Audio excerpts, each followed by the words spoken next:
iRacing.com is a sim racing game that combines a true-to-life racing experience with an online community of virtual racers from all over the globe. iRacing offers a multitude of officially licensed cars and tracks, laser scanned with millimeter accuracy.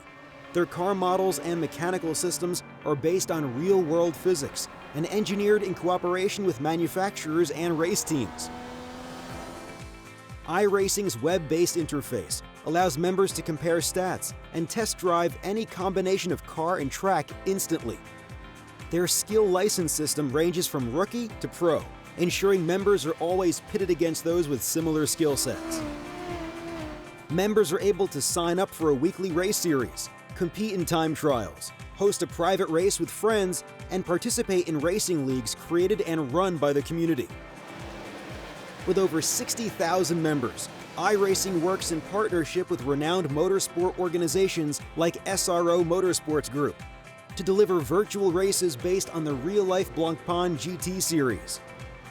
iRacing's Blancpain Endurance Series features team racing, giving members the ability to build a team and participate in races ranging from 3 hours to 24 hours.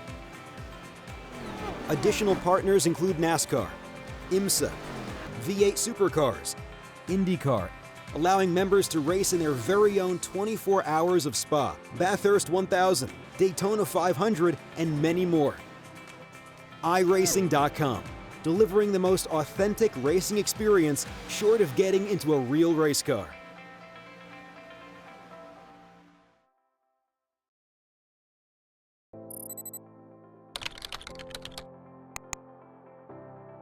iRacing.com is a sim racing game that combines a true-to-life racing experience with an online community of virtual racers from all over the globe.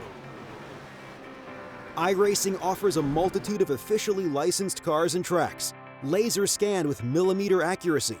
Their car models and mechanical systems are based on real-world physics and engineered in cooperation with manufacturers and race teams. There was another incident that eliminated the Mercedes down at the first corner, and with it, Nico Verdonk was out of the race. Vantour's off meant a lot of damage had to be repaired. The car would get back into the race, but many places down. For the teams, there was a long night as they had to battle their way through the darkness, others coming out unscathed. The Bentley number 7, rather less so. As dawn broke, it was a battle still between BMW, Mercedes and Audi. A Mark VDS number 46 car worked its way up into third place at the expense of the Rover Racing Mercedes. But then the leading car had the engine seize. It spun out of the race, and suddenly the pendulum swung back in favour of Audi.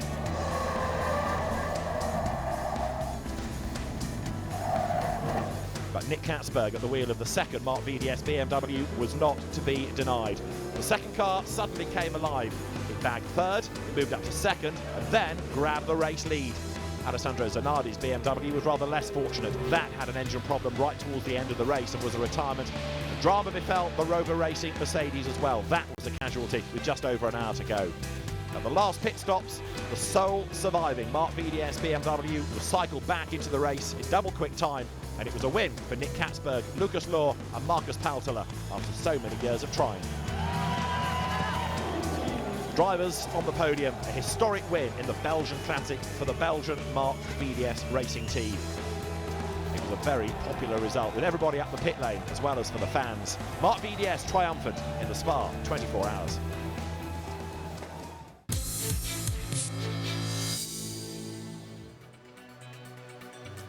Well, can you believe it? The sun is shining at the Nurburgring. The final round of the Blancpain Endurance Series is going to get underway under sunny skies. 55 cars making their way round onto the grid. Qualifying this morning began at 8:30. It was pretty overcast to say the least. It was pretty cool, but the grid is a jumbled one, and that is going to add extra fun and games in the opening few laps of the race. Lamborghini will start on pole, Adrian Zaug at the wheel, with two Nissans, Ketsa Masachio and Craig Dolby second and third on the grid. McLaren fourth, Mercedes fifth, and Bentley 6th and 7th. So we're looking forward to a great race in prospect, but also, of course, to see how the different classes are going to be sorted out within the championship. And the real focus is going to be not only for the overall win, but on the Pro Cup Championship as well. And yesterday we had the opportunity to talk to some of the leading drivers about their chances, their thoughts, their hopes going in to this final race. The Pro Cup is going to be fiercely contested this weekend with 6 different combinations that could come out on top. And one of them is Laurens Vanthoor, no stranger to winning GT titles. He's having to play catch-up. He needs a good haul of points this weekend, and a lot of that is due to the fact that he scored badly in the Spa 24 hours. Unfortunately, due to my own mistake at Spa, where we were leading the big race, I crashed. We lost a lot of points. I made a mistake which I knew I should not do in the circumstances which were there, but I got distracted and was not focused on the end goal, which I need to be focused on, and I made a mistake. There were some sleepless nights after that for sure, but now it's back to normal and confidence back there, so I will go out and attack 100% like I usually do. It's going to be hard, but I won a championship last year, won the race here last year. I'm not going to give the championship over without a title. Leading the Pro Cup is another of the fleet of WRT Belgian Audi Club Audis. The number 2 car, Frank Stippler and Stefan Ortelli, 2 of the drivers of the 3 behind the wheel this weekend. Stippler and Ortelli could be champion. And here you have 2 experienced drivers, the old guard in a sense, going up against the young guns. And in Ortelli and Frank Stippler, there's bags of experience behind the wheel. WRT team makes a tremendous job, and it's always an honor to be part of it. Usually the young guys were slightly faster, but during the season now the oldtimer driver lineup is slightly better positioned, so it's always a big challenge to work against the young ones. But certainly we hope for the title. We try to do our best, and on Sunday evening we will know if it was good enough. But don't rule out Bentley in the competition for the Pro Cup either. Last year, the car had 2 overall race wins. This year, Bentley has been winless. But despite that, they're still in contention. Guy Smith, Andy Merrick and Stephen Kane, the 3 drivers in Bentley number 7. And come the end of Sunday afternoon, this, again, could be a car that takes the drivers to the overall championship in the Pro Cup. It's great to be back at Nurburgring, Bentley Team M Sports, fighting for both championships. Really looking forward to the race. Winning the Drivers' Championship is going to be a little bit tough. It's not all in our control, but all we can do is try and win the race. But we're still in the fight for the Team's Championship. It would be really deserving for the team to win it. For us, it would be great to win a race by the end of the year. So that's what we're going to try and do, and we're going to be pushing the whole weekend for. For so many years, we've talked about Nissan in the context of perhaps winning in Pro-Am, but this year, the change of policy within the brand means that there's been a Pro Cup entry for the full season. Not only that, but it had its first outright win at Paul Ricard in that fabulous 6-hour race, 1,000-kilometre event going back to late June. And that means that Alex Buncombe, Wolfgang Reif and Katsumasa Chio could be champions. The car was quite good, and the team did a really good job, and every pit stop was no mistake. And drivers had no mistake as well. We could show the good performance in Paul Ricard, and we feel very confident. We are still have big possibility to get championship. I'm very looking forward to fight for big title, so we are ready to crack on the last race.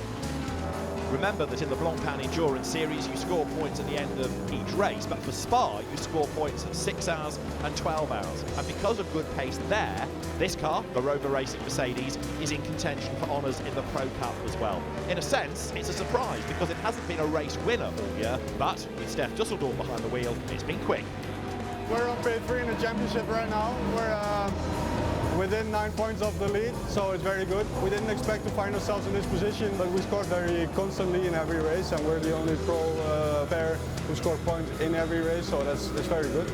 I know this track is very good for a Mercedes, but it's good for a lot of cars as well.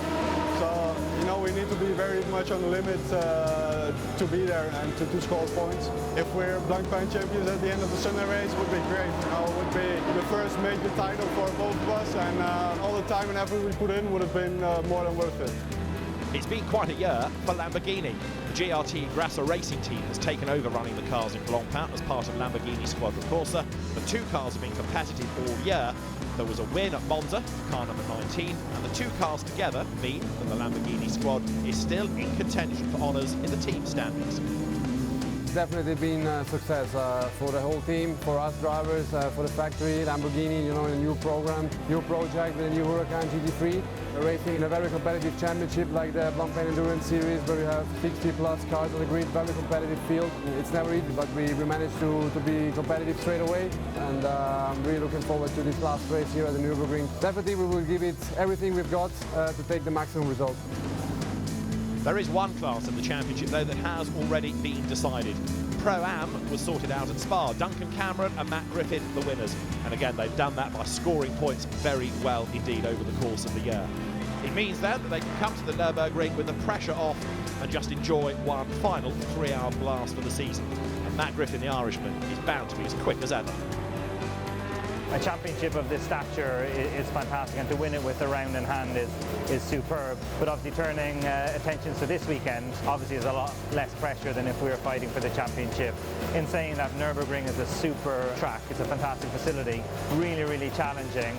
I'm sure the race is going to be really competitive and exciting like usual, and from our point of view, I've come here to win and finish the season on a high. And the other class to be decided this afternoon is the AM Cup. At the moment, it's headed by Julian Westwood and Ian Logie in the Team Parker Racing run Audi. And that, in part, is on the back not only of a great season, but a massively impressive run in the Spa 24 hours. Ian Logie could well leave Germany as the AM Cup champion. We were really struggling the start of the season with not pace but bad luck. We were hit a couple of times when we should have picked up some points, but a good job was done at Spa, and now sitting first in the championships, ours to win or lose, so it's really down to us. The key thing is the 55 cars out there. As an AM driver, you've got to stay out of trouble. Give way to the faster cars, keep it safe, keep it tidy, and the race will come to us. So yeah, we're pretty confident at the moment.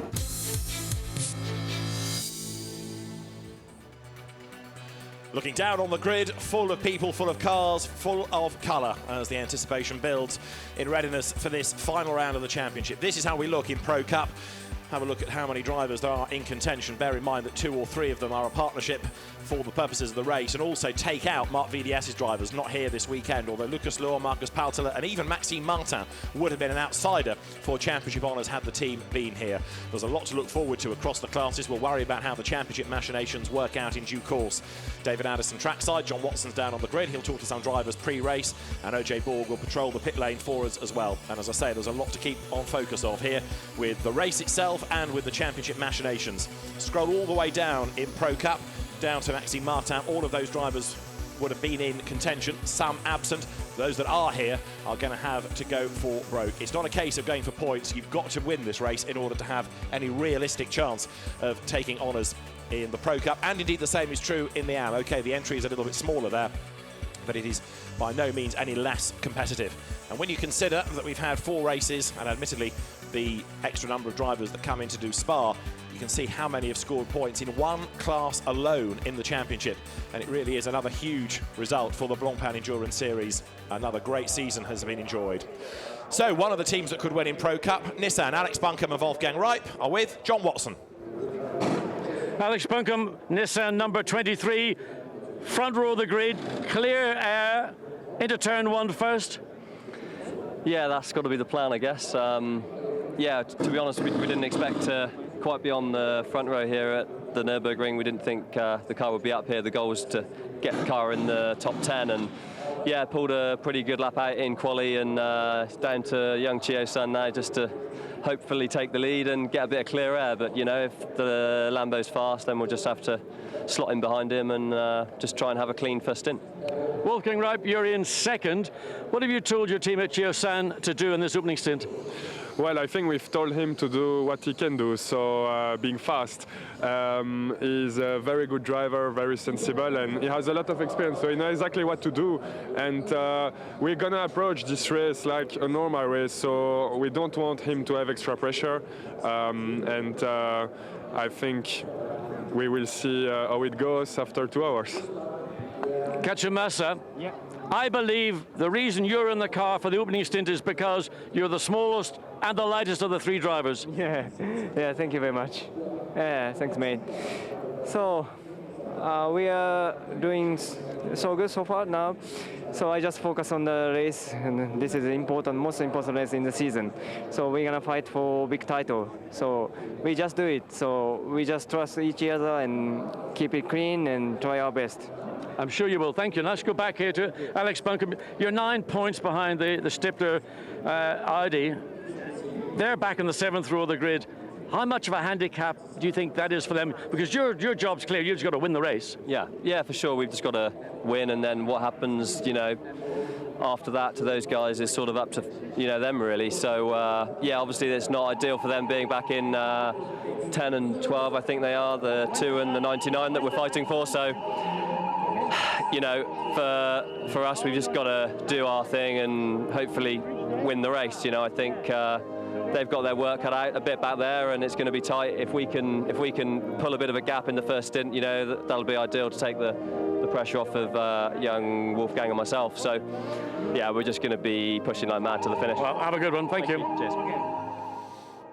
Alex Buncombe then, third generation racer. Father Jonathan, a very successful touring car racer. Grandfather John, a very quick racer in his time as well. And Alex, very rapid these days, not only in modern GT cars but in historic sports cars as well. But he comes into this race along with Chio and right 9 points back on Frank Stipler and Stefan Ortelli, who lead the Pro Cup, and Steph Dusseldorp and Nico Bastien are just 1 point ahead of the Nissan. Now the Mercedes was looking pretty quick in qualifying this morning, so that's another car to keep an eye to, but there are going to be so many over the course of the next 3 hours. This huge grid looking down on it. With Pro-Am, talked about earlier the fact that Matt Griffin and Duncan Cameron had won that class in the championship. Bear in mind, their car had a big whack yesterday at the end of pre-qualifying. The car was hit from behind by Leo Machitsky's BMW. Off the road it went, a lot of damage, but it's been made good for today. There's the car that's on pole position. Mirko Bortolotti did the time. Adrian Zaug, the South African driver, will start in the GLT Grasser Racing Team Lamborghini Huracan. And alongside is the Nissan, from whom we've heard from the drivers. So the Lamborghini, different team running the cars, a different car indeed this year, and great success at Monza. Let's go and hear from Bentley and its chances, because John Watson is with the drivers of car 7. Andy, starting the 7th row of the grid, you're 15 points behind the title leaders at the minute. It's not the worst situation you could start in, but it's a bit of hard work you didn't really want. Yeah, it is. Where we're starting is it's at the front, but it's not on the pole position, which we think we could have got. Unfortunately, we got blocked in qualifying, which is probably the story for a lot of people. But the pace is there in the Continental GT3. It's really quick over a stint, so we'll just have to go there and do our best and see if the race can come to us. Are we going to see another Terrier drive from you in the last stint? Well, we hope so. You know, it's going to be a tough race. We're in a good position. The championship's a long shot for us, but you know, we've got the speed this weekend, so hopefully we'll be in there at the end, and we'll see what happens. You'll always make it exciting. Thank you, guys. Thank you. Yeah, extraordinary to think that in its debut year, the Bentley had 2 wins and none this year, but it shows how competitive the season has been. Every race in every class, we've had different winners. Nobody in any of the 3 classes has won twice this year, which again underlines how competitive it's been. And Lamborghini starting on pole position then, look further back on the grid. A great effort by this car in qualifying for 3rd on the grid, now under the banner of Always Evolving Motorsport, the Sean Walkinshaw, Martin Plowman, Craig Dolby Nissan. And it's going to be Craig Dolby who starts, with huge amounts of support as ever, not just from people here but watching on television, I'm sure, because Craig's got his own little fan club, and it's been great to see Craig back in top line racing this year. Forgotten about a bit after Super League fizzled out, but Craig Dolby certainly one to watch for the opening stint. Steph Dusseldorp has also got a chance of winning the Pro Cup, and the Dutchman is on the grid with Watty. Steph, did nobody tell you the sun's come out, it's quite warm? What are you wearing all this gear for? Yeah, you never know at the Nurburgring. You never know, and there's some clouds, maybe it's going to rain, snow, everything can happen here. Now, you're, again, like some of the other competitors, fighting for this championship battle further back down the grid than you would normally expect to be. Yeah, but anyway, the best qualifying of the season, so yeah, Q3 didn't really went as we hoped for, as a very busy track, but we got the race pace as we usually have, so we're quite confident on a good result, and we'll see where we end up. Lots of new tyres for each of the stints? That's very confidential. Well, I'll tell you how many other teams have got them if you tell me. We'll tell us after the television ends. All right, Steph, enjoy it. Yeah. So Steph Dusseldorp then with the Rover Racing Mercedes, Nico Bastien, his regular co-driver, and Danny Juncadella brought into the car for this weekend. Danny had been racing a sister Mercedes for the bulk of the season, but although he would have in isolation been an outside bet for the championship, he can't now win it because any points he scores, he'll never catch up to his 2 co-drivers. So he sacrificed, but will be a quick pair of hands, that is for sure. There's the front of the grid then. Lamborghini and Nissan lining up alongside one another. And very shortly, once the grid is cleared, then we're going to have the cars released for the formation lap. Traditionally, the final round has been 1,000 kilometres, but this year we go back to the 3-hour format, the 1,000k race being before Spa by way of preparation, and so 3 hours it is in prospect for the drivers, and the cars very shortly are going to be released then, as I say. But the teams make their way into the pit lane in anticipation of, they hope, not too frantic a 3 hours. They don't want anything in addition to just the 2 mandatory pit stops that people will make. You can do 70 minutes as the maximum in a stint, and this isn't a fuel-thirsty circuit, so anticipate, if you've got your quick driver in, to do something like the 70 minutes. If it's the slower driver, they may be sacrificed a little bit early, so you're maximising the time behind the wheel for the quicker driver. But the cars will be looking to do 70 minutes for a stint in the hands, as I say, of the quicker driver. That drive time is extended by 5 minutes if you're behind a safety car, because clearly the lap pace goes down and it affects your calculations. There's 31, change of number for the second of the Bentleys for this weekend. I'll tell you more about that as the race goes on as to why. But let's catch up also down on the grid with the event sponsor, because this comes as the iRacing.com GT 500, and OJ Borg is down there with Stephen Myers of iRacing. Steve, what a fabulous Grand Prix to be a part of. Yes, second year in a row that we've sponsored this race, and we're very excited. It's a wonderful country, a wonderful track. We're excited to be bringing it to iRacing, and we're excited to be announcing our professional Blancpain GT Series that'll be launching in March. And you seem to have brought the nice weather as well, because for a race at the Nurburgring, it started in beautiful sunshine. Yes, last year it was raining the entire time, and 6 hours of rain. I don't think the drivers enjoyed it, so 3 hours of sunshine today. Everyone will enjoy that. Thank you, Stephen. Thank you. Enthusiastic sponsors of this round of the series, iRacing.com, and the grid now being clear, just the last engineers to stand by the cars. Also 1 or 2 of the championship officials, one of the stewards I can see walking up and down the grid, for example. But at the 1 minute ball, the engines will fire up, and then the 55 strong field will be released behind the pace car as it is. Look at the top left, you can see the black clouds coming back into play. The forecast, depending on who you talk to, granted, is that it's going to stay dry and sunny for the rest of the afternoon, but this is the Nürburgring, so anything, as Steph Dusseldorf has just suggested, could yet happen. And the teams are prepared, certainly with wet tyres, that is for sure. Number 20, Ferrari, car to watch during the course of the race. The cars to be started by Morgan Moulin-Treffort, Stefan Mucker in David Bartram's Motorbase Aston, Rob Bell, nearest to us there in the Silverstone winning McLaren. Behind is the Duncan Cameron, Matt Griffin Ferrari, Duncan Cameron due to start. Then you go back to the TDS Racing BMW up near the barrier. 41 is going to be Gilles Vanelay to go first. The yellow Mercedes of Indy Doncia. Behind that, back into Pro-Am, the Ferrari you can see of Pier Giuseppe Perezzini.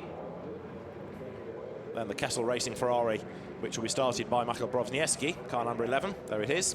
And then behind that on the grid, you get the Team Brazil BMW Z4 to be started by Valdino Brito. The next car behind that, the Lamborghini Jeroen Mul, will start. That was badly delayed in traffic in qualifying, so we didn't really see the best out of it.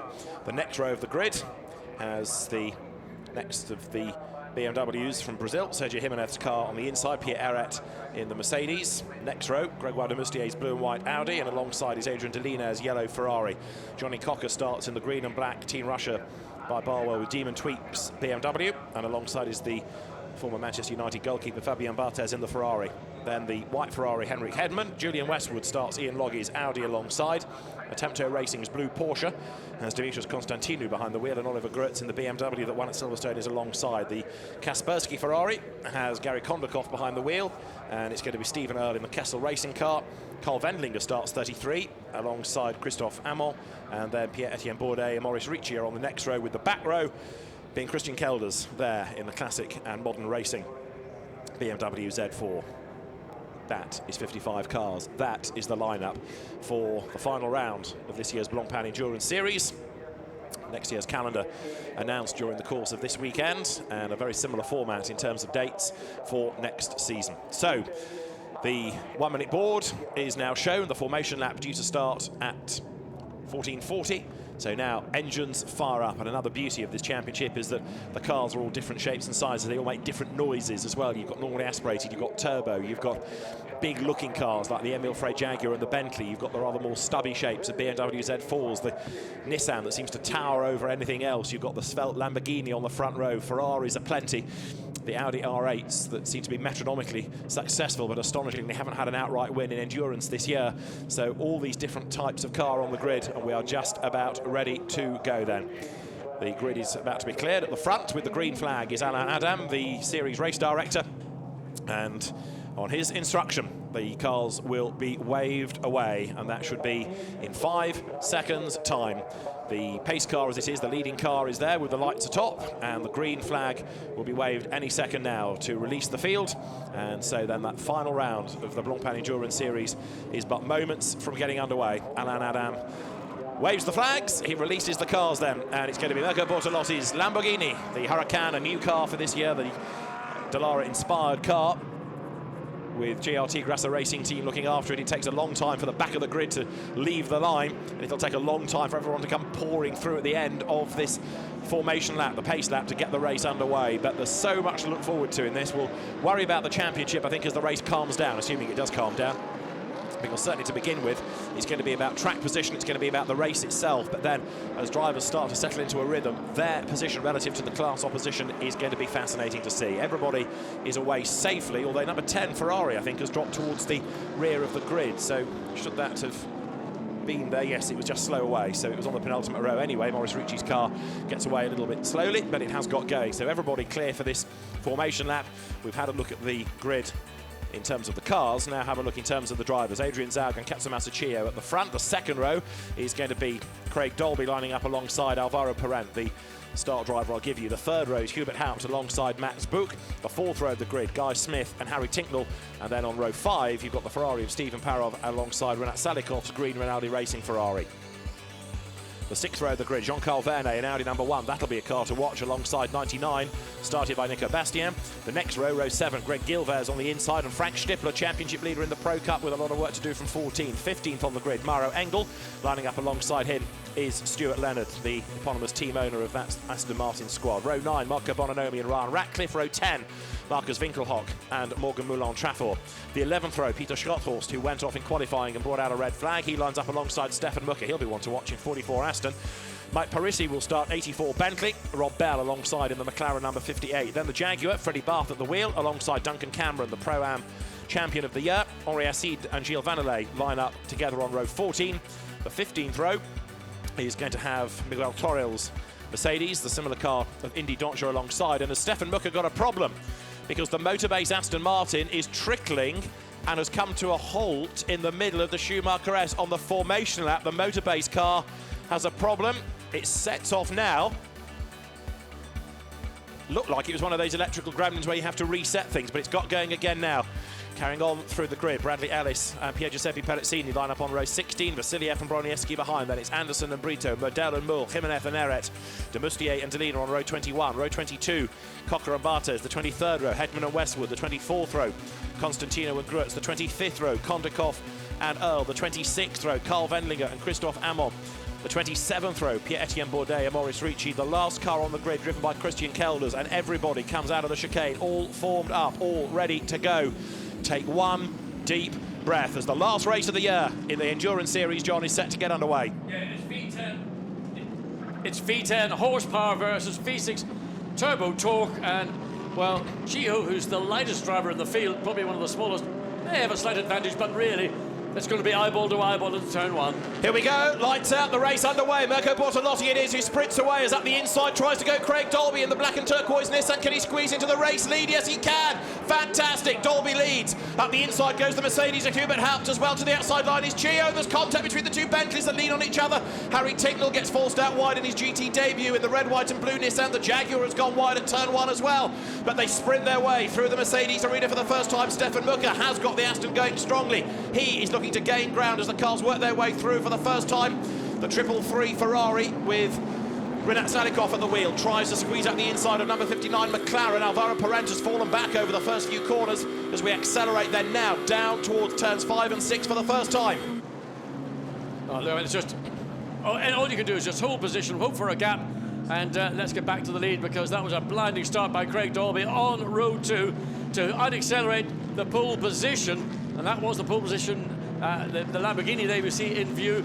And right now the Mercedes has got ahead of Chio as well. So great start from the Mercedes from that third row of the grid. Hubert Haupt, the driver, who knows his way around here, hugely experienced driver, now on board with Ketsumasa Chio as he works his way now up through the Schumacher S's. Lots of curb taken there.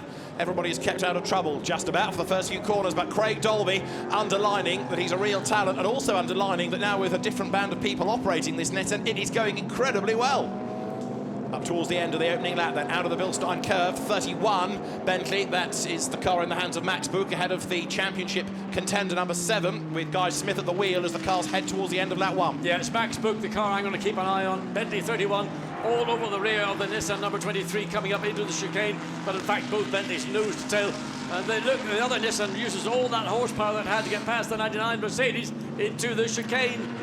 And Max Buch there having a nibble at the back of the traffic ahead of him. Now Guy Smith looking for a way through as well as they come over the timing line. Dolby leading Zaug. In third is Haupt, fourth is Chio, fifth is Buch, sixth is Guy Smith that you were riding with a moment ago. Seventh over the timing line is Parent.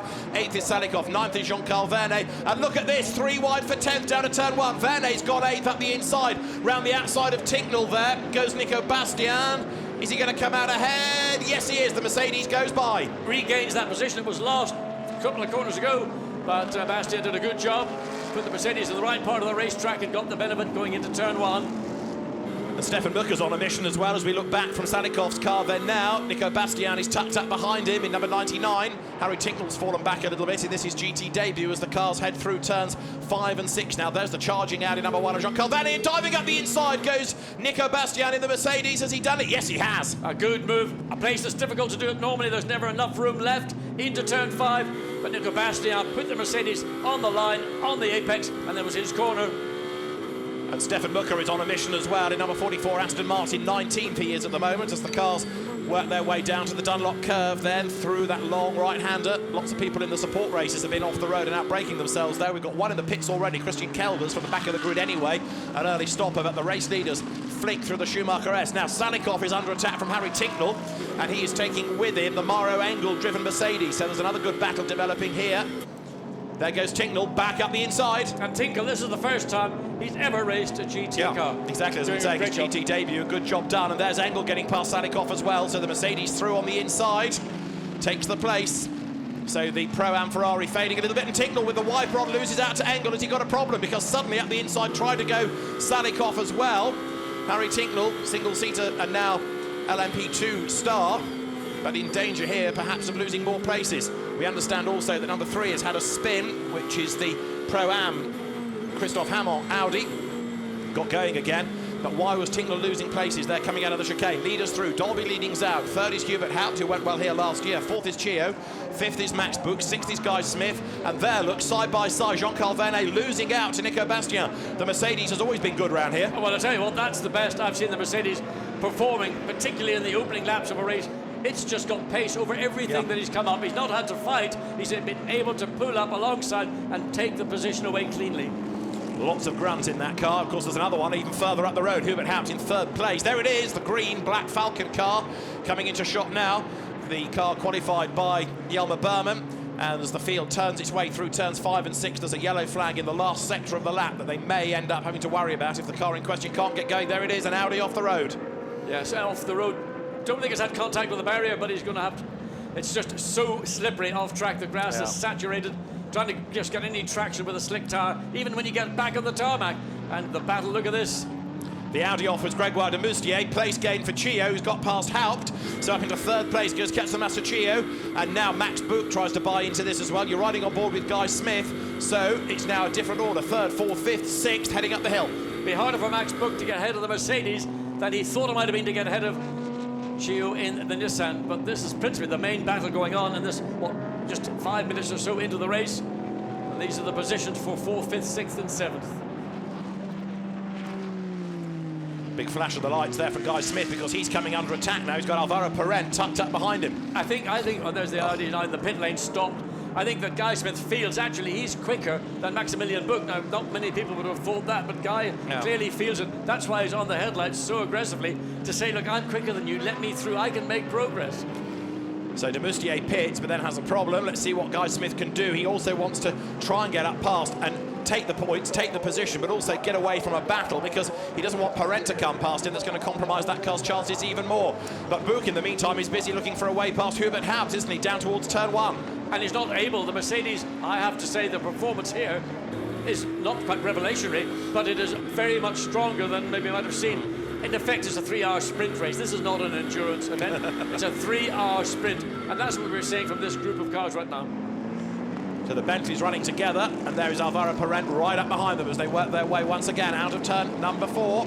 Wide goes Smith. Does that give Parent a chance? If it does, it'll be the outside line. Yeah, it certainly put him into the position of being able to put more pressure onto Guy Smith. He ran way, way wide coming out of turn 4, and that was what Alvaro Parent was looking for, the opportunity just to get the momentum and just slide that McLaren. It was going to have to be around the outside, and there wasn't going to be much joy in the exit of the corner, because Guy Smith's Bentley would be filling the tarmac. Down they come to the Dunlop curve. Smith now having to defend. Now what does he do? Does he let Parent go, or does he try and keep him at bay, bearing in mind he's got another 2 hours and 52 minutes, and he does not want to get in any jeopardy and risk going off.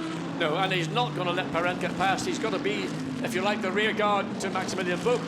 But he is, in doing so, I think, also putting himself under that pressure that he's got, because he believes, as I mentioned earlier, he's quicker than Buch at this stage of the race. Yeah, I mean, exactly. Bentley ought to consider surely swapping them over. Buch should be playing rear guard for Smith and getting him up the order. Difficulty is putting it into effect, because you might then compromise both cars and trying to enact that scenario and let either Parent get past one or both, or let Hope get away further from the two Bentleys. It's true enough. There's Jean-Carl Vernet under attack, look, because the Black Falcon Mercedes Amaro Engel goes through, and another Mercedes ideally suited to this circuit up the inside and gains the place easily. Now, if you're saying this is the 24 hours of Nurburgring, I would say it is ideally suited, but we're seeing 3 Mercedes independently driven, different drivers, and all 3 have made very good progress in these opening minutes. But go back to 2 seasons ago, we had a Mercedes second overall, and in the same race winning Pro-Am. They've got a good track record around this configuration of the Nürburgring, so the field pouring over the line. Just look at this, still they come out of the last corner. Mucker under attack, as diving up the inside there is the Ferrari. Morgan Moulin-Trafon not able to find a way by. This is 15th and 16th they're battling for. Yeah, I mean, the Ferrari looked as if it was going to slip down the inside, but Stefan Mucker, canny driver that he is, he probably just took a bit of pressure off the brake pedal to make it very difficult for the Ferrari to take the corner, and by doing so, and again, look how much quicker the Ferrari was coming through the exit of turn 3. Not much difference on the exit of 4 and on the run down into turn 5. Replay of the start then as the cars accelerated over the line. Good start by Mirko Bortolotti, but what a move by Dolby up the inside. I mean, in a sense, the 2 front row grid cars are watching each other, and they didn't think about Craig Dolby, but of course he's got an identical car to Chio in the number 23 Nissan, and we know the Nissan with that turbocharged V6 engine coming off the rolling start has got that bottom end grunt that can drag the car. The initial maybe first 50 or 60 meters really give it a good punch. And again, a replay in the pack of the 2 Bentleys getting together and making contact with each other. And have a look at this, looking back from Bentley number 7. They come down towards turn number 1. Guy Smith at the wheel of this car. And there's a bit of contact with the McLaren, so that was Alvaro Parent losing out. And then there's the little whack that gets the car all unsettled. Replay of the start from Chio's point of view. Yeah, I think just a little bit of nerves on the part of Chio. I mean, overwhelming being in the front row, effectively being pole position, but you can see Craig Dolby, he wasn't overwhelmed. He saw the gap on the right-hand side, it's a right-hand corner, and as long as he can get his Nissan stopped without overrunning, and he just about did it, he was able to take the lead from the Lamborghini, and of course Chio, in doing so, went from second on the grid, front row of the grid, back to 4th, 2 places lost. So up front, Craig Dolby it is who leads the way, and the gap that he's pulled out is already 3.5 seconds. Now, what's happening to Audi? Because those cars are slipping away, and Vincent Vos can explain. He's at the pits with OJ Borg. Vincent, it hasn't been the best start to the race performance-wise. The Audi seems to be going backwards. Well, we have difficult time, especially when the first few laps in the traffic, it's been quite difficult. We will see. We have to wait that it's going down a bit, and we will see what is the real pace. But for sure, for us like this, when we have many cars around us, as you all know, we don't have a much top speed, so it's quite difficult. Let's wait a bit. In 20 minutes we will know a little bit more. Thank you very much. Well, certainly with Vincent Voss, you know, he's speaking defensively there and trying to put a shine on a difficult situation. In the first Audi on the grid was on the 6th row of the grid. That's the #1 car we've seen on picture. And they had a poor qualifying for a whole variety of reasons, and half the field could probably cite the same reasons. Nevertheless, this is a 3-hour race. Watch when Audi play out their pit stops. There may be strategy if we get safety car intervention or a full course yellow, which what I would prefer to see. I hate seeing the safety car because that can determine a race which is sometimes unfair. Meantime, Chio is trying to fight back against Adrian Zaug through the so-called motorbike chicane. They come the softer version of the chicane. There's Bob Neville, the team boss of RJN that operates the works. Nissan's not the leading car because Craig Dolby's car comes from a different team and it leads by an enormous margin over the timing line. Craig Dolby now has 4.5 seconds in hand, and here's almost everybody else in a line. Well, what's happening now is Adrian Zaug, who had been within 1.5 seconds of the lead car 3 laps or so ago, has lost pace. His lap time's slowing down. That's what's drawn Chio and the Nissan, the Mercedes, the 2 Bentleys, all back up together. And it's the pace now of the Lamborghini that's controlling 3rd, 4th, 5th, 6th and 7th. So here they come with Zaug under attack from Chio, who's under attack from Haupt, who's under attack from Buch, who's under attack from his teammate Smith, and Alvaro Parent is at the back of that little queue in 7th spot. So a fantastic battle pack it is, running for 2nd place. But keep an eye on the 8th placed Mercedes there, the Rover Racing car, because that Nico Bastien is catching up to the pack ahead. Maro Engel's Mercedes is 9th, and then 10th, the first of the Audi. Jean-Carl Vernet goes through ahead of the car of Greg Gilbert. Marcus Winkelhock is next, and the Audis getting themselves together, but much further down than Vincent Voss and others want them to be. Yeah, but I think in fairness to WRT and the Audi teams, they know this is a 3-hour race. I'm really going to watch Nico Bastien because he's the driver, apart from Craig Dolby, who's pulling away comfortably, 4.5 second advantage over the 2nd place Adrian Zaug. But Nico Bastien, he's got Alvaro Parent in his sights. He's lapping quicker.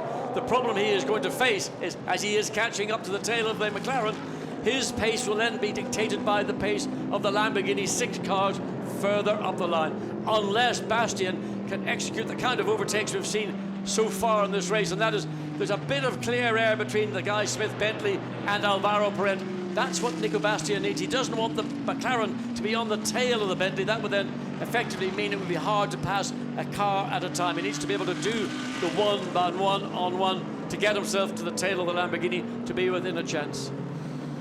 And right now, don't forget that Frank Schnippler's championship leading car is in 18th place overall, 15th in class, and out of the points. So let's see as the cars come over the line whether this time Chio is going to be able to make a move against the Lamborghini. This is how the Pro Cup would look if things stay as they are. The Nissan would take the class in the championship over the Audi of Ortelli and Schnippler because that's not yet scoring. And Nico Bastien and Steph Dusseldorf's Mercedes would bag 3rd. But there's an awful lot of water to flow under the bridge before we get to that point. Yeah, we'll be just 15 minutes into this 3-hour race. And again, Chio all over the Lamborghini coming through the exit of turn 3. Again, the Mercedes Herbert Hoop, I should say. Again, the same process, just having to sit. The 5th car on that line is the white and yellow 99 Mercedes. Again, Nissan trying to use alternative lines to get the run off. And an opportunity coming down the hill out of turn 6 all the way down into turn 7. Adrian Zaug, very experienced, very canny, single-seater driver by instinct. Knows how to make, you see, goes in early, but runs up a little bit wide, and that almost allows Herbert Hoop to come through in the Mercedes. Yeah, Haupt tries to get past Chio because he was sort of on the wrong line along with Zaug, wasn't he? So Hubert Haupt tries to buy into that, can't quite do it. And while they're all squabbling like this, Craig Dolby is now 5.6 seconds up the road. Not even in shot, he's done Lapri already, he's got past Gary Kondakov. Chio thinks about the inside, he's being held up by the Lamborghini, and he's got Hubert Haupt crawling all over the back of him. Yeah, and it's really the Mercedes that is going to be the car I think we should keep an eye on, because as Chio tries to look one way, look the other way, and all his concentration is going forward, that's going to give the Mercedes driver that opportunity to take advantage. If, as we saw going into turn 7, just on this lap, where the Lamborghini ran slightly wide, it was followed, and there's a mistake. That's the one of the lap cars getting out of the way. Yeah, it's get away. Just had a moment of panic there as he saw the view from the camera, but it was the Ferrari that had been lapped originally by a race leader. The 2 Bentleys again, nose to tail, Guy Smith has given up on flashing the lights because he's had no reaction from Maximilian Buch, and I wouldn't expect the German to be fazed by... Oh, there we go, lights back on again. Well, the punt, isn't it, guys? So this time he's going to make the move. Look, going into turn 1, he's done it. So that's good for Bentley for the championship. Guy Smith goes through, and now Max Buch has to fend off the traffic behind. It's his job now to keep everybody else behind Guy Smith. Bentley number 7 then goes ahead of what's normally number 8, this weekend 31, taking the number that won the 500-mile race at Brooklands in 1929 when Jack Barkley and Frank Clement were the winners in the 4.5 litre, and they're hoping that by using that number, a little bit of good fortune might just smile on the car that's had rotten luck all year. Well, let's see. Guy Smith has finally got ahead of his sister car. His job is now to chase the Mercedes, to chase the Nissan, to chase the Lamborghini. I wonder also, Alvaro Parent, will he think now, well, let's see if we can get past Bentley. We saw that the number 7 car get past the 31. Maybe now my McLaren will have enough legs to put itself ahead of the Maximilian Buch-driven Bentley. Another little lock-up, a little slide by Chio going down to the Dunlop curve. He's still on the back of Adrian Zaug, and this is Guy Smith taking the place off Buch. Yeah, I mean, he's quite a long way behind, and I just wonder, was that a little bit instigated from the pit wall, because he was normally in a racing context, the gap was quite too much. I'd expect to see an easy overtake like that. Maximilian Buch would have normally been more aggressive in his defence, so I suspect the message has come from pit wall. If you've got a problem, if you're not able to run at the pace you feel you can, and we think Guy Smith can run more quickly, let him go. Indeed so. Meantime, Craig Dolby's advantage is now over 7 seconds. Hubert Haupt there in the Mercedes heads uphill as Chio thinks and has a look for the inside, but again he's quicker, but Zaug's defending well here. Yeah, I mean, Zaug is going to be using every bit of the tarmac that he needs to keep that second position away from the Nissan. Nissan clearly has got more lap time, but not able to make use of it to access. And now Hubert Hooper's on the Mercedes, on the tail. Watch the Mercedes. Can it dive out down the inside into turn 1? He's going to have a look, but so too is Chio against the Lamborghini.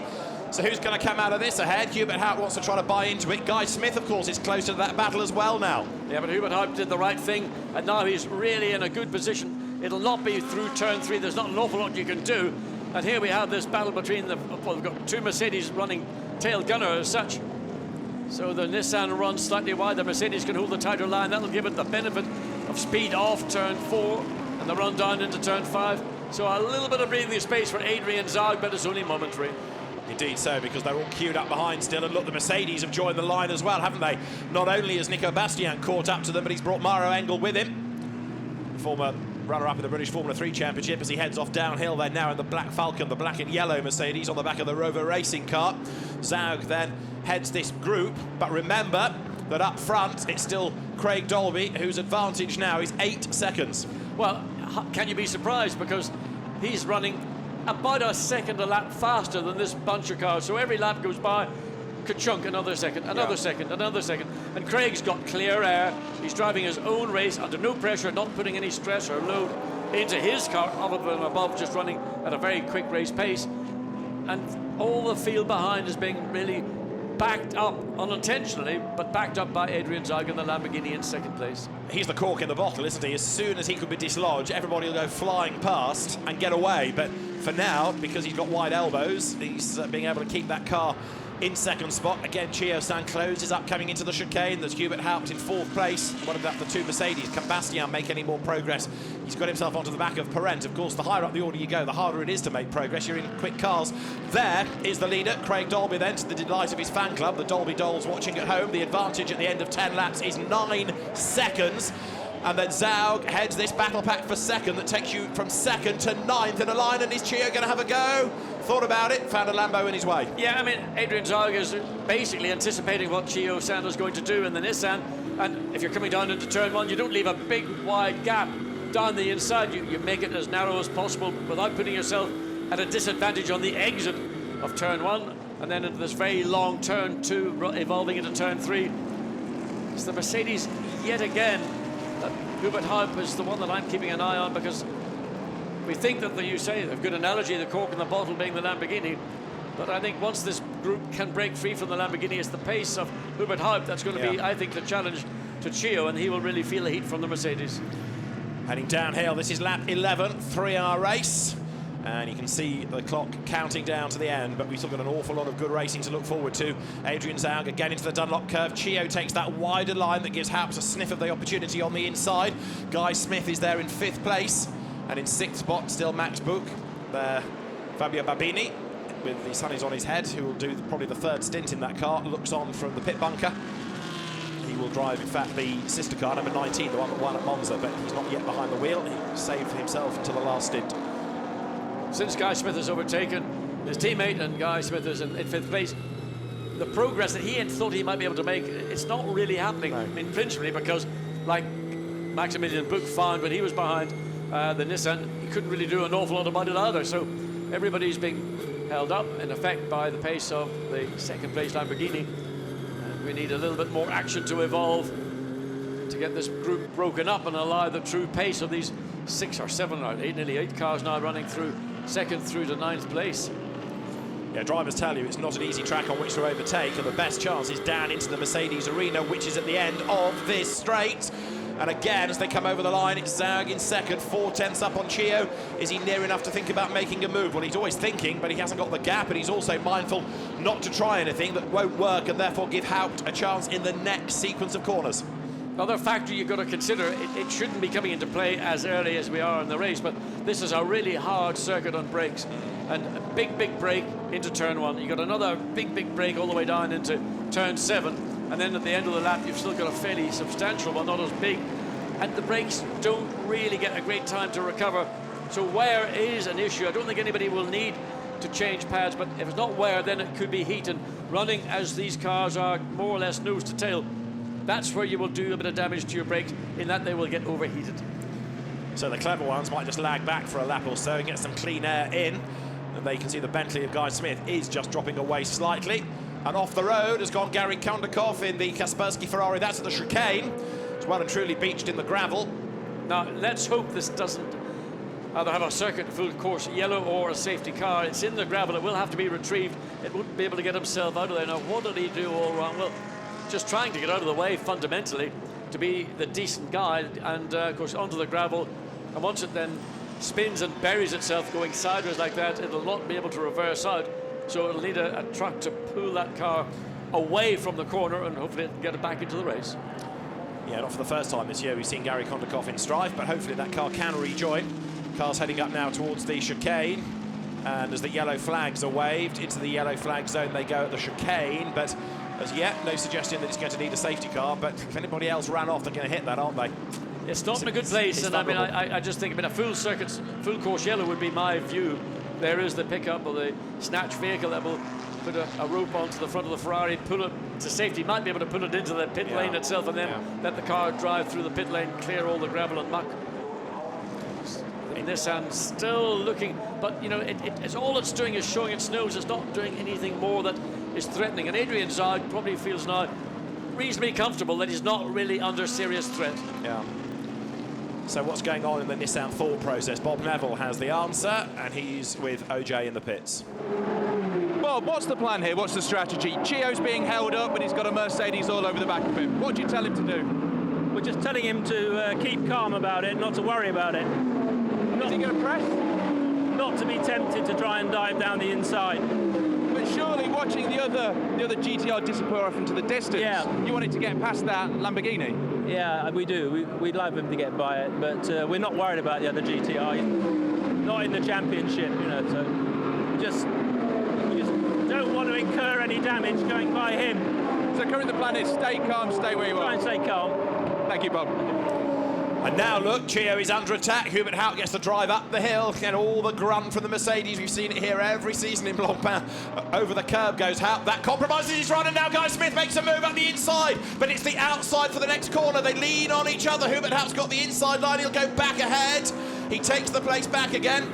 And Max Buch arrives on the tail of Guy Smith as well. Good effort that by Guy Smith. Opportunistic stuff. It did not quite pay off. No, it was a mistake by Hubert Haupt coming up into turns 8 and 9, got the car out of shape. Guy Smith read it perfectly, got the run, but of course he got the run on the outside as they go into a left-hand corner, and easy for Haupt to recover and to consolidate. But it's little errors like that that are all you need just to break up this line of the front 9 cars.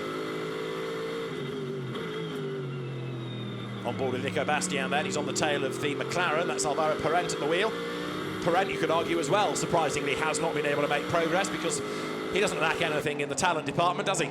Not at all, but again, he's like everybody else, it's their momentum is being stalled. But the gap, you can see just the Mercedes has fallen back that little bit more than we have expected. And now looking at number 99, Nicky Bastian, that's indicating that Alvaro Parent was either a little bit aggressive on the brakes and overran, or is himself suffering a little bit of problem.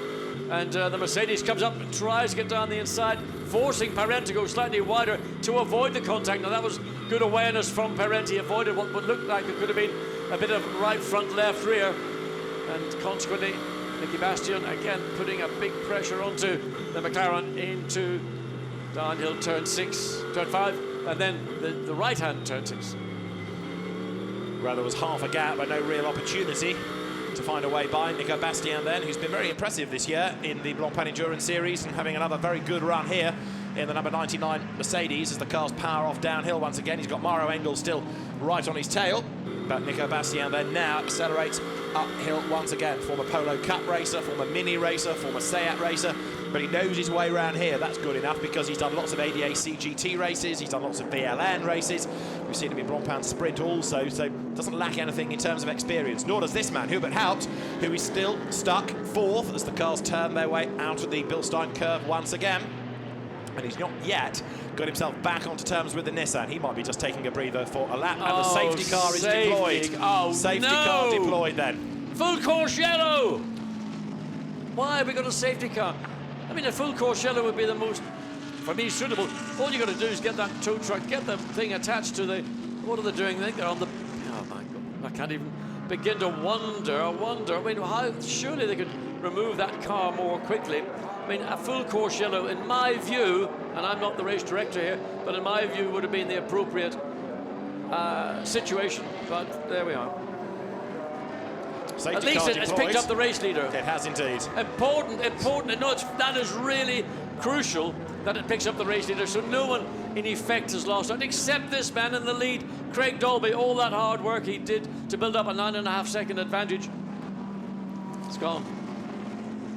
Now, after the Jules Bianchi accident of last year, the FIA made a change to its sporting code that said if you've got a car that's needing to be snatched out of the gravel and it needs double waved yellow flags, that these days is not enough. You have to have a safety car to go with it. So the race director has got very little choice in this, unfortunately. Yes, so the safety car is needed, and there they are. The lead, which was 9.3 seconds, has disappeared. Let's hear from Steph Dusseldorp. His car is down in 8th place, and Steph is in the pits with OJ. Steph currently in 8th position. You need to beat the Nissan that's currently in 3rd. You need to get on with this, don't you? You really need to get moving. Yeah, the Nissan is looking very, very strong at the moment. But there's still a long way to go, and you know, Nico does a wonderful job. He's looking quite strong as well. He has some troubles overtaking the McLaren, but as I said, there's a long way to go, and I'm confident we can get close or even pass them. I mean, it's silly to say this right now, but I'm going to say it anyway. At what point do you stop panicking that you're too far back? I never stop panicking until the end of the race. It's very exciting, and stuff just keeps happening on the Nurburgring. So, you know, it ain't over till you pass the finish flag, and we'll see where we end up then. You're still confident, though? Yeah, I'm still confident. Nico is looking great. The car is looking great. So, yeah, I'm pretty hopeful. Thank you, Steph. So that car currently running in 8th place, and with still 2.5 hours, anything can yet shake out of this. So we are behind the safety car while the Ferrari is retrieved. And Gary Kondakov having gone off the road, we were hopeful that it might be an easy retrieval, but it's needing more marshals to work trackside, and if that is the case, the FIA regs say you've got to have a safety car. So out it comes. Indeed, and obviously, well, the car is buried up to its axles, and the snatch vehicle straining, and obviously the concern, as you mentioned, from over a year ago in Japan, the outcome of that was tragic, and of course that's the regulation. But you know, they're pulling the car sideways through the sand. Why could the car not be pulled by its nose away? I mean, rather than doing, you couldn't put it in a more difficult fashion. Now the gravel, I mean, the gravel's a mess. Are they going to leave the gravel like that? Because if a car goes sideways into that, it could potentially cause the car to turn over, but anyway, it seems that the way the car is being dragged, it's causing as much of a problem as the car was in the first place by being in the gravel. So it's on the grass verge. It is now feasible that the car can be driven back to the pits.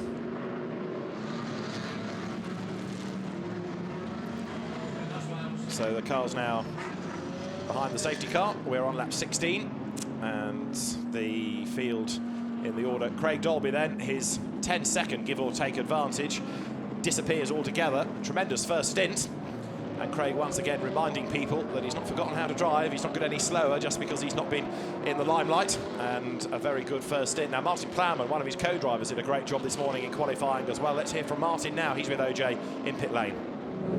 Martin, there's time for yellow and there's times you don't want a yellow, and this is one of those times you don't want one. Yeah, this is a shame. The first stint by Craig was mega. He got like a 10-second lead on the field. That Lamborghini was really helping us out, kind of bunching up the whole field. So it's a real shame that we got this yellow now, but still a long way to go. The car's great, and hopefully we'll bring it in first place at the end.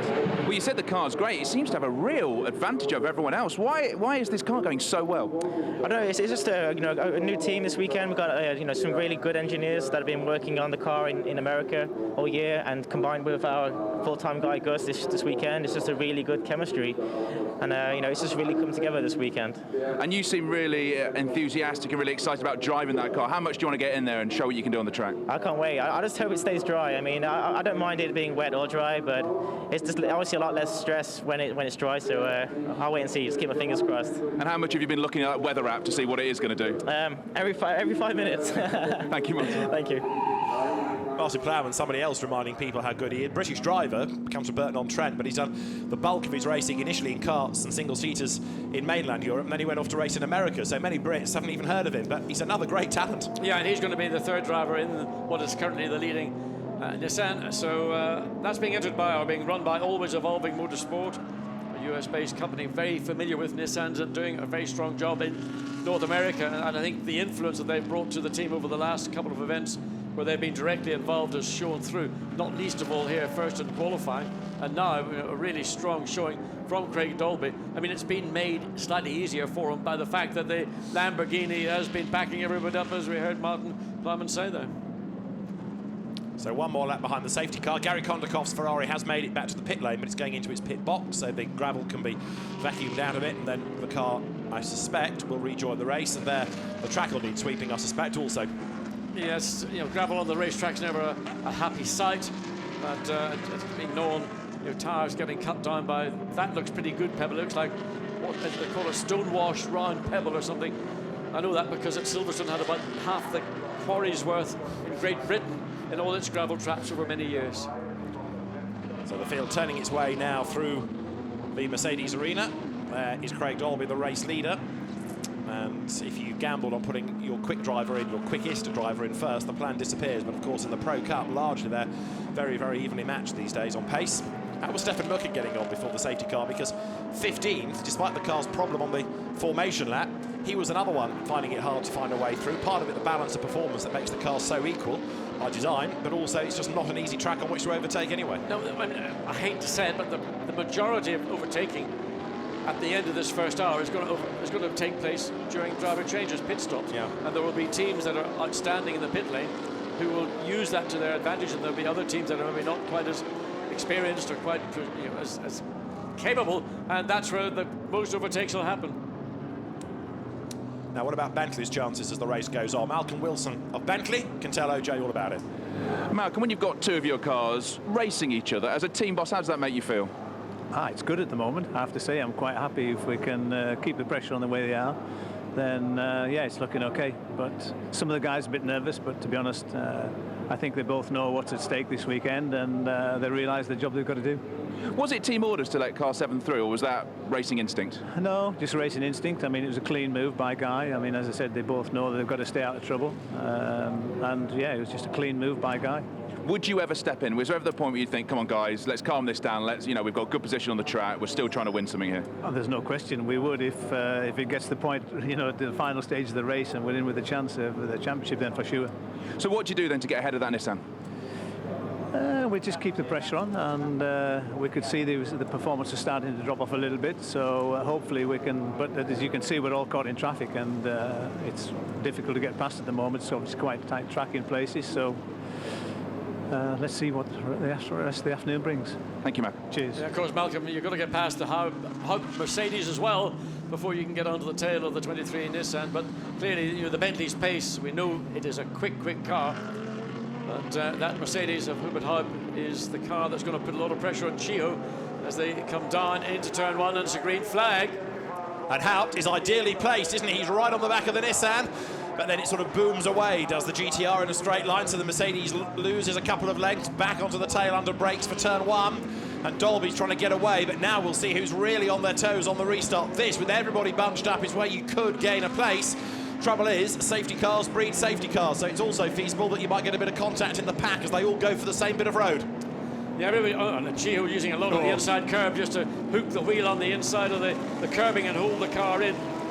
Everybody's had a little bit of a breather. The tyres have had a chance to get a little bit more back to normal operating temperatures and not the strange stress that they would have been under following cars so closely. Again, now that this race has got underway, it's going to be very tight for the opening 3-4 laps until things again form a pattern and then begin to settle down. So can Craig Dolby extend the advantage?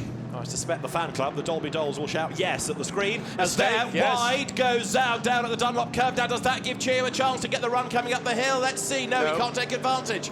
Again, that very, very svelte shape of the Huracan. He's able to stay ahead of the Nissan and the Mercedes. Hubert Haupt is still there in 4th place. I think that was an opportunity. He was slightly lost because the Lamborghini got well off what I would call the natural line, and that was an opportunity for the Nissan to forcefully, I mean, it was going to have to be forcefully, find a way to get alongside up the hill into turn 8 and 9 and try, and again, wrong foot, the Lamborghini driver. Max Boot wide in the background, hooked a wheel into the dirt as he tries to fend off Parent. Through goes Chio, Wolfgang right there, the bespectacled Alex Buncombe watching on with Darren Cox in the red coat, the Global Motorsport Manager of Nissan, as Bastian has a cheeky look at the inside of Parent. Doesn't work going into the chicane. Can he make a run up the inside of the Coca-Cola curve? He thought about it. Parent moves across and defends. But watch off this corner. Parent had to go defensive, didn't get the best line into the corner. Bastian had a better exit. The gap between the two cars is pretty static. And let's see if the Mercedes has got any more horsepower down the straight. Coming over the line, the other Nissan has just creamed itself up against the pit wall, and that has got debris on the road. We're going to end up with another safety car. I fear as Parent gets assaulted by Bastian at turn 1, and round he goes into the gravel. 2 separate incidents on the restart. And that will also probably see a penalty for the Mercedes because that was an avoidable contact. Parent was ahead. He got tagged on the right rear by the Mercedes-Benz, and it's in the gravel trap, and we've got again a yellow flag, whether the McLaren can be retrieved more quickly or it's going to be another safety car. But we've also got this Nissan that's parked on the pit straight. Harry Tinknell's car got contact coming out of the last corner, went into the pit wall, and it's out of the race with a lot of damage, and it's on the pit straight facing the wrong way. So we've got 2 incidents within the first part of the lap, which are going to have to be attended to. And there is the Nissan in question. Harry Tinknell's car up against the pit wall. Darren Cox not happy about that, nor will Von Ryan be about this sight, because the car is in the gravel at turn 1. Number 6, Marcus Winkelhock versus Greg Gilvaire, and Winkelhock goes round the outside there, going out of the Dunlop curve. It is possible to overtake there. Yes, but I mean, in fairness, Marcus Winkelhock slightly ahead of the curve, literally, in this case metaphorically, in terms of driver's skill and ability, and just used that experience to put himself ahead of the sister Audi up the hill into now turn 10. So, Harry Tinknell off on the pit straight, but with a bit of an assistance. And number 99 has got a punctured tyre, if not worse, as a result of the contact with Alvaro Parent. Yeah, left, front, right, rear. I mean, the Mercedes had contact. It's inevitable you're going to cut a sidewall of a tyre down when you have that kind of contact, both from the mechanical part of the car. And there is Harry Tinknell getting out of his car, and what a disappointment. I mean, I've never seen a car facing the wrong way on the Nurburgring. It must have been, I don't know what kind of contact it would have been from the rear, or whether just it was, well, we have to find out from Harry. He'll be back in the Nissan garage very quickly. And you can see it's left lots of bits of bodywork on the road, so the recovery team there clearing up bits of Nissan, but they've also got to get the car out of harm's way. And down the pit road, look, comes Rob Bell. Now, this could be a good roll of the dice by Von Ryan. In it comes. It's very early to make a pit stop. It is, but it's gambling, I suspect, on the fact that there might be a safety car here or a full course yellow, because you've got 2 cars off the road. They did it at Silverstone, and because you've got you've got 2 cars that need retrieval, I'm surprised that it's still just a yellow rather than anything more than that. Others are gambling as well. Number 99 Mercedes is in for its puncture, but this could be a shrewd roll of the dice by Davy Ryan's guys. Well, as we said, it worked. It won them the race at Silverstone. Totally different circuit. Not necessarily playing to the strengths of the McLaren in the way that Silverstone certainly did, but it was that play, that very early pit stop, got them out of sequence, and then they were the winners when it came to the checkered flag. So the yellow flag zones are in Sector 1 and Sector 3 at the moment, and there's a driver change going on at 99 as well, look. So Nico Bastien, having had to make that early stop, they're going to treat it as a mandatory stop now, and therefore change the strategy. So they've lost time on the in-lap because of the puncture. Nico Bastien will have a few words to say about it, I'm sure, but now they're going to try and stay on their own strategy, do the driver change, do the refuel, and not fall too far down. Well, I think Nico Bastien will have something to say about it, but I think it's Alvaro Perez who I would really like to hear, because he's going to be really very unhappy from a contact. Okay, it was close racing, and we've seen it for since this race really got underway 40-odd minutes ago. It's been nip and tuck all the way into turn 1, but on this occasion, the Mercedes was not sufficiently alongside the back of the McLaren to say, this is my corner, and the contact was inevitable. There is the Mercedes returning to the track, and it's returning at the point when the lead Nissan is coming down. Now, this is interesting because the pace that the Mercedes has got is not dissimilar to the lead Nissan, and what Craig Dobby will not want is to have to be held up. He should, in theory, be allowed to go through if the Mercedes is doing his job. But crucially, it stayed on the lead lap, hasn't it? So number 99 has stayed on the lead lap. That is significant. Also into the pit lane has come the number 1 Audi. Jean-Carl Vernet comes in. So again, teams gambling here, but still we've got the recovery of the Nissan on the pit straight. They're going down the pit road. Briefly, you saw number 1 Audi. Double waved yellows all the way down the start and finish line as the Harry Tincknell Nissan is being retrieved. Now the cars on lap 21. And we understand, news from the pits, that Harry Tincknell's car cut out coming out of the last corner, and he got a whack from behind from somebody, which then turned him around. I mean, what can happen is if you run up against the limiter, some engine limiters are quite aggressive, and it literally just cuts everything. Yeah. And the effect is that suddenly the car stops going forward. And if somebody's right on your tail, of course, they're going to be completely wrong-footed by it, and that could be just quite as simple as that. Well, the downside is Harry Tincknell's impressive GT debut is no more. Lots and lots of teams now getting ready for more pit stops. Number 1 Audi gets away. So at pit out, you just blast straight back onto the track. And of course, that car will stay on the lead lap as well. Good cycling through of the pit stops there. Dolby's advantage being increased. And even though we've had this car parked on the pit straight, it's being removed. Harry Tincknell's car is not far away from the vehicle access point on pit straight. So without the need for a full course yellow or a safety car for it, the track very soon is going to be clear again. Yeah, there we are, back on board with Chio-san. Let's find out from Harry what happened. He was somewhat startled, I think, to get stuffed into the wall, but he's with OJ to tell the tale. Harry, after an amazing start, it's a shame to see you stripped off and back in the pits. What happened out there? Yeah, we just seem to be having intermittent power issues, and 2 times before the safety car cut out on the exit of a corner and lost a couple of places. I think others could have been fine for the leading Pro-Am, but and then after the safety car, obviously punched everyone up. Around the last corner, exactly the same thing happened. Just went to get on the power, and then suddenly everything just cut off, and the Ferrari behind me was super close, had nowhere to go, and just hit me from behind and sent me into the wall. But a little bit of a knock, but it's a fine other day. Are you more frustrated or disappointed?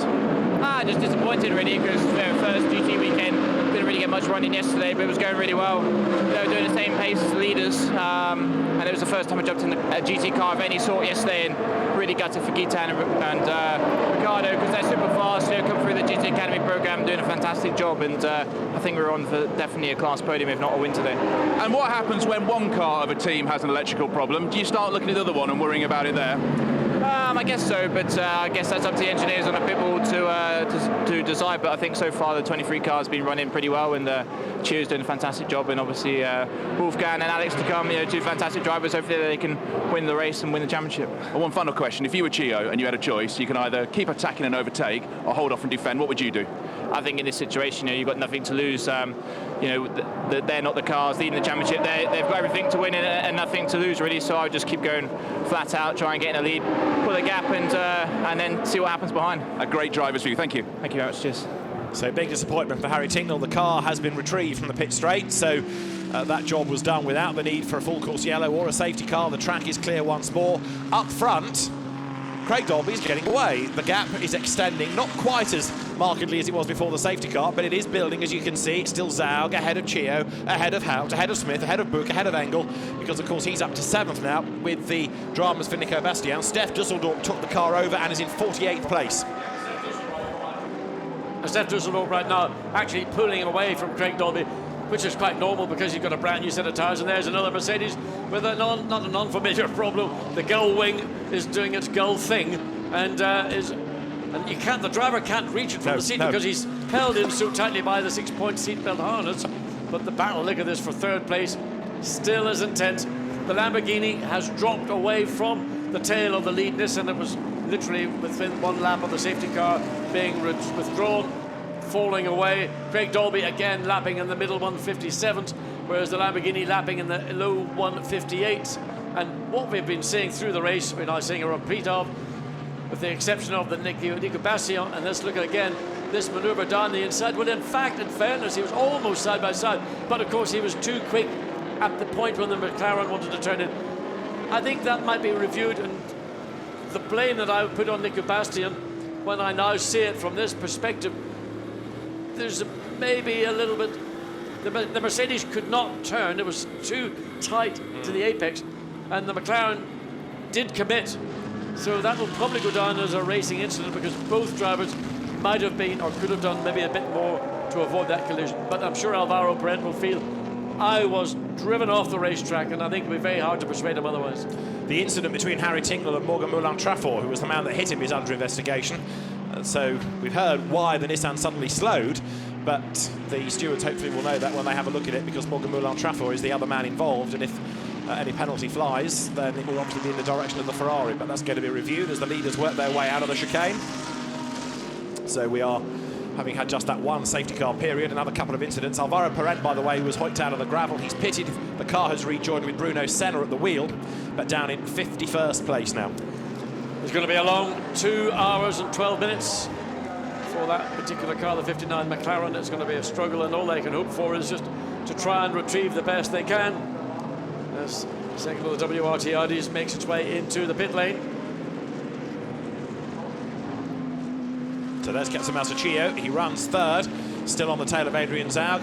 Craig Dolby's advantage continues to extend. It's up to 3.8 seconds now. Frank Stippler has just pitted, by the way, from 15th overall. Yeah, and of course, this is the car that's currently leading the championship. So again, they've gone slightly out of sync in terms of when would they make their pit stop, and they've decided now bring Frank Stippler in, and they can either put Stefan Rakelmi or Stefan Ortelli into the car.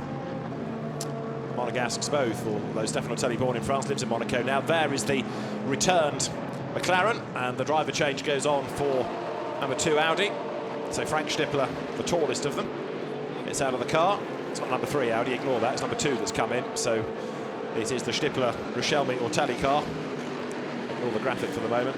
As there is the leader, as the car swoops its way through the Schumacher. Craig Dolby on his own. Absolutely driven a wheel perfect drive all the way through 50 minutes of this race, and took the lead on the run down into turn 1, and has never ever been challenged. And even after the safety car, he was able to pull away quite comfortably and relatively quickly. He's got a 3.8 second advantage as they came across the line at the end of lap 23. Lap 24, it's got to be nearer to 5, if not more, seconds from the 2nd place Lamborghini.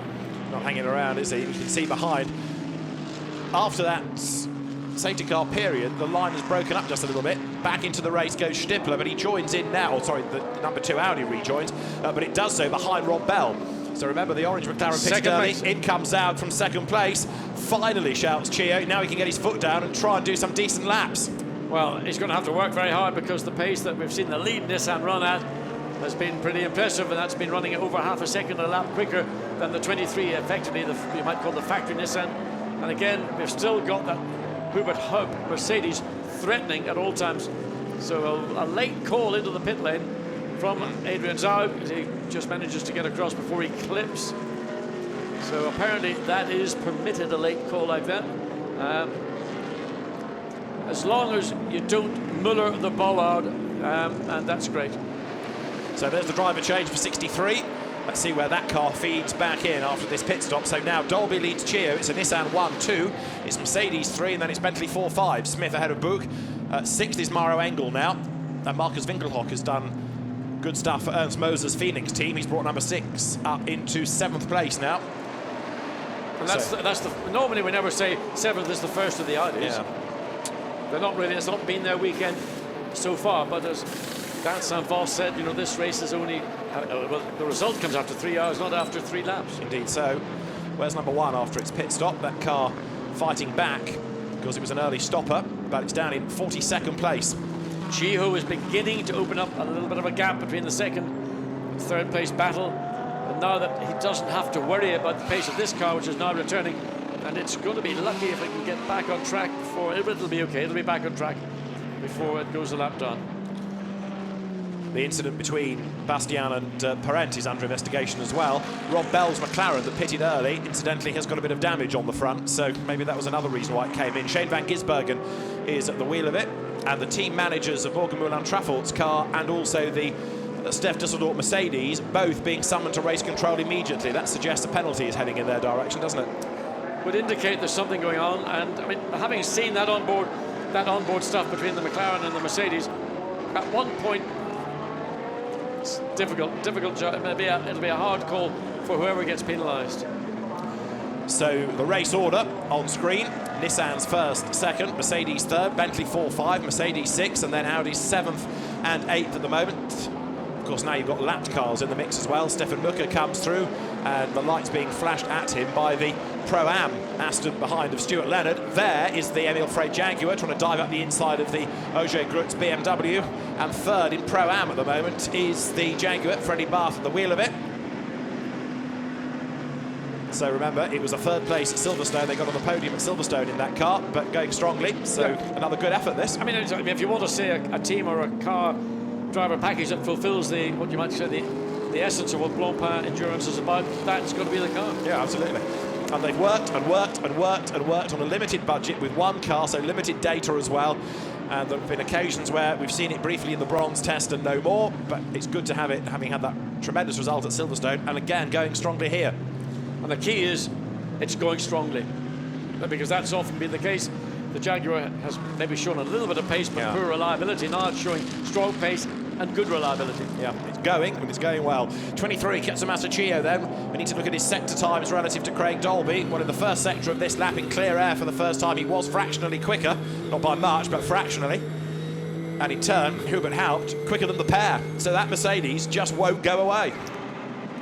What it wants to do is get ahead of Chiyo in 2nd place, but now that the Lamborghini's dropped out of this battle for the top 3 places, it's given Chiyo a chance to pull away, and as you say, on that last lap he was fractionally quicker than race leader Craig Dolby, but that's just the ebb and flow. We don't know where Dolby on that lap was, whether he was in traffic or having to deal with things that Chiyo was not having to deal with. So blasting back down the pit lane, number 75 Audi, which has served its first mandatory stop.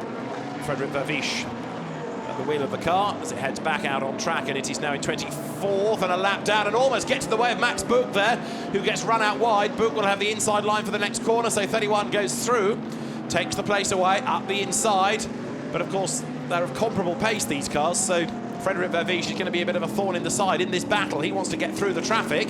Book wants to keep him at bay, and Maro Engel needs to get past the Audi as well, so that car for the leading group really has joined at exactly the wrong time and the wrong place. Certainly the Audi looked strong for the first time in the race. We're seeing now an Audi delivering, which we've really had to wait until almost the first hours of this race is over. There's 75 then, a lap down after the pit stop, and of course it'll gain that back as others cycle through. The lead gap is 4.6 seconds, which is between Dolby and Chiyo now. And also remember, these cars that are coming out on new tyres in most cases. Most teams, due partly to the weather over Friday and Saturday, has enabled them to save new rubber. So coming out new tyres, even with a full load of fuel, you're still going to be quicker than low fuel and worn tyres.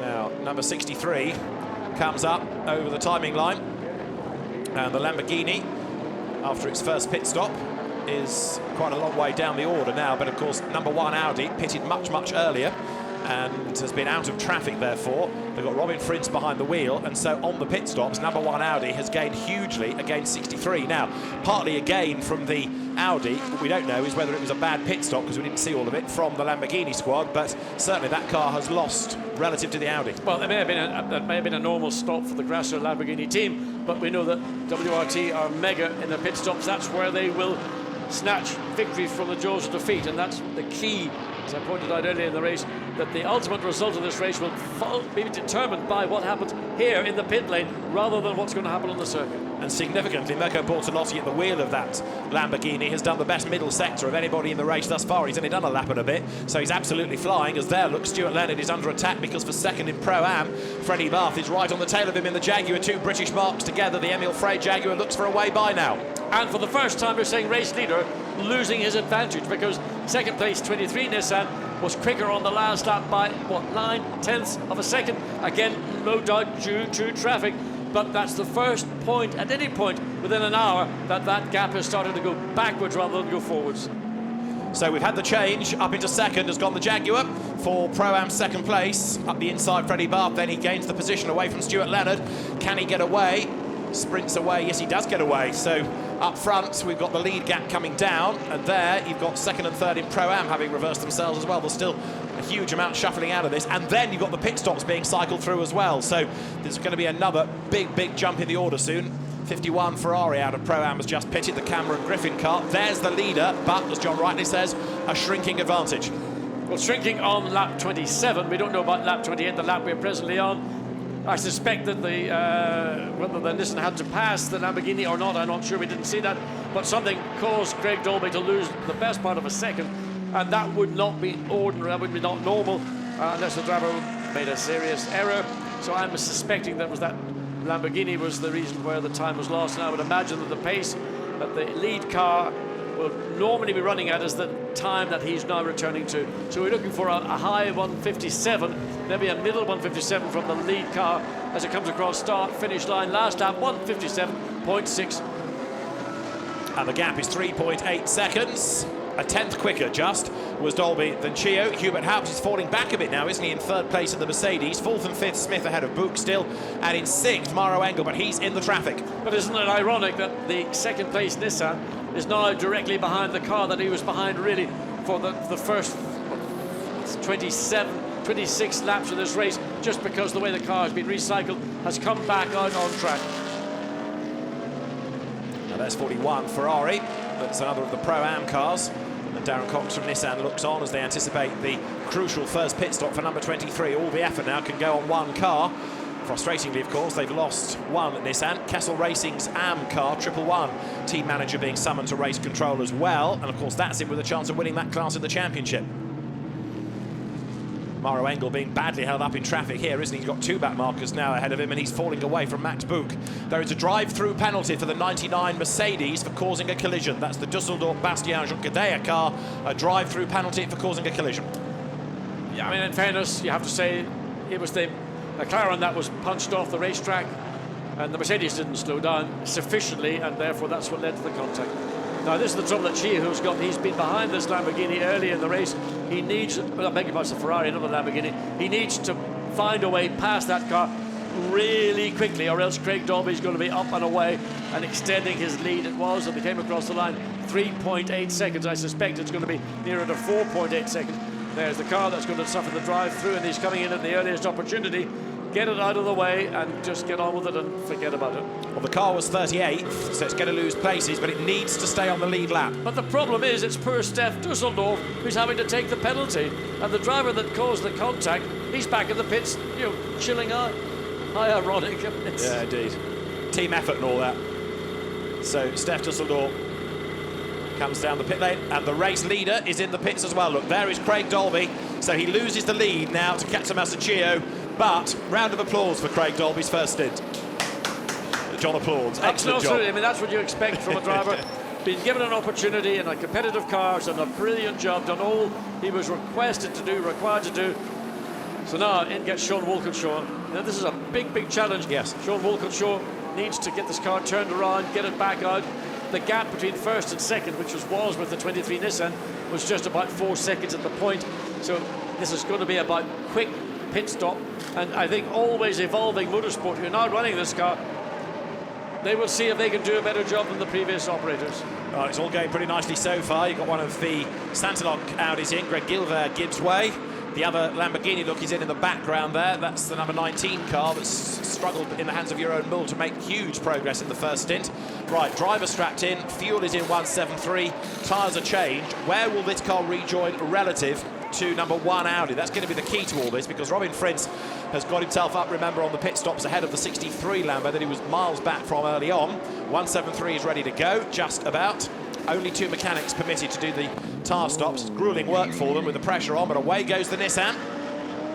And there, look, is the Audi that comes down the pit straight. So number 1 has just bought itself another spot, and the Lamborghini will go ahead of the Nissan as well. Number 1, with that decision to pit early, has gained itself huge amounts of ground, and the Nissan has fallen back behind the 63 Lamborghini also. Yes, but remember, those cars, by stopping earlier, they've done what, the best part of 8 laps or so on their tyres.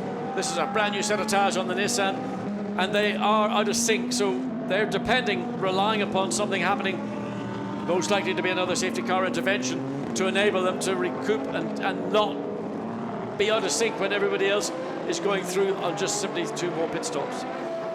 But the regulations say just do 2. They've done 1. They're not going to do any more than that because they know they're going to lose the time, and it's not a fuel critical circuit, so they'll be trying to tweak the strategy to maximise this stint and get themselves for another 70 minutes, so they should be good. The notional pit window that the teams work to opens on lap 20, and they were within that. We've got a drive-through penalty for number 111 Ferrari for speeding in the pit lane, and the team manager of the number 22 Nissan now to race control. That was the one that was assaulted, Harry Tingle's car. Can't imagine why they would be required to go up, other than to give an explanation from a technical perspective as to what was it on the car. You don't want to give a driver a penalty if it wasn't the driver's fault. Go along with that. I think that must be the answer, which is good to hear from the race control unit. So now that we've had this first round of pit stops, it's all nice and shuffled. So number 1 Audi looking a lot stronger because of the positions it's gained. There, look, is 23 Nissan. Katsu Masachio at the helm. And let's hear from Craig Dolby, because he's been the hero of the first hour, even though it's lost places on the pit stop. So let's hear what he's got to say for himself. Craig is with OJ. Craig, amazing first stint. It was not just showing what the car can do, but what you can do as well. Yeah, obviously this year it's been a mega year for me. I owe it all to JRM. I missed 3 years of racing full time, and they brought me back, and it's taken a while, but I think I'm showing now what I can do, and this one's for my granddad. He passed away last week, so that's for him. And I think you were showing not just speed, but a really emotional drive by both you and Martin as well. Yeah, there's me, Martin and Sean. We've done a fantastic job this weekend, and I just hope now we can have a clean race to the end, and the car's fantastic. So thank you to the always evolving boys. They've done a fantastic job coming over from America, and yeah, the car's mega. And let's just talk about the race quickly, because you did that stint, you came in, but you seem to have rejoined not back in first place. How does that work? No, I think there's a lot of people kind of doing the undercuts, and we'll see, because I think the longer we go, the longer the tyre will last, and round here it seems that the tyre wears away quite quickly, so we'll see where we are at the end, but hopefully it's a good position. Thank you, Craig. Thank you. More Nissan pit stops. Katsu Masachio is in. You're riding with him as he comes down the pit lane. So that's going to give Hubert Houghton the lead, going a long way in the Mercedes relative to the others. Bentleys likewise. Yeah, we've got the 2 Bentleys also following behind in 2nd and 3rd place. So they're going to be having to make their pit stops within the next 2-3 laps. So we get the Nissan in, and let's see. It's going to be, yeah, both going right. Driver change taking place. So it'll be interesting to see where this car, the pit stop from the Bob Neville's team. So the fuel's gone in now as the 4 wheels tyre's going to be changed, and it's really about getting that car serviced as quickly as possible, mitigating any of the little errors that can come in so easy. Just something drops, or the guy in the air gun just happens to get in the way of the guy carrying the wheel and tyre. There is the car that has dominated this race since the lights went out, but then the pit stop round lost its lead. Sean Wolfenshaw behind the wheel. He's going to get back ahead of the number 23 Nissan, in my view, because the Nissan just beginning to roll. It's well, let's have a look and see. Robin Frins in the Audi look. He's going to get ahead potentially. Here comes Ripe up to speed. No, he's but not. He can't get the line for the white line yet. So the Audi's on the outside line into the corner. Can he get the undercut as they turn through, or can Wolfgang Ripe hang on to track position? Robin Frins up to speed, everything up to temperature. He goes round the outside, up the inside of the Audi. Now goes Bortolotti. They touch. The Lamborghini is going to go through, so Bortolotti moves himself up ahead of the Audi, and Wolfgang Ripe has just been able to hang on to the place. Well, Ripe did all he could, and he did the best job, and he kept the Nissan ahead, but it was poor. Robin Frins, I should say, in the Audi that got slightly compromised and wasn't awaiting, didn't expect to see the Lamborghini being as aggressive and forceful, but the momentum was with the Lamborghini, and it's still with Bortolotti in the Lamborghini, who is going to give Wolfgang Ripe another working out down the hill into turn 7, then all the way back up the hill through turns 8, 9 and into 10. Don't forget Bortolotti, the quickest man on the circuit. He's done the best lap. Hubert Haupt, by the way, is pitted, so Guy Smith and Max Buch now are first and second, but they've not stopped. So, of course, when they do, they'll drop down the order and everything will be corrected. What we need to see, though, is where they all feed back in after this first round of pit stops. But Wolfgang Ripe, effectively the race leader then, ahead of Mirko Bortolotti, but Robin Frins running in that third spot of those that have made a pit stop. Excellent decision by the WRT team and Adam Hardy at the computer to say, right, this is it, we're going to bring him in early, get Jean-Carl Vernet out of traffic. Hubert Haupt then, who was up in that leading group as well, pits. You saw the Motorbase Aston of Stefan Mucker come in. Away goes Dominic Schwager's black Ferrari.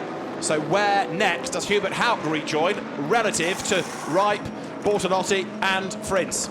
Well, if we look back down the racetrack, we'll see those cars as they make their way, probably coming up to the chicane, and then into turn 15, the final turn on to pit straight, as the left rear not quite maybe as efficient in terms of the symmetry of getting these wheels and tyres done.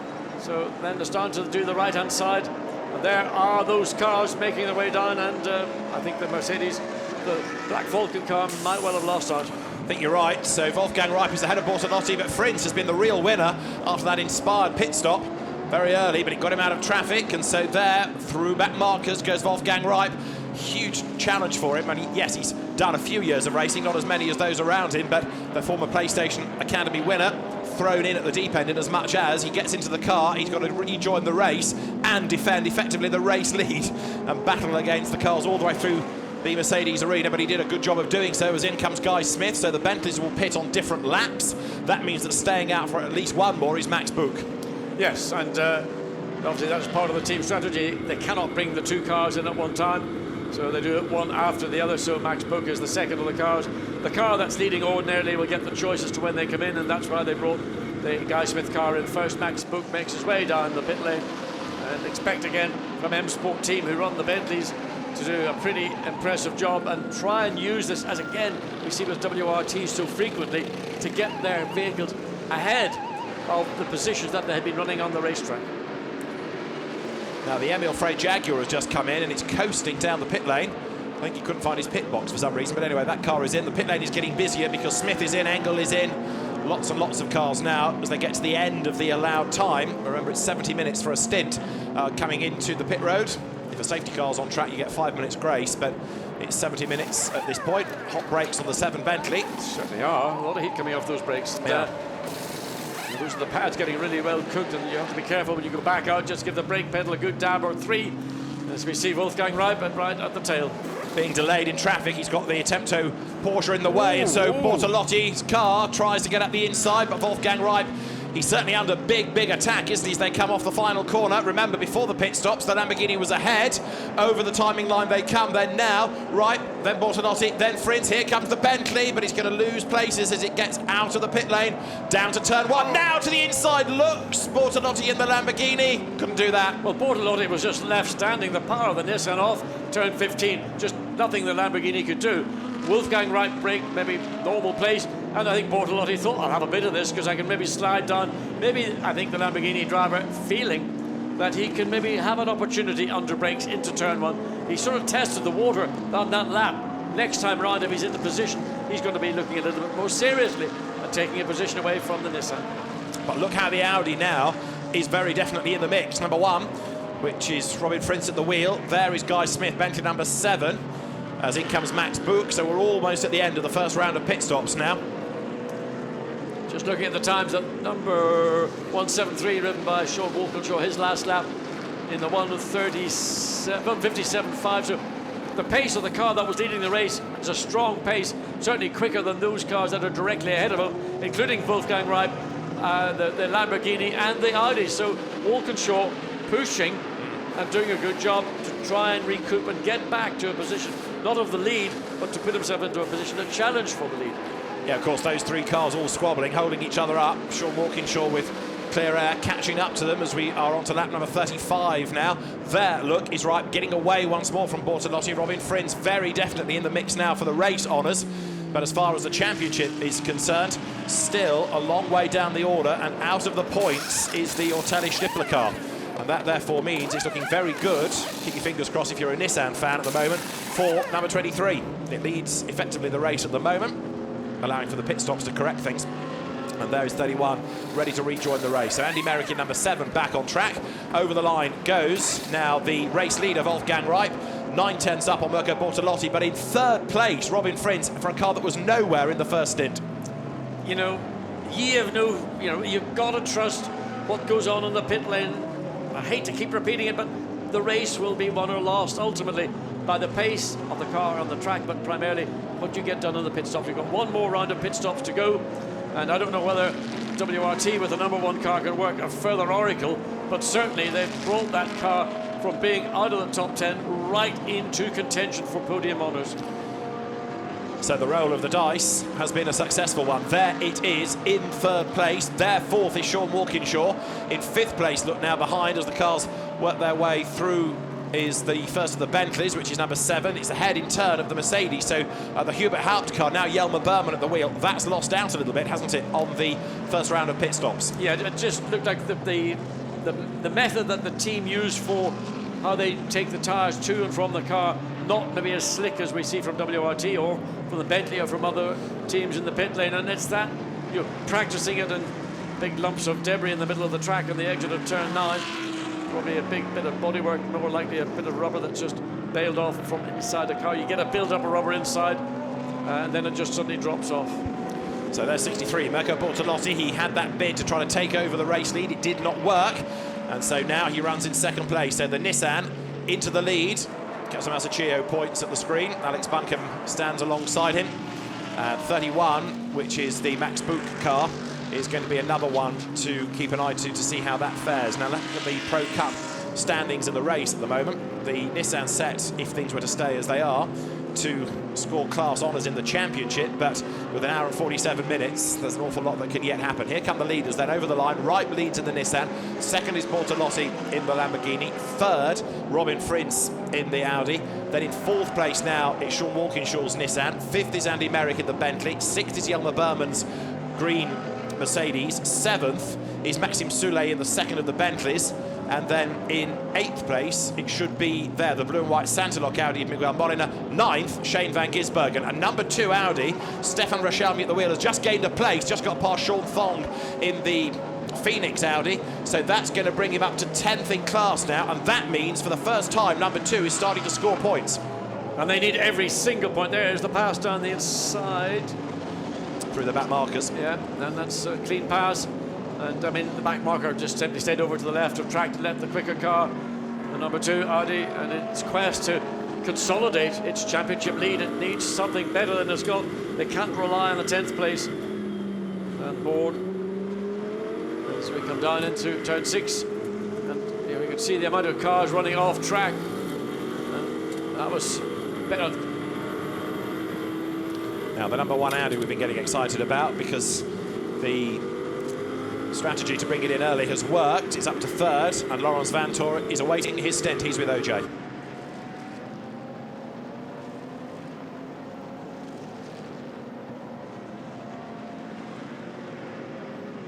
Apologies, we'll come back to the pit lane hopefully.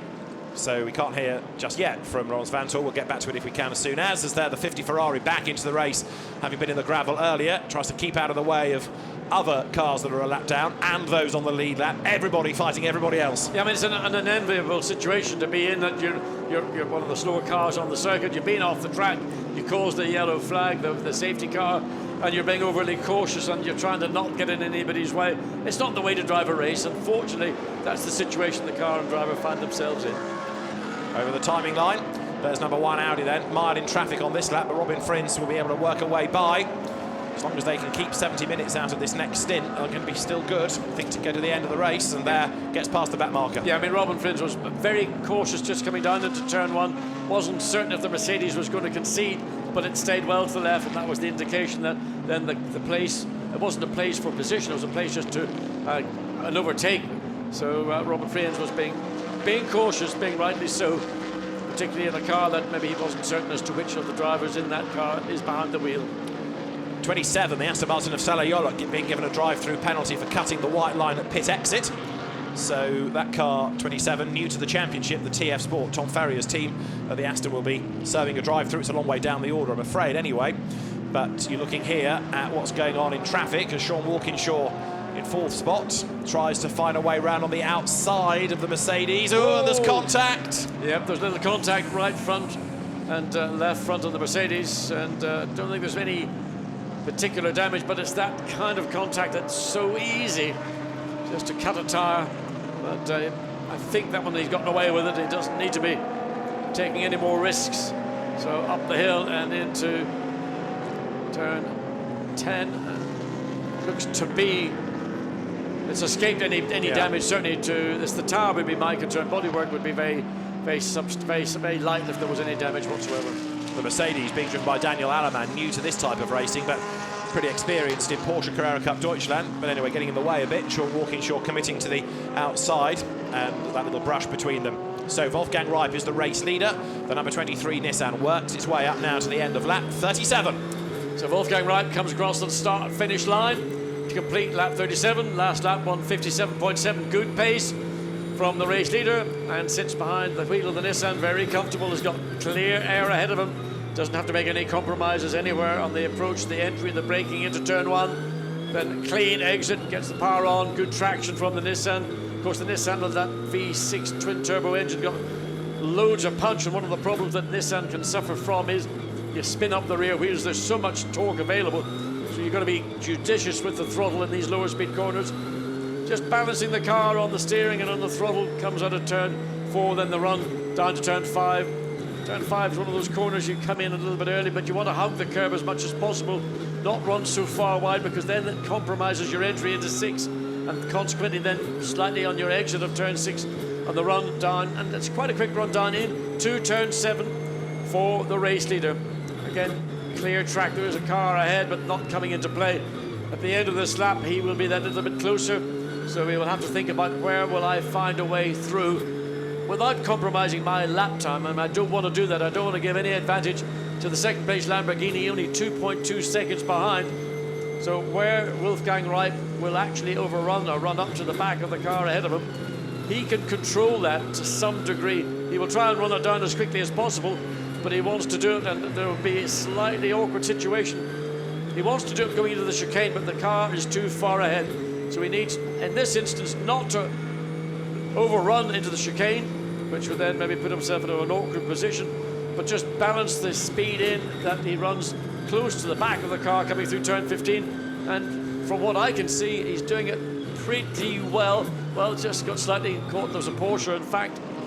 So fractionally losing momentum, and but should have enough straight line performance to put out past the Porsche down the hill, down into turn 1. But the Porsche's got loads of squirt too, and the Nissan not really making any yards, but because the Nissan on the inside and he's the race leader, will be a wave blue flag to the Porsche to indicate a lead car coming through. So good job by Wolfgang Reip on lap 38.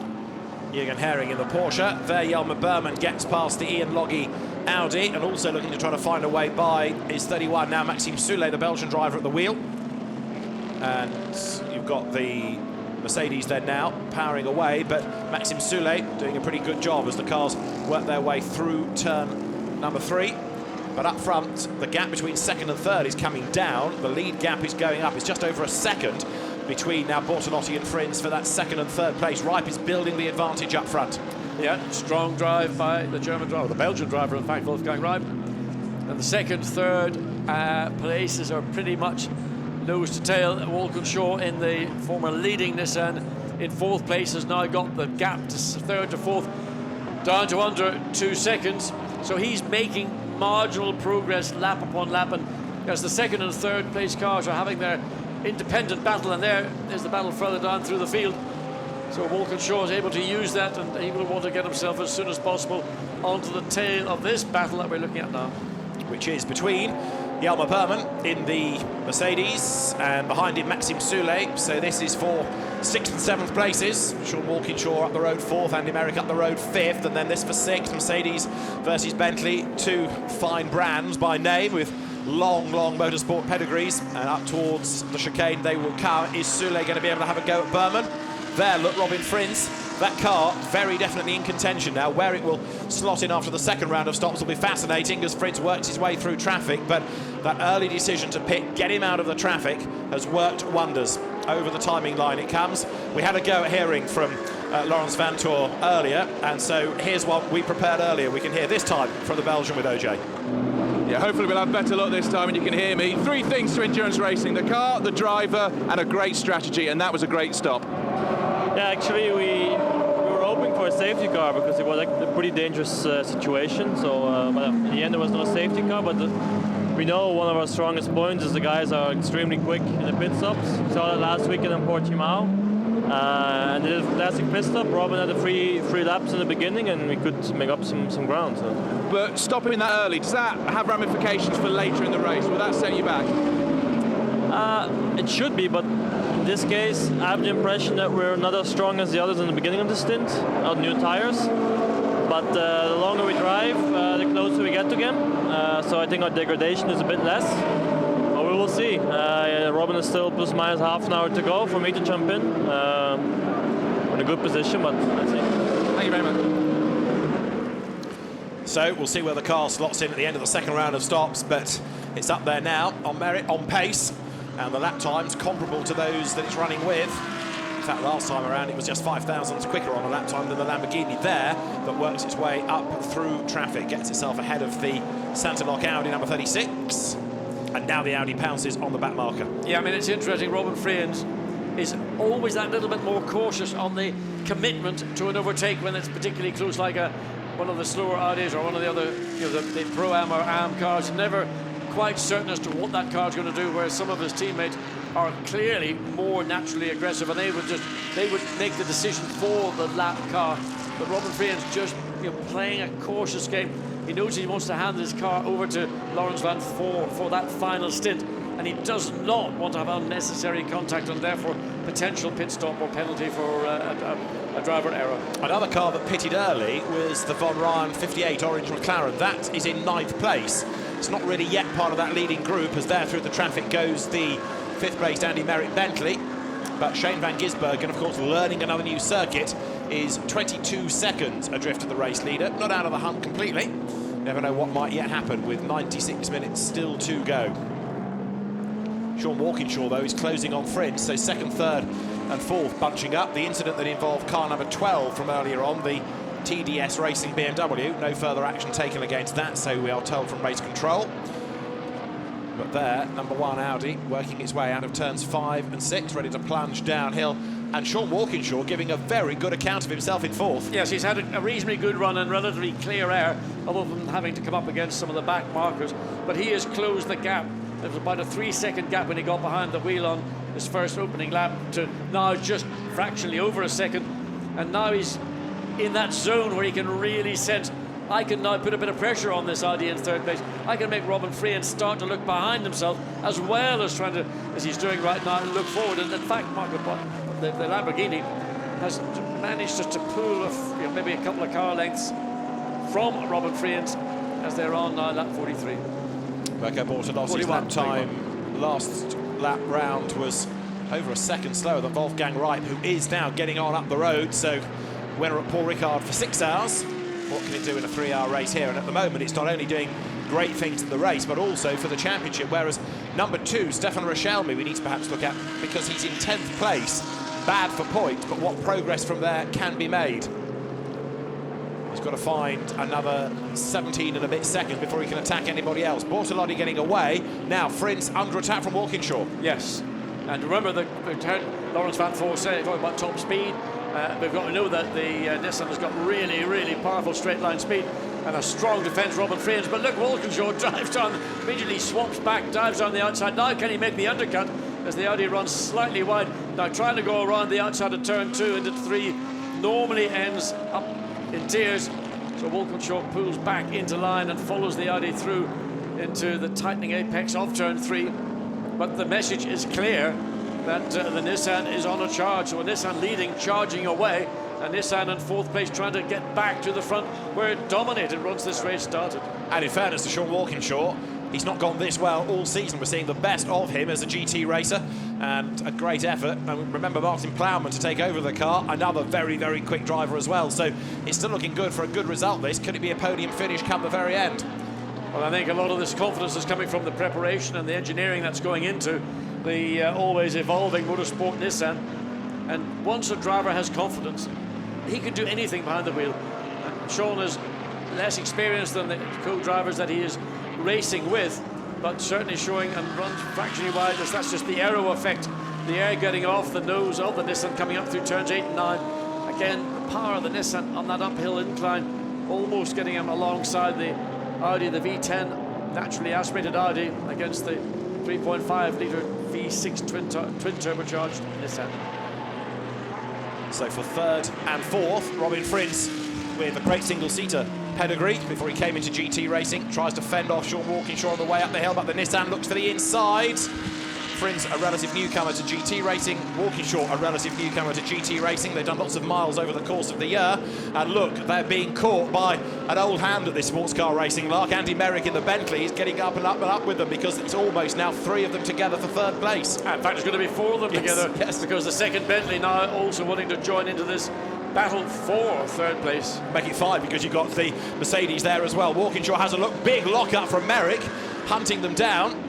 Need to start thinking about the Bentley in Championship, don't we? You need to be careful with that lock-up. If you get a flat spot on the tyre, or you flat spot it sufficiently, then you're going to be forced into the pits. The vibration that will come from that heavily flat spotted tyre, it would just be virtually impossible to drive. Andy Merrick just makes his way out of turn 4, and he's got his sights on the rear of the Nissan, as Walkinshaw's got his sights on the rear of the Audi. And Robin Friends is wondering, what have I got to do to try and put that challenge on 2nd place? And I was doing that successfully, but the Lamborghini's kind of escaped the clutches of the Audi, and is fallen back into the Walkinshaw's awaiting arms for that 3rd place.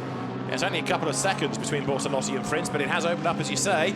There is Walkinshaw now on the back of the Audi, which is on less fresh tyres by dint of stopping early. So are we now to the point where the tyres are having an effect against the Audi?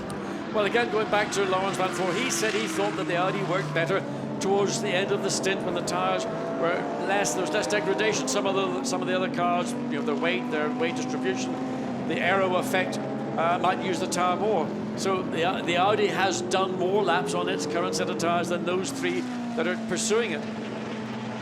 In the AM Cup, Karim Ogier is the category leader at the moment, from Anthony Pons Ferrari and Jürgen Herring's Porsche, and there is the leading BMW. It's the middle of those 3. It's the black and orange car. Remember, it had its big accident at Spa, but Karim Ogier, class winner at Silverstone, leading the way here as well as they come over the line. Ferrari tucked up behind to try to make the move. That's out of the Pro-Am category as they drop down towards turn 1, and the Francisco Guedes car is allowed by. There's no point fighting that. No, I mean, I'm just thinking back to Spa. That was one almighty accident, and there's still a bit of damage on the left front of the BMW, a little bit of the air deflectors looking like they've slightly been deflected themselves. There's the battle, and right on the gearbox under the rear wing, and also the Bentley doing the same thing. So Andy Merrick not shy and putting his foot in the door and trying to force an issue. The Nissan's got through, the Audi's dropped back 1 place. And it could lose another, couldn't it? Because Merrick has arrived on the scene as well, so the Audi in this stint potentially wilting, but they've got to get him for at least another 20 minutes before they can think about a pit stop. So Robin Friends now goes into damage limitation mode. He's got to defend, but Walkinshaw is away up the road, and Friends making that Audi very wide indeed now. Yes, and that pass occurred in turn 1, but we've now got to see whether the Nissan in 3rd place can do anything about Bortolotti in the 2nd place Lamborghini. Once he's been released from the rear of the Audi, then you can see how much he's been able to pull away, and you can see the lime green Lamborghini as it goes into turn 7. The Lamborghini exits it, And so the Bentley is doing its work, preparing to look for an opportunity again, probably most likely to turn one. There's the time. I mean, just Sean Walkinshaw just took a punt, went down the inside. Robin Friens decided that, you know, I want to finish this race. We've got one more pit stop to go. We can regain probably our position in the pit stops, so don't let's cause any damage to the car. And there, Andy Merrick, he's feeling a bit feisty. He thinks, I want to get alongside that Audi. Once I can do that, I can get ahead, and then I can put further heat onto the rear of the third place Nissan. So that's what's happening at the moment. So Sean Walkinshaw driving the race of his life up into third place. And there is Friends now having to defend from both Bentleys. Merrick and then Soule tucked up behind him. Number 7 is Smith. Merrick in the car that Guy Smith started, I should say. And then 31 is Maxime Soule, having taken over from Max Book. And actually 31 at the moment, looking the quicker. It's clawed its way onto the back of the sister car. Very much so, and I'm going to say Maxime Soule is probably going to be doing what we saw Guy Smith do much earlier in the race. That's getting used to headlights going. But I don't think Andy Merrick is somebody who's in nature is inclined to give way unless there's an instruction. We heard Malcolm Wilson would have no hesitation whatsoever. Stephen Kane keeps an eye on what's going on in that car. He's got no hesitation whatsoever in saying one or other driver concede, the other car's quicker. I mean, Soule using the inside of the curb again at 3 gets, you can see them, there's pace off turn 4, fractionally quicker than that of Andy Merrick. So whatever the differences are in the handling of the cars, or just simply maybe slightly better rubber for the Maxime Soule car, it gives it that little bit of an edge on the exit of these corners. Downhill they go once again, lap 45, just about at the halfway point, with now an hour and 28 minutes remaining as they turn their way through the Dunlop curve. And you can see how Robin Friens is falling away from Sean Walkinshaw, but is Walkinshaw going to be able to close now on Bortolotti? Vincent Voss nearest the camera, Pierre Dieudonné with the other headset on. Looking on, they are the brains behind the WRT squad. But if you're liking seeing Friens drop away. No, but I have to say, concern written across the face of Voss and Dieudonné, because that letting the Walkinshaw Nissan get through maybe relatively easily. And I think the reason Robin Friens did it is because he thought, I'd rather let the pace go and let's rely on our pit stops. But ultimately leaving a position for another car, a competitive car, to take your position in relatively easy ways, maybe the team just think that that was given up a bit too easily.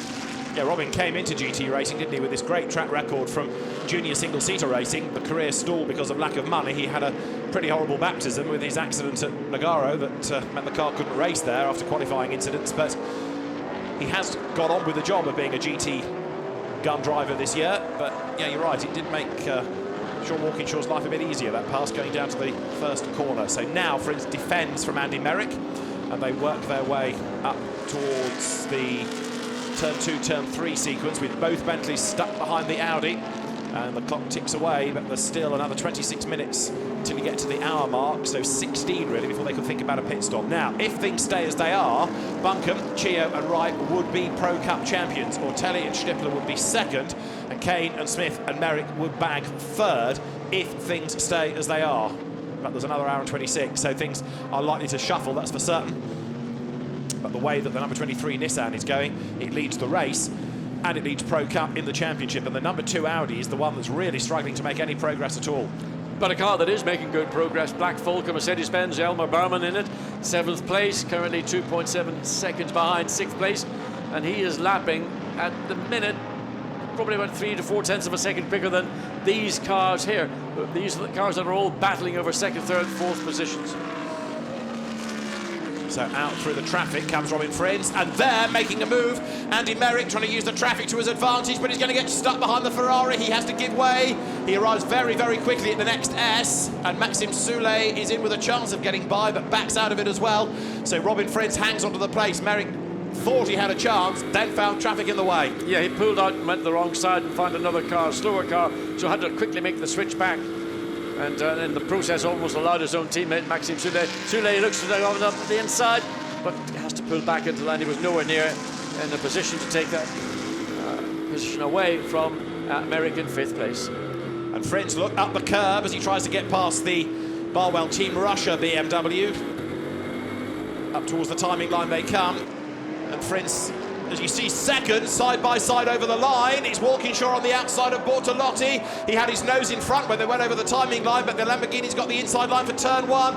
Sean Walkinshaw tries to stand his ground on the outside, can't do it, has to give way, but the pace of the Nissan is there, and Sean Walkinshaw driving the race of his life. Yeah, he could have been a little bit more thoughtful and try to, allow Bortolotti to run slightly deeper and trying to make the cutback, but we're sitting here in the commentary booth and Sean Walkinshaw driving blinding race. He thought he could bully it out by going around the outside and then be in position, in the right position to be ahead of the Lamborghini in turn two. Frins through the traffic as well. Is he going to be able to put a back marker between himself and Andy Merrick as they go downhill there? Look at the back of Sean Walkinshaw's Nissan. He's been briefly ahead of the Lamborghini when they went over the timing line. He had his nose in front by 54 thousandths of a second.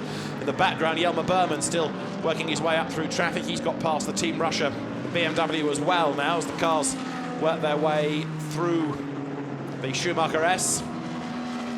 It's a 6.6 second gap between first and second. Of course, then third place right on the gearbox of the second place Lamborghini. So Sean Walkinshaw, there's maybe only one place on the circuit where he might be able to think, I've got a really good, clear chance of getting ahead of the Lamborghini, and most likely that's going to be at the end of pit straight into turn one.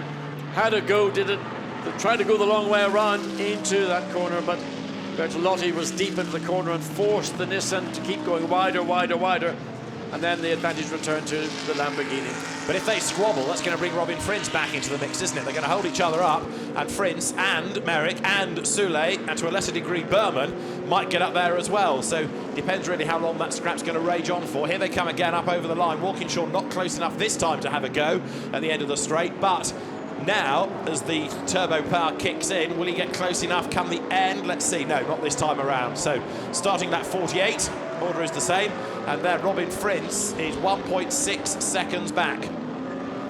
Well, the pace of the Lamborghini, as we saw in the early phases of the race, is actually drawing fourth, fifth, sixth place up to the back of the Nissan, and that's what's going to be, I suspect, in another 5 laps of the situation. We're going to have 5 cars ultimately battling for what is currently third place, or second and third place. Soulé, good exit coming out of turn 4. Look, lights, it goes to go down the inside. Now, is this going to be ground conceded? And I think, yes, it is. I think this time it was decided that the pace of Andy Soulé, Maxime Soulé, not his brother Andy, sorry, that's Andy Souchet. So, pass between the two Bentleys. We saw that happen in the first hour when Guy Smith found his way around Max Book.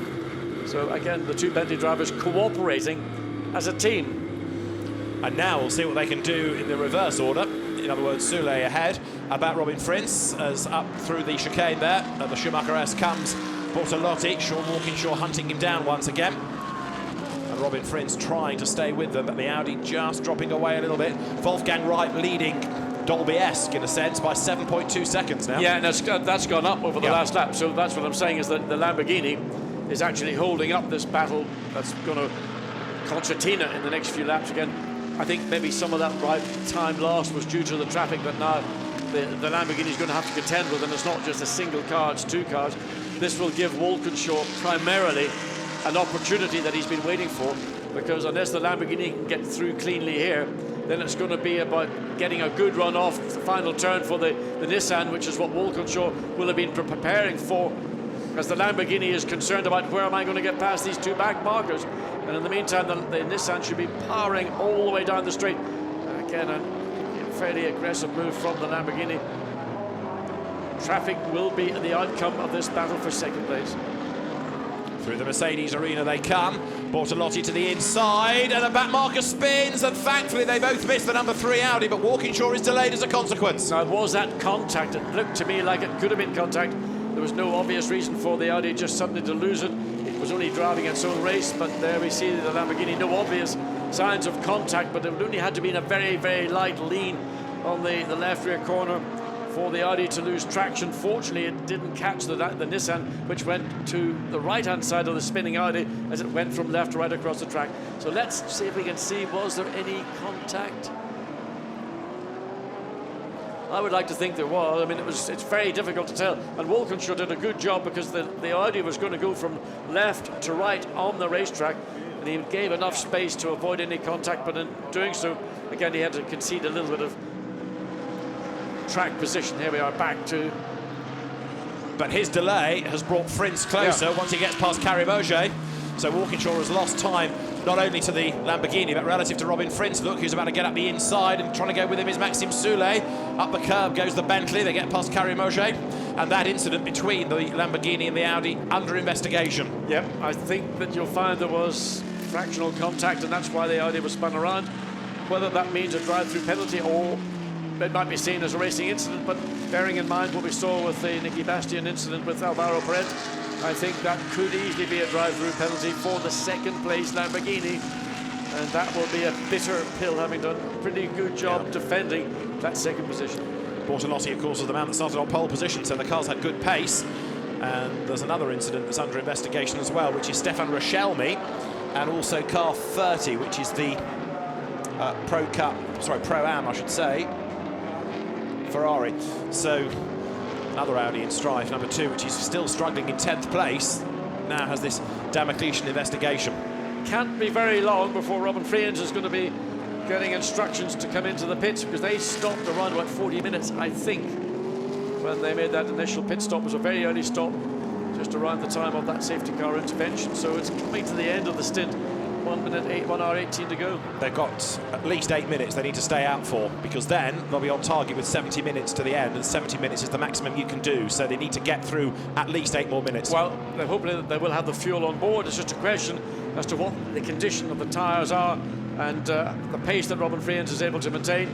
Andy Merrick running very wide. That's the second time in a couple of laps we've seen Andy getting the rear wheel dropping off the curb and kicking up a load of dust and sand. Seesawing backwards and forwards, obviously under brakes. The gap closes, but then on the acceleration off the corner, it opens back up again, and Merrick having to battle his way past one of the BMWs in the AM category up the hill, runs the curb, and so Maxime Soulet, again, having gotten ahead of the sister Bentley, hasn't really been able to do anything with the car that he wanted to get to.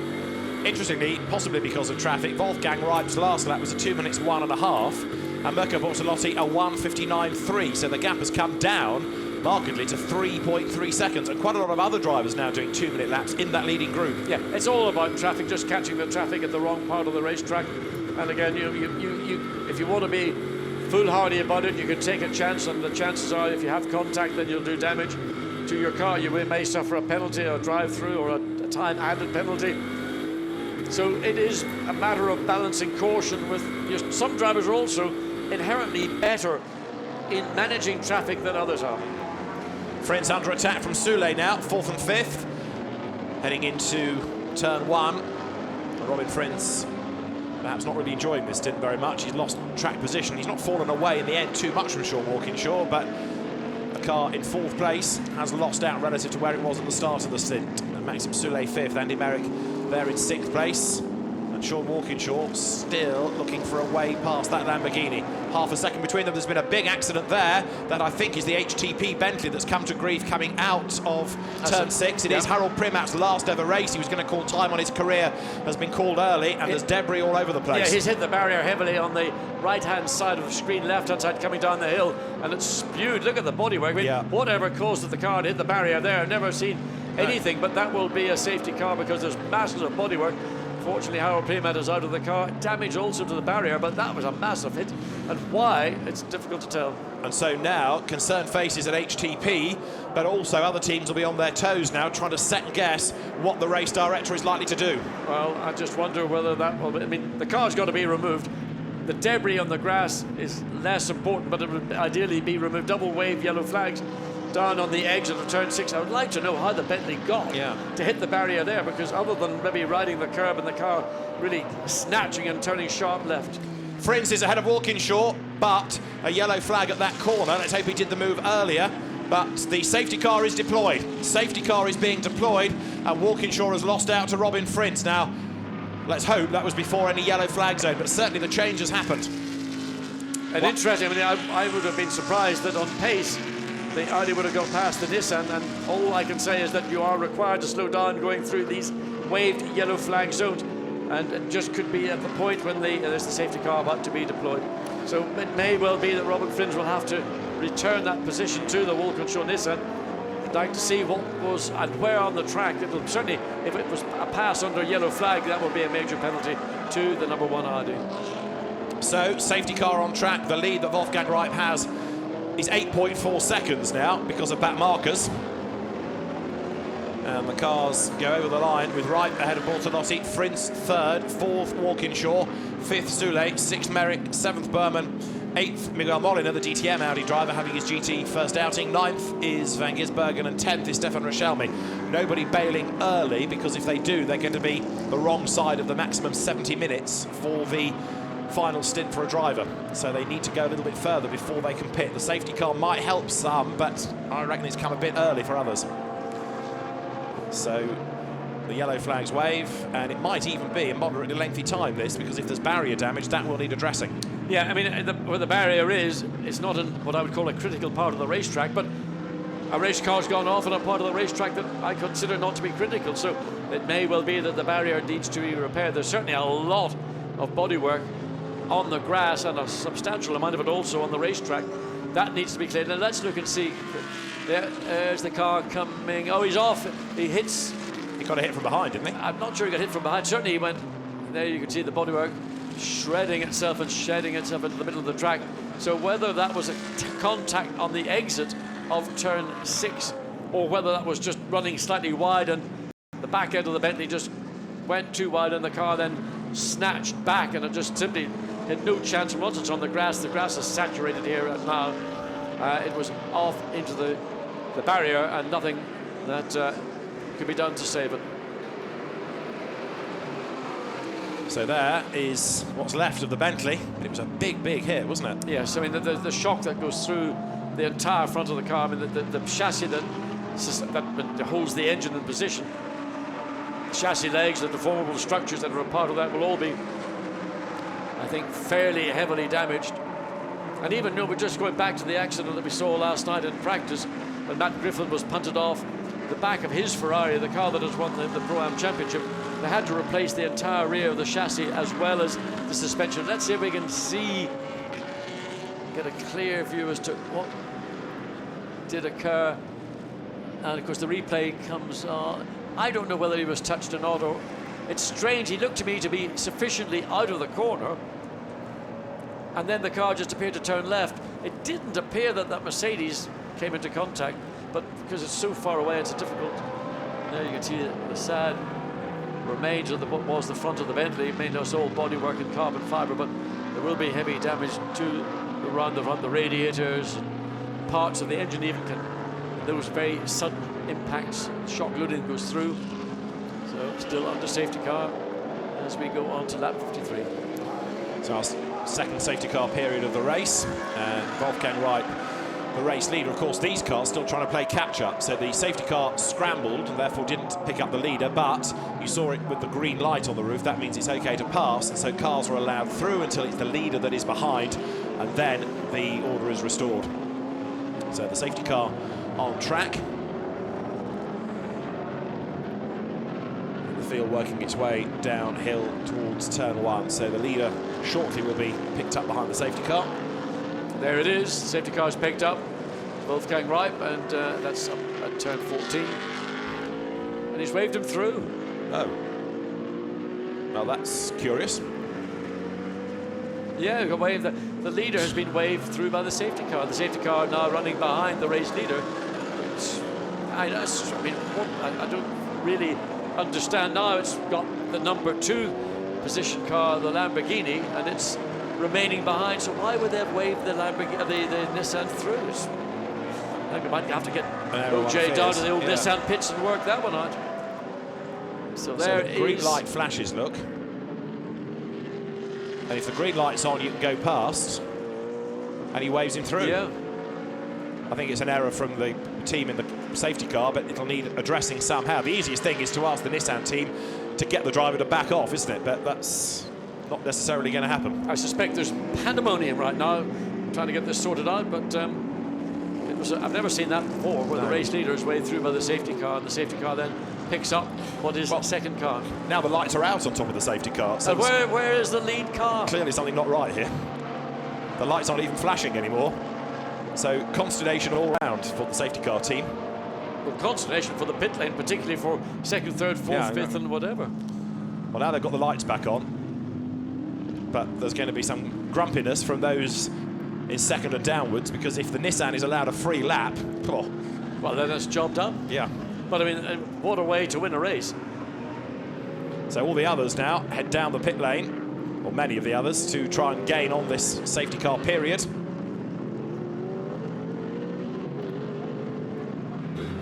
And there is a rather bemused Wolfgang Reib. Now he's slowing down to allow the safety car to retake. I mean, I think Wolfgang Reib has just slowed right down. The safety car must be about to overtake, and then he can slow. There it is. There it is, good. Like, oh no, he's lost the lead now. He's lost the lead. I can't believe it. He's lost second as well. Oh, for heaven's sake. No, he's gone over that. Okay, it's all been resolved, and oh dear me, what can you say? Human error. I suppose that you have to say things sometimes happen, but it's been rectified, and it's always good to see the correct outcome being restored, and it has been restored. So Wolfgang Reib, who was probably totally confused by what was going on, is back where he should be. Right. Hooray. So we've got 68 minutes to go. If you do a pit stop now, you're okay to go to the end because you're within the 70 minutes drive time. So expect, leader in, second in, and now the safety car is going to pick up anybody it can find.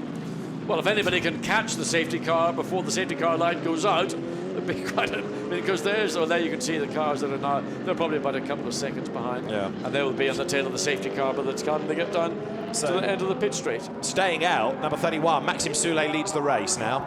Pro Tem ahead of Jelmer Berman. Ian Loggy comes in, and there at the end of the pit lane, the Audi teams ready for numbers 1 and 2. So it's going to be a very, very crowded pit lane, isn't it? It's going to be, once you get into your pits, that's one thing, but it's getting out. There's the lead Nissan. So this is going to be the pit stop that will win or lose the race for the number 1 car. WRT, who are outstanding in their pit stops, driver changes, refueling. As we saw, the Nissan. So can we see the Nissan get turned around and get back out? There's Alex Buncombe in the car, Wolfgang Reib helping with the belts, but I think that the WRT Audi, and again you see those cars that came in that earliest opportunity are all filtering their way back down as the Nissan. So now the right side there is the Audi about to come on. The Audi, I think, is ahead in terms of the pit stop, so the angle the Nissan is in, it's making it very tight. Even the angle of the Audi is in, it makes it very tight to change the right-hand side tires. The Nissan's got to be pushed back, and it comes out. Oh! Stays ahead, but only just. That was released. And where was the Audi? Still. Well, significantly, the Bentley's ahead of the Lamborghini. There's the Audi coming out. But the Bentley has gained on the pit stop, so that's gained up 1 spot. The Audi falls to 4th on the release, but Bentley number 7 is the winner on that. It's got ahead of the Lamborghini. So remember that car had dropped not only behind the Lamborghini and the Audi, but the other Bentley. It's really bought in at the end of that pit stop, hasn't it? It certainly has. Good work by the Bentley boys. Good pit stop. They got in and out. And who's behind the wheel? Is it now Stephen Kane? Should be, yeah. Oh, he's the man. Absolutely. So he's in the box seats, isn't he? Stephen Kane, when it comes to putting the hammer down, when it last stint at Silverstone last year. Absolutely. Other events.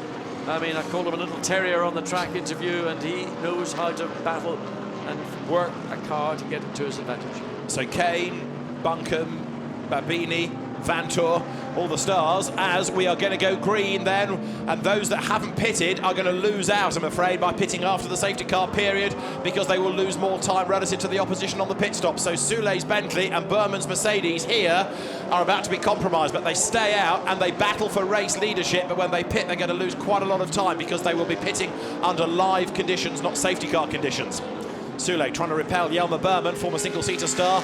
The safety car is coming down the pit lane with another wave behind it, and they're being delayed as they head down the pit road as well. So those that didn't pit are being compromised, and also Berman's being compromised because he's stuck behind the Bentley. Yeah, well, Jelmer Berman has been on this stint very quick all the way through, but there is the Nissan back out on track, and we need a lap or two to wash this all through to see what are the relative positions. We think it's still the Nissan technically leading the race, as the Lamborghini, and the Audi Walkinshaw with Martin Plowman now behind the wheel. It's dropped back to, well, it's all going through this whole cycle, so it's somewhat irrelevant, but not maybe, I don't know why the Bentley found that time in the pit stop, but whatever it did, they got through.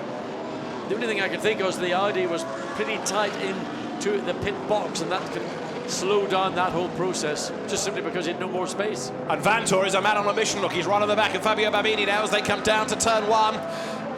The 63 Lamborghini, apologies, Mirko Venturini at the wheel of it as they turn their way through turn 1. So Venturini hangs onto the place briefly. Vantor tries the outside, and now to turn 3. Giovanni Venturini then under real attack. The Audi tries to get to the inside line. Both cars out of the Audi group, and certainly there's a bit of commonality between the R8 and the Huracan, but Vantor absolutely charging, and Venturini's going to have to work really hard now to keep him at bay. Yeah, well, Vantor wants to get through at the earliest chance. He doesn't want to be stuck behind a similarly powered car. We know that the Lamborghini has got good straight line speed. We know that the Audi fractionally more draggy in terms of its body and downforce. So it will be a battle for Laurens Vantor to make this pass early. He does not want to spend more than a lap. He'll lose his momentum. The whole familiar story that we know of getting caught behind another car, which you are capable of lapping quicker than, but you can't find a way around. So uphill comes 63, the green Lamborghini, just for the moment at least being able to fend off the challenge of Laurens Vantor. Giovanni Venturini at the wheel of what is traditionally the second of the 2 Lamborghinis, but has really shone today, and it works its way now through the Bilstein curve to the inside, looks Laurens Vantor, but he can't make that move stick. And how are they getting on relative to Bentley and Nissan up the road? They're certainly falling back because they're busy squabbling. Into the Avant Bogen they come now through that fast right up the hill, heading towards the chicane.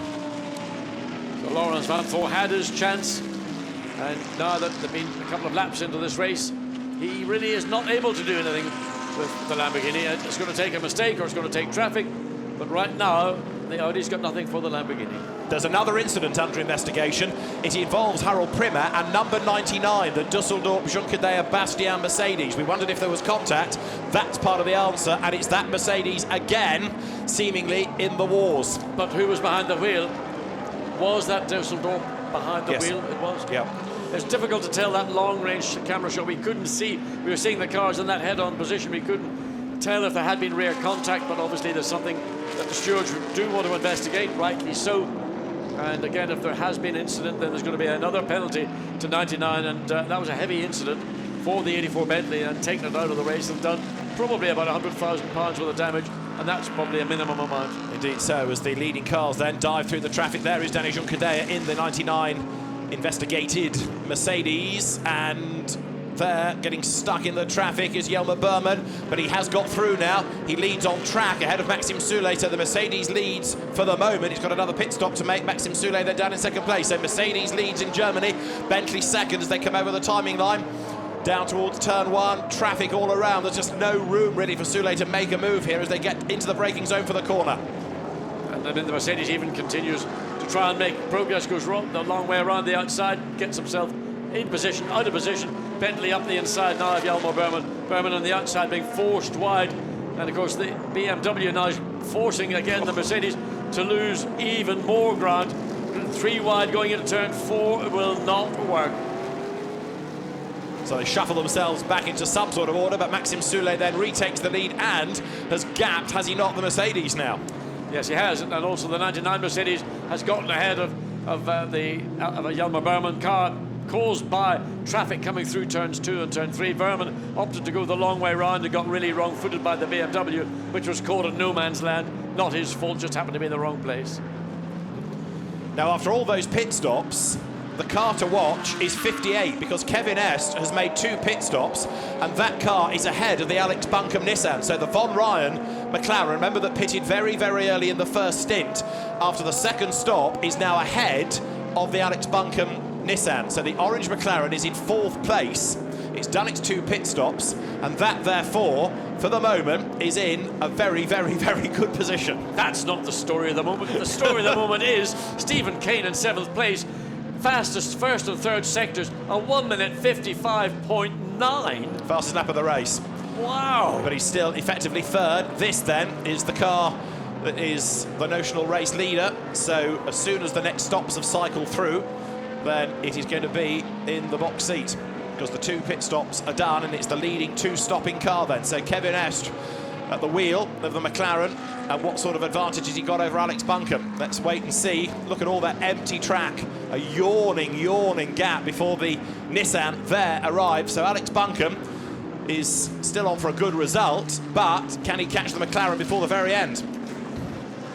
Well, can the McLaren maintain its pace until the very end? That's the other question. So Nissan, the later of the stoppers, will have slightly fresher tyres all the way through. The Lamborghini and the Audi, Laurens van Thor, still unable, with all his speed and skill, unable to find a way past the Lamborghini. And same old story on a circuit like Nurburgring, the chances to overtake are few and far between. And if you sit behind a car, you're going to be controlled by that car's pace. The result, potentially second for the Nissan, would still be enough for the Pro Cup honours. But the 58 Kevin Est McLaren then, which did its personal best lap last time, a 56.7, is the leader. There is Laurens van Thor, still frustrated behind Giovanni Venturini as they work their way up out of the Coca-Cola curve over the timing line now. Leaders go through, staying out. Maxime Soulet, the leader, 2.4 seconds up on Jelmer Berman. But there is Kevin Est, 4th on the road, but the leading 2-stopper. I mean, when you think at the start of the race where that car was starting from, again, bright, clever strategy, as we saw at Silverstone earlier this year, has brought that car right into contention. At the start of the race, we'd have thought, if a top 3 position, you would be very lucky indeed. Oh, and this is the nearest we've seen Laurens van Thor to getting that position away from the Lamborghini, and he's got a good run off turn 4. But again, the Lamborghini, just once it gets in a straight line, just is able to consolidate and marginally pull away. Are they in danger of being caught as well? Because hunting them down is Christopher Mies in the Santilok Audi. And Laurens van Thor, regarded by many as one of the top GT drivers, now needs to prove it. Can he find a way through? It's not easy to overtake around here. The cars are evenly matched. The team manager of 99, Rover Racing Mercedes, back to the race control building. He must go. So there's another penalty, I fear, heading that way as Van Thor uses the curve, tries to get up the inside, but the back stepped out. That didn't work. 58 minutes and counting of the race to go. We're into the last hour, the final third of the race, the last hour of the Endurance Series for 2015, and there's still a huge amount to be decided. And he left a bit of rubber on the racetrack in the process of trying to use as much of the 560 horsepower of the Lamborghini, or the Audi, and the Lamborghini, the same engine. Just it's a question of what the BOP between the 2 cars is. Good run off. Now turn 11. This is an opportunity for Laurens van Thor. If he can stay close to the back of the Lamborghini, he's going to have a look to try and make a manoeuvre up into turn 12. That corner will be, not say blocked, but the Lamborghini will use the middle of the road to defend. And of course, Audi now has lost that advantage coming off 11. Again, up into turn, final 15. So let's watch and see what Laurens van Thor can do again, right at the back of the Lamborghini. Lamborghini having to go defensive into the middle of the track, forcing the Audi. If you're going to go down the inside, you're going to have to brake earlier than me. So it's the Lamborghini that opts to go down the inside. The Audi goes slightly wider. Watch for the cutback, but Van Thor really isn't able to get on the power any earlier than he can manage. Again, has to fall in behind the rear wing of the Lamborghini, but real nip and tuck stuff. Now, trying to get up the inside going into turn 3. Again, tags are back. No, that was... No, I was going to say the Lamborghini's coming back. Now, whether that will be again seen, and the Lamborghini runs wide, and the BMW, nothing to do with this battle, just slides ahead. So I think that will be, Venturini will be wondering, what was that all about? And the contact, which was very, very slight. Let's look again and see Laurens van Thor's coming. Not really in a position to do something, but just, well, it's the lightest of bumps, and I don't know whether that's going to be brought to the attention of the stewards or not. Certainly it was there was light contact, but I don't know whether that seemed or deemed to be an unfair pass. Well, a pass it was, and so up to the organisers now to decide what, if anything, to do. But Van Thor is away and gone, isn't he now? He's off like a scalded cat. So having got through, I was going to say before that incident happened, remember how difficult it was early in the race when they were trying to get past Adrian Zaug. I mean, that Lamborghini was a hard car to overtake for really the first hour of the race.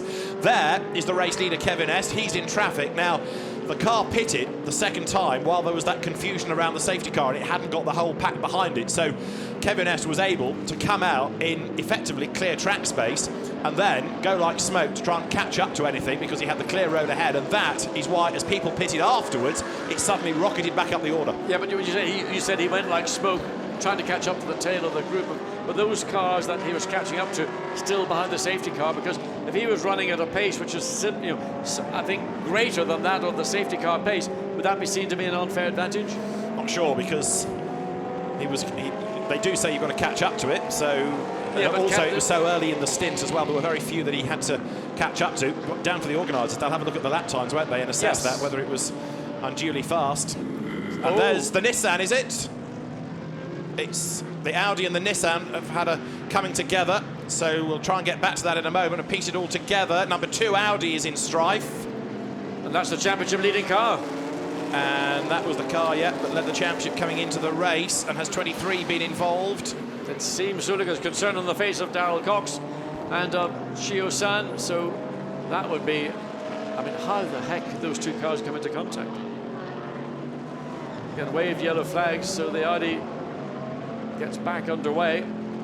That was all the way into turn 1 that incident occurred. So is there damage or not to the back or to the side or whatever of the Audi? So the championship leading car coming into this final run, and we're looking to see the car that at one point had been leading. Now that was in 10th place, so the report we had was that there'd been contact between Audi and Nissan, but trying to piece together where they would have been on the track together. Anyway, the Audi, after its moment, has got going. We'll no doubt have a replay of how it got there. So that potentially makes life easier for this car, with the Audi further delayed, dropping it back even further in the order. So race leader still, because he's got to make another stop, Maxime Soulet. Second, yet to make another stop, Jelmer Berman. Third, yet to make a final stop, Dominic Schwager, before he gives back to Stephen Parov in the black Ferrari. And then Kevin Est leads from Alex Bunker by 6.2 seconds, and the gap is coming down. So there's the McLaren leading the way, but the gap is coming down between Est and Bunkum. Just to confirm what I was suggesting a little while ago, while you're catching up the queue, you're okay to go at full pace, according to the news we've had confirmed from Race Control. Dave Ryan nearest to us, Andrew Cocotti in the middle, Rob Bell in the background.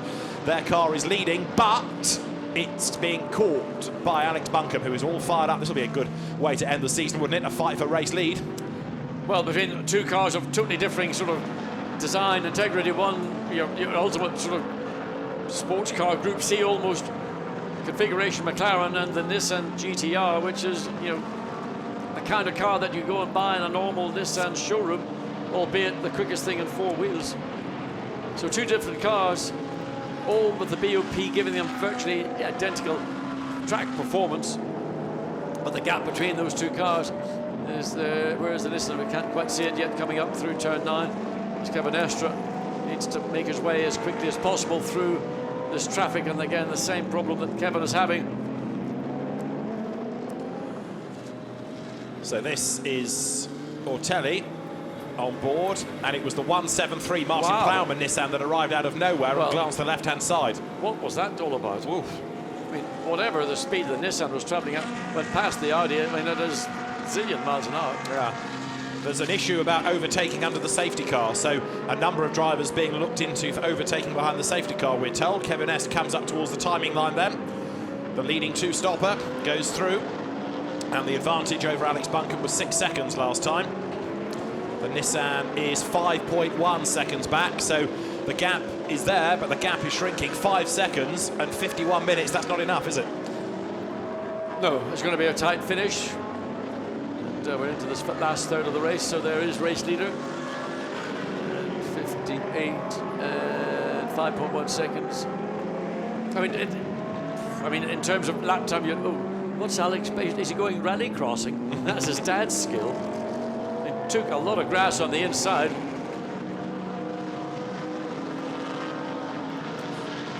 So Alex Bunkum doing everything he can. Grass tracking coming through turn 3 as the McLaren goes out of turn 6. So wait for the Nissan to come into view. There it is. So the gap as they went across the line on the last occasion, 5.1 seconds. traffic will affect the pace of the McLaren. It's going to now affect the pace of the Nissan as the Bentley following through. And this is Stephen Kane again, using all that ability. Stephen Kane usually does the final stints in the number 7 Bentley, and really has done some outstanding jobs. Again, getting stopped. Oh, traffic coming up the hill there, and that was a bit of a moment for Stephen Kane, fully committed, and then having to make an adjustment on the steering wheel and probably get out of the throttle momentarily. Yeah, Porsche arriving sideways, I think, for the gravel, so more drama. Number 1, Laurens Vanthoor, is being given a driving standards flag for that little bit of contact up the back. Yeah, but that's the only penalty. But he's under observation. He is, so any more of that, and it'll get worse. Right, Kevin S leads the way, Alex Buncombe second. Even if the car is only second in the class in the race, it'll still win the championship, so are they going to settle for second? Let's see, this is the reason for the driving standards flag. I mean, the Lamborghini was slowing down and the Audi was still maintaining its pace. To me, there was no intent in that, and I think the judgment given is a driving standards flag is the right call. Yeah. There was no intent. I mean, he didn't intend to either to pass him there. It was more because of the Lamborghini backing off a little bit earlier than the Audi was required to do.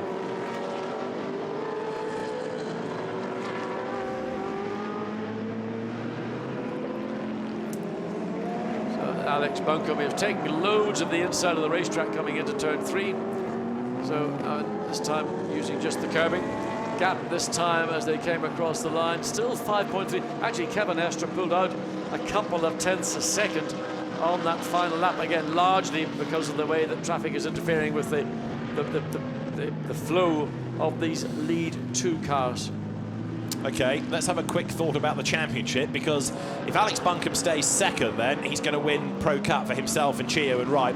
But behind, remember, is Stephen Kane. Now, if Kane were to get past the Nissan and to get up into the lead of the race, then the Bentley would win the Pro Cup in the championship. So there's even more pressure on Stephen Kane. He's going as quickly as he can anyway, but can he do anything about the Nissan? And then could he set off with 48 minutes to go in pursuit of the McLaren? The lap time suggests maybe not, but Stephen Kane is in traffic, so given a clear lap, you never know. Well, all he can do is doing what he's doing presently. That's drive the wheels off the Bentley. That's why he's usually the 3rd driver in a team of 3 drivers in the Bentley. We know that in the final stint, when it comes down to the short hairs, that he is the go-to guy in Bentley to deliver.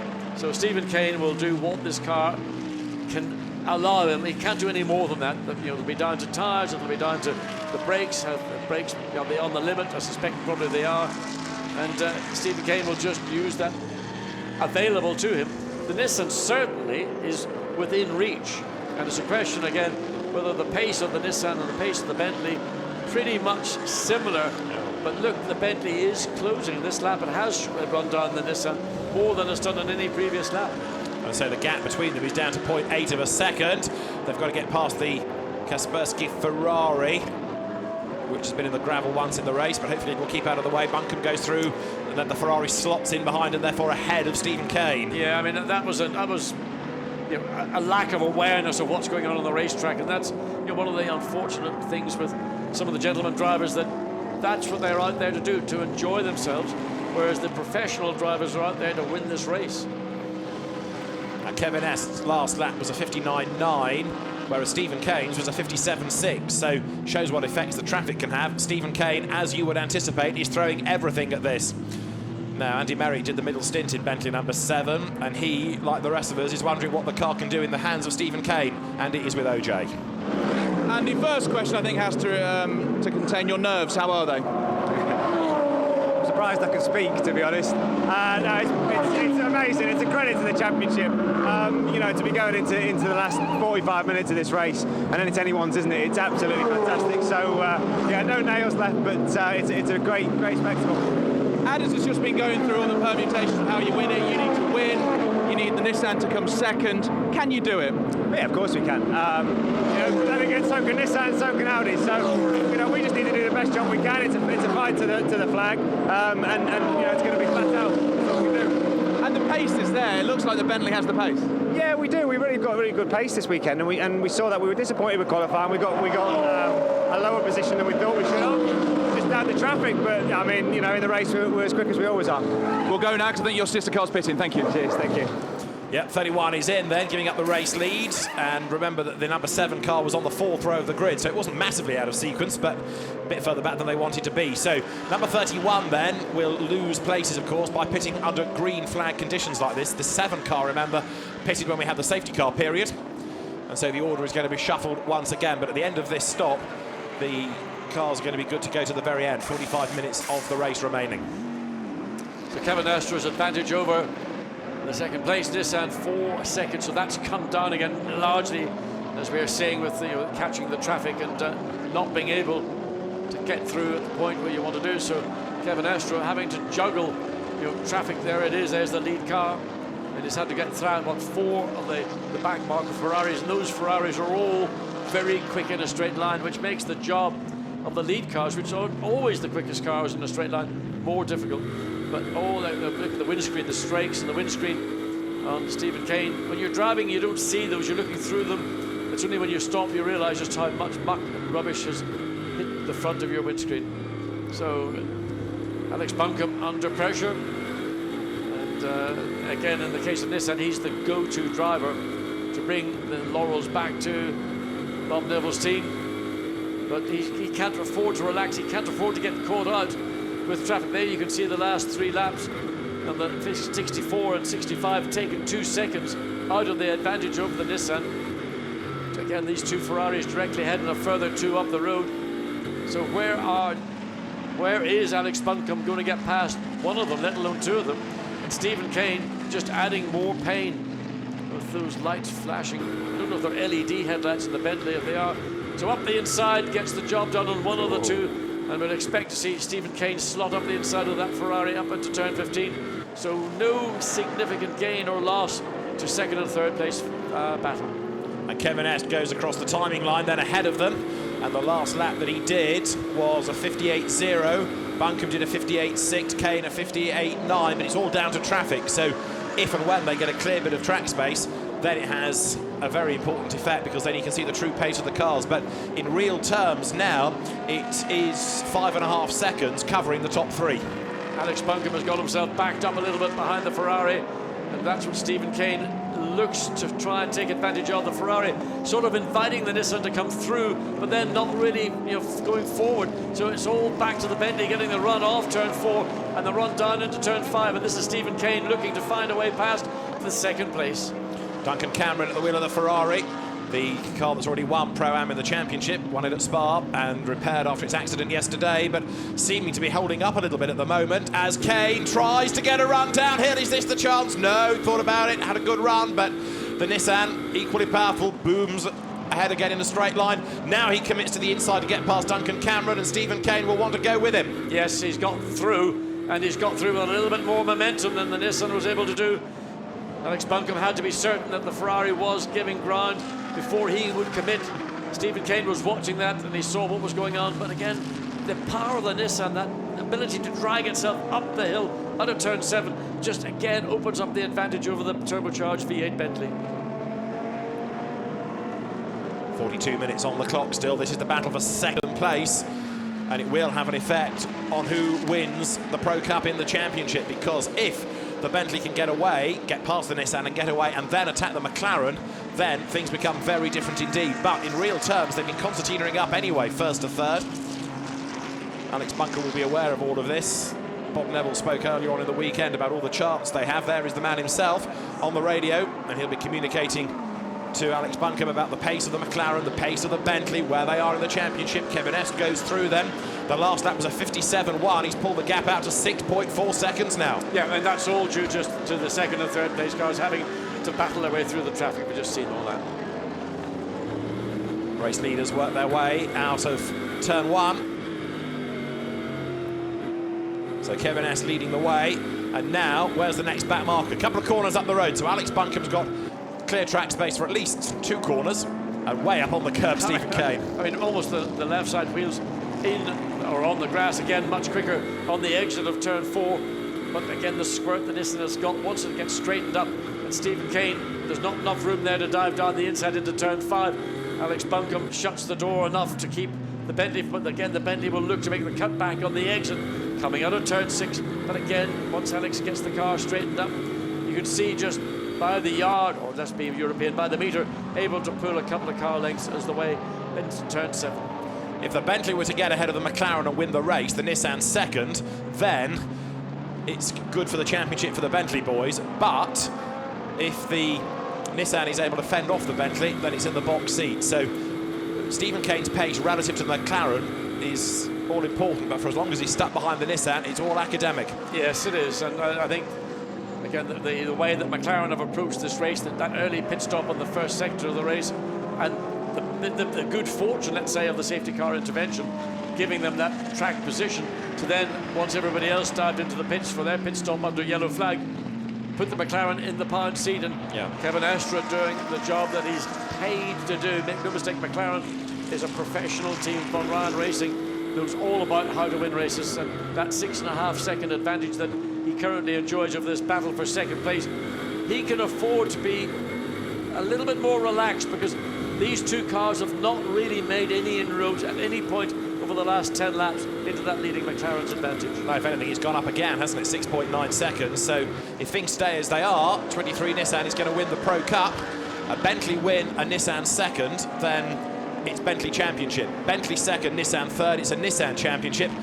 But for as long as the Nissan is ahead, then the answer is simple. Buncombe, Ripe and Chio will be champions. They work their way now once more up through turn number 3. And Alex Buncombe realising that perhaps he hasn't got the pace to go after Kevin S, but what he has got to do is defend and keep that Bentley at bay. 38 minutes and counting now. Once more down towards turns 5 and 6. It was here a lap ago that Stephen Kane made a little move, and again he takes a slightly tighter line out of turn 6, but the Nissan is of comparable power, so Alex Buncombe stays ahead on the run downhill.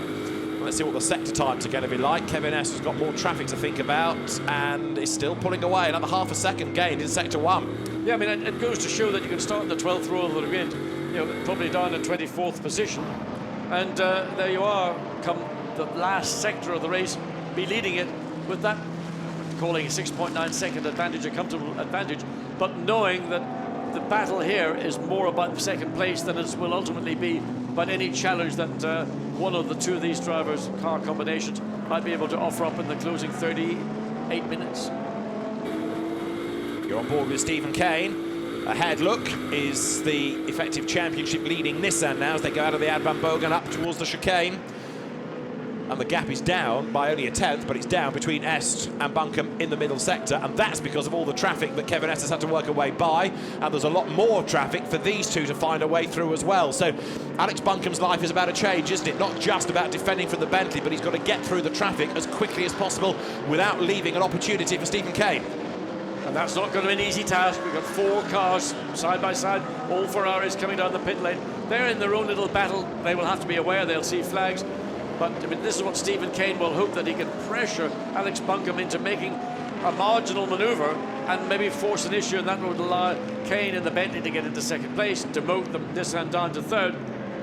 But that's always the difficulty in these endurance races, where you get disparity of lap times. Again, you see just the way Stephen Kane was forced to go the long, wide way around. Ultimately, it not really cost him an awful lot of time, because within another corner, he's back into the position that he's been in pretty much since these drivers took over the respective cars. Downhill they go for the 70th time. It is still Kevin Est then leading the way in the Von Ryan Racing McLaren. Could that car be the first double winner of the championships season? It leads the way at the moment. Down towards the Dunlop curve. Stephen Kane's really, I mean, I think he's actually had to give himself a little bit of a breather, because running so close to the tail of the Nissan, the temperature of the engine, the temperature of the brakes may be a factor. He's pushed hard all the way to keep in contact with the Nissan, but maybe just now feeling, I've got to give myself a chance to regroup. I've got traffic coming up. I want to be in a good place to use the strengths I have as we get through to that traffic. Can I get all excited about the Jaguar? It's leading Pro-Am. Gabriele Gardel, the former FIA GT champion, is at the wheel, and the Emil Frey Racing Jaguar GT3 is leading the Pro-Am class. This is how the Pro-Am standings are in terms of the race order. Jaguar, Mercedes, Ferrari is the top 3. So the Jaguar leads the way. Number 70, Mercedes runs in second place. Cedric Sbriazziole's Ferrari is the one in third. and then Michael Lyons Ferrari is in 4th place, 5th is Sean Johnston in the Mercedes, and 6th now Michael Meadows in number 32 Aston Martin. In 7th in the class is 66, which is the next of the Ferraris, Stephen Parov at the wheel of the car. But the Jaguar, we talked early in the race about how that has got better and better and better. Well, it's had one podium at Silverstone, now it leads the class. And with 35 minutes to go, would it not be a great way to end the season in Pro-Am if we could have the Jaguar as a winner? I think it would be outstanding. I mean, the thing I think the Jaguar have done with this car is get the reliability. The performance was the almost secondary. They just needed to get the car to do the miles, to do then the development with the car that they had been unable to do. They've now got that reliability and they're getting the performance. Now this is how the AM Championship is going to pan out. Look at this, Ian Loggy, Julian Westwood on the same number of points as Jürgen Herring, Dimitris Constantinou and Frank Schmickler. Now, Loggy and Westwood had a win at Spa, but the Porsche team have not, I think I'm right in saying, had a victory all season. So on a tie break, it would go to the Audi squad because they've had a win. In the meantime, the battle for second place beginning to run down again. Stephen Kane much closer to the back of the Nissan as they come up the hill, threading their way through the traffic. And look at the traffic ahead of them, 4 more cars. And then, in fact, there's 5 with the Parker Racing Audi, and that's the car that is leading right now. So there's the second place Porsche within the championship. So that's the Herring Constantinou Frank Schmickler car. I think it's Frank Schmickler in it now, is it not? Because he's hugely experienced. It is second in the class. Now Schmickler is 35 seconds back from the class leading Fabian Barthez, so it is possible that Schmickler might be able to take the win on the road. Oh, Stephen Kane, what's that all about? Big slide out of the chicane. Back end, just suddenly, that's as if he got water on the tyres. So the curbing is holding moisture, and he just suddenly got the back end of the car. And look, Alex Bunker's fellow Jonathan, he liked that. He thought, wow, is that a potent to what we might see towards the end, 30 minutes or so of the race remaining? Is the Bentley wearing its tyres aggressively? Well, now they've got to get past Stephen Parov's Ferrari. The lead gap is 9 seconds. Kevin Astra now is pulling away. On board with Stephen Kane. Buncombe being delayed a bit by the relative newcomer to GT Racing, Stephen Parov. Round the outside goes Buncombe, and there was just room for both of them to do it. That's another heart-in-mouth moment, but it's worked. Yeah, that was a good pass by Stephen Kane. He had the more difficult of the 2 cars to make his way around. He had to do the long run in turn 3, and he made it stick into turn 4. So again, the remorseless pressure Alex Buncombe is under to consolidate his second place. And you could see the joy in the pits of the Nissan team when they saw Stephen Kane almost going for a wild ride as the tail kicked one way, then back the other way as they run up into turn 15. Down to the Dunlop curve again, lap 72. 32 minutes are on the clock still. So this is for second in the race, and it will have a bearing on the outcome of the Pro Cup in the championship, that's for sure. Number 99 Mercedes, incidentally, after its assorted penalties, is now in 15th place. Danny Jonquet at the wheel. And Andy Soucek's Bentley has just copped a drive-through penalty for speeding in the pit lane. That was the Soule in, Soucek out pit stop, and speeding in the pit lane gives 31 a drive-through penalty now. I haven't talked about the 173 Nissan that led the race for virtually the first hour. Martin Plyman behind the wheel. We saw that contact into turn 1. That currently down in 8th place, but some 32 seconds. And there's only 32 seconds between the first and 8th car. Indeed so, but it's about to gain a place when Soucek serves his drive-through. So they'll gain 1 place back, but after the season they've had, even if they come 7th, I think they'll be pretty chuffed with that because the pace has been there and it's a much better result than has been seen hitherto. This is the second and third battle. It's 0.3 of a second over the line. Stephen Kane right there on the back of the Nissan. Does he think about a move? Well, he may have thought, and he has another thought, but Buncombe repels him. Yeah, I mean, there was almost, he went, then he stopped, then he had thought about it again. Will I have a second look at it? And, well, there wasn't, by the time he made his second attempt, there was a closing gap, and he knew that there was no chance. So obviously he thinks maybe in some circumstances, as again Alex Buncombe does a bit of dirt tracking, rally crossing. Now Stephen Kane does the same thing on the inside of turn 4. I mean, you couldn't have 2 more equally matched cars, albeit that if the Bentley was ahead of the Nissan, it would pull away. So they work their way to turn 6 with just half an hour remaining.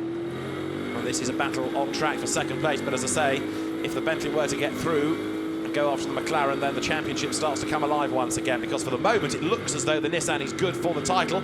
As long as Alex Buncombe keeps the Bentley at bay, doesn't matter that the McLaren is winning up the road. And the McLaren's winning up the road by over 10 seconds, 10.5 seconds, as Kevin Estre managed to eke out. So his position is looking more and more comfortable, and it's going to be this knuckle ride and knuckle. I mean, the fingers of the Bentley and the Nissan team are going to be back down to the quick. As this battle again, it's going to be ultimately, I suspect, decided by traffic. And Stephen Kane just again puts the nose of the Bentley into the offside mirror of Alex Buncombe, and just all Alex Buncombe could do is almost just put on blinkers, forget about the Bentley, and whatever happens, and there's the Russia. What's happened to that BMW? Stalled up at the chicane. It's been at the chicane, yeah, and stalled after its rotation, seemingly. Now, can that car get going? It's in a pretty awkward place. The leaders have gone by then. Yellow flag in that last sector, but hopefully the car can get going. It's trickling back into life. Everybody else goes past, but Leo Machitsky at the wheel. Everybody slowed right down to full course yellow. It's not come up on the screens, but it's about to now. Yes, full course yellow is employed. Slight confusion as if some drivers were diving into the pit lane as the BMW got rotating, so it's a full course yellow. And that will, of course, once again, the lead of this race will evaporate, because Kevin Estre had worked very hard to get up to 10 seconds. Let's have a look and see up in the chicane. Oh, there's... Just too quick in, isn't he? Yeah, just made a big mistake. But again, drags gravel and rubbish onto the racetrack. So full course yellow. Yeah, the team's got the message on the radio before it came up on the timing screens. In fact, it hasn't yet come up on the timing screens at all. So they got the message on the radio, and therefore some slowed earlier than others. Yeah, well, certainly the second and third place cars were amongst the first we saw who were definitely slowing down on pit straight. So Kevin Estre, where is he in relation to second and third car? There is second and third. Further up the road, it'll be maybe half a dozen cars between second and third. So really, in a full course yellow, there is the lead car, so there shouldn't be any loss or gain to any of the first three cars.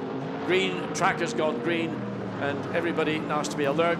Kevin Estre is the one that needs to very quickly clear these two slower cars ahead of him up the hill, and there is the battle for, where is it? No, it hasn't even come down into turn 7 yet.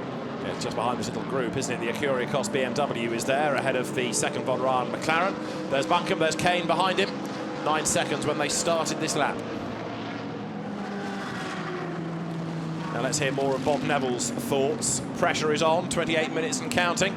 Bob Neville runs the Nissans, he's in the pits with OJ. So Bob, all these hours of driving, all the kilometres driven, and it comes down to a half-hour bun fight. How are your nerves? A bit frayed, but yeah, I mean, if we don't catch the McLaren, we'd come out quite well on the points side of it. But if Stephen got by. But at the moment, Stephen can't get by, so we'll see. So that's the scenario. What do you do? What do you tell Alex? We've just told Alex to drive, and we've let him know that if the McLaren were to win, we'd be okay. And we were third, but he's driving so hard you can hardly talk to him. And do you think he can keep that Bentley at bay for half an hour? Possibly. Thank you, Bob. Thank you. Yeah, don't commit, Bob. It is a big ask when you've got somebody like Stephen Kane behind you, but Alex Buncombe, who has really blossomed as a GT driver over the last few years. He also has these occasional enduro races in Australia, through Nissan again in the V8 Supercar Championship, but still rather overlooked by the British media for reasons unknown. But he is a very, very good peddler, Alex Buncombe, and he is doing a good job of keeping Stephen Kane at bay. There is the scene in the Bentley pit bunker, studying all the monitors, all the data, all the permutations. Yeah, I mean, this is getting really sort of pressure time for the Nissan. 30 minutes, 26 minutes in fact remaining, and it only takes one little mistake, one little slip in traffic, and the Bentley will be up into second place. The gap between first and second is currently 8.6 seconds, so the prospect of the Bentley running down the McLaren in these closing 26 minutes, I don't think it's going to be great, but the change for second place is realistic for the Bentley guys. Through 8 and on through 9, and again driver matching driver. Again, this bunch of cars coming in. The Aston's the first of the cars that they're going to meet, so the straight line performance very similar, but you can see how Stephen Kane really looks up the inside, tries to make it. Oh. Well, that nearly caught Alex Buncombe by surprise. Opportunistic move by Stephen Kane, and it almost came off. But because it didn't, and Stephen Kane had to back out of it, he's lost a bit of time, but here he comes again up towards the chicane now. So from being absolutely together, he's about 2 lengths back. Into the braking zone they come, through the left, through the right, back on the power. 25 minutes of the race to go. The lead gap down fractionally last time at 8.6 seconds. Kevin S goes through, still lapping in the high 57s, and Alex Buncombe may have been able to get after him if he weren't having to defend like crazy. He's lapping about 9/10 slower, so the gap is going up, because a lot of Alex Buncombe's energy here is going into fending off the Bentley, and Stephen Kane likewise might be able to catch were he to get past, but for now they are still tied together. Look at that, it doesn't get much closer, does it? No, with the strengths of the cars, under braking and into some of these corners, particularly through turns 3 and 4, the Bentley does seem to have a marginal advantage, but once you get pointing in a straight line, then the Nissan just lights up those turbos. Again, Stephen Kane can't really get any closer coming through these final corners onto the first of these relatively short straights down into turn 5. The Bentley looks one way, then Nissan covers that, so into turn 5, not likely to be a realistic chance to pass. Traffic is again going to be the feature. Stephen Kane good round turn 6 and close to the back of the Nissan, but again it's the squirt of the Nissan in the straight line that just is able to eke away another car length, then underbrakes the Bentley, runs right up to the tail, almost under the rear wing. You can see in the back of the Nissan, I suspect the Nissan's probably struggling for rear end grip ultimately, and that's what Alex Buncombe is having to contend with, and he can't really commit. A little bit sort of cautious going through the first part of turn 8, up the hill through the right hand, and then back up into turn 10. More traffic ahead as well, so they've got to cope with that as they work their way up through the right-hander, powering their way downhill. We understand as well that Wolfgang Reip has vacated himself in the pit garage. He's got to go and sit in the hard car because he's so nervous he can't bear to watch this. Alex Buncombe with all the pressure on him. Up front, Kevin S leading the way with nothing to lose really. There's a race win at stake, but he doesn't have to think about the championship, frustratingly, because of bad results at Spa across 6 and 12 hours plus the end of the race. But Kevin S still leads, and for Dave Ryan's team it could well be, looks like it is going to be, a second win of the year. Alex Buncombe only has 23 more minutes to keep Stephen Kane at bay. To be fair, even if the Bentley got second and the Nissan were third, it would still be enough for Alex Buncombe, as he's about to have to work his way through the traffic. Gets up the inside of 27 Aston there, diving down towards turn 1. Goes past Ewan Hankey, and then Stephen Kane will try and get past the Aston Martin as well. I thought maybe the Aston might have been a bit more generous to the Bentley this time, looking to try and get up the inside into turn 3. The gap is left. So again, it's the management of the traffic. Alex Buncombe got through cleanly, and Stephen Kane just that moment didn't quite get the follow through that he'd hoped, but back onto the tail, under the rear wing, back to turn 5, and I mean it's just been the same lap upon lap upon lap. Downhill they plunge then, lap 77, 22 minutes and change on the clock. It's ticking away. 10 seconds is the Kevin Estre advantage now. Stephen Kane still chases after Alex Buncombe, and there's more traffic up the road. Look, 3 more back markers that they've got to sort out rounding the Dunlop curve. The power kicks in now as they run up the hill, and Alex Buncombe has spent the majority of this stint having to fend off Stephen Kane. He's having to dab the brakes even going into turn, and that indicates to me that his rear tyre really is on the limit. There's nothing much he can do. I mean, that's the first time I've seen a car dabbing the brakes at pace into turn 8. On the run down towards the Ad Van Bogen, then now speed building at this part of the circuit all the time. Yes, it is. Straight line performance from the Nissan is the thing that's keeping it in second place. I don't think there's an awful lot else that Alex Buncombe was going to be able to do. And again, just keeping an eye on the traffic, wants to get past this car into turn 15.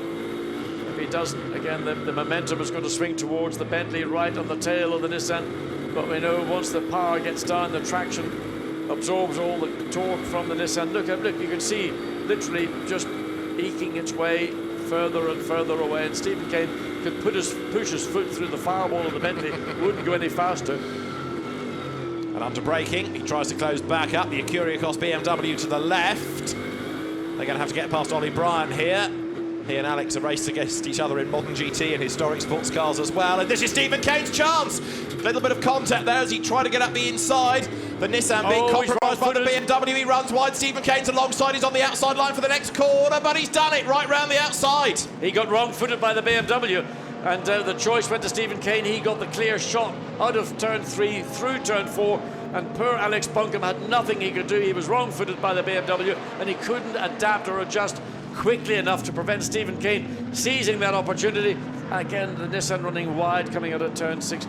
But that was the moment that he's driven this session, waiting for that one moment to give him the chance. There were a couple of other opportunities. We thought he might have just gotten ahead, but he's now got that clear air. He's got 10.5 seconds in 20 minutes remaining. Can he take half a second a lap out of the lead of Kevin Estre? And then he's got to think about how can I overtake him for victory. Or can Alex Buncombe come back at him? Because, of course, Stephen Kane still hasn't got past the BMW. That was a bit uncooperative as far as Alex Buncombe was concerned. Big bobble from the Bentley as it came into turn 10. That's something I didn't expect to see. We saw it once here a few laps ago on the exit of turn 11. But Stephen Kane, I mean, it's not a job done in the sense that once he got past. Now watch what happens. It's Alex Buncombe, a bit of a nudge there from Stephen Kane. No gain, no loss. But then Alex has gone out wide, and already Stephen Kane's up the inside.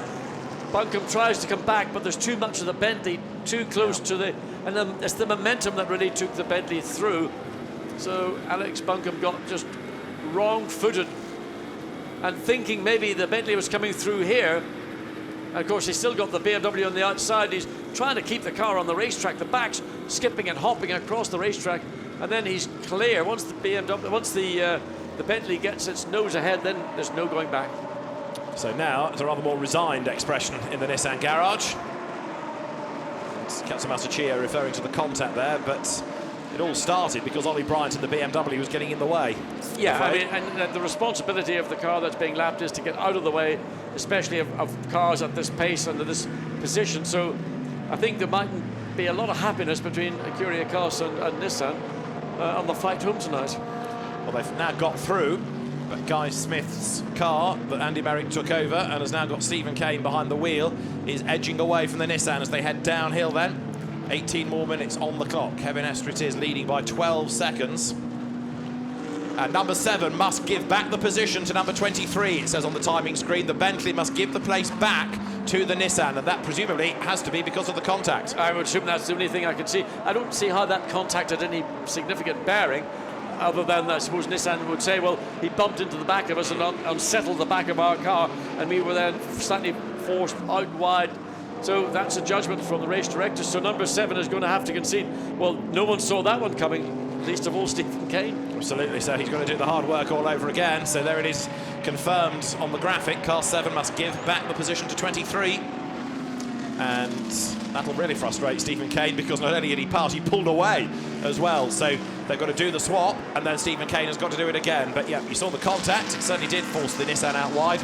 And well, so now he's got to swap over. I wouldn't say that it did force the Nissan out wide. There was a contact, but I think just the biggest problem was that the Bentley was on the inside, the BMW was on the outside, and there was nowhere for the Nissan to go on the inside. It had to stay wide, and of course by being wide, then that's where the BMW all came into play.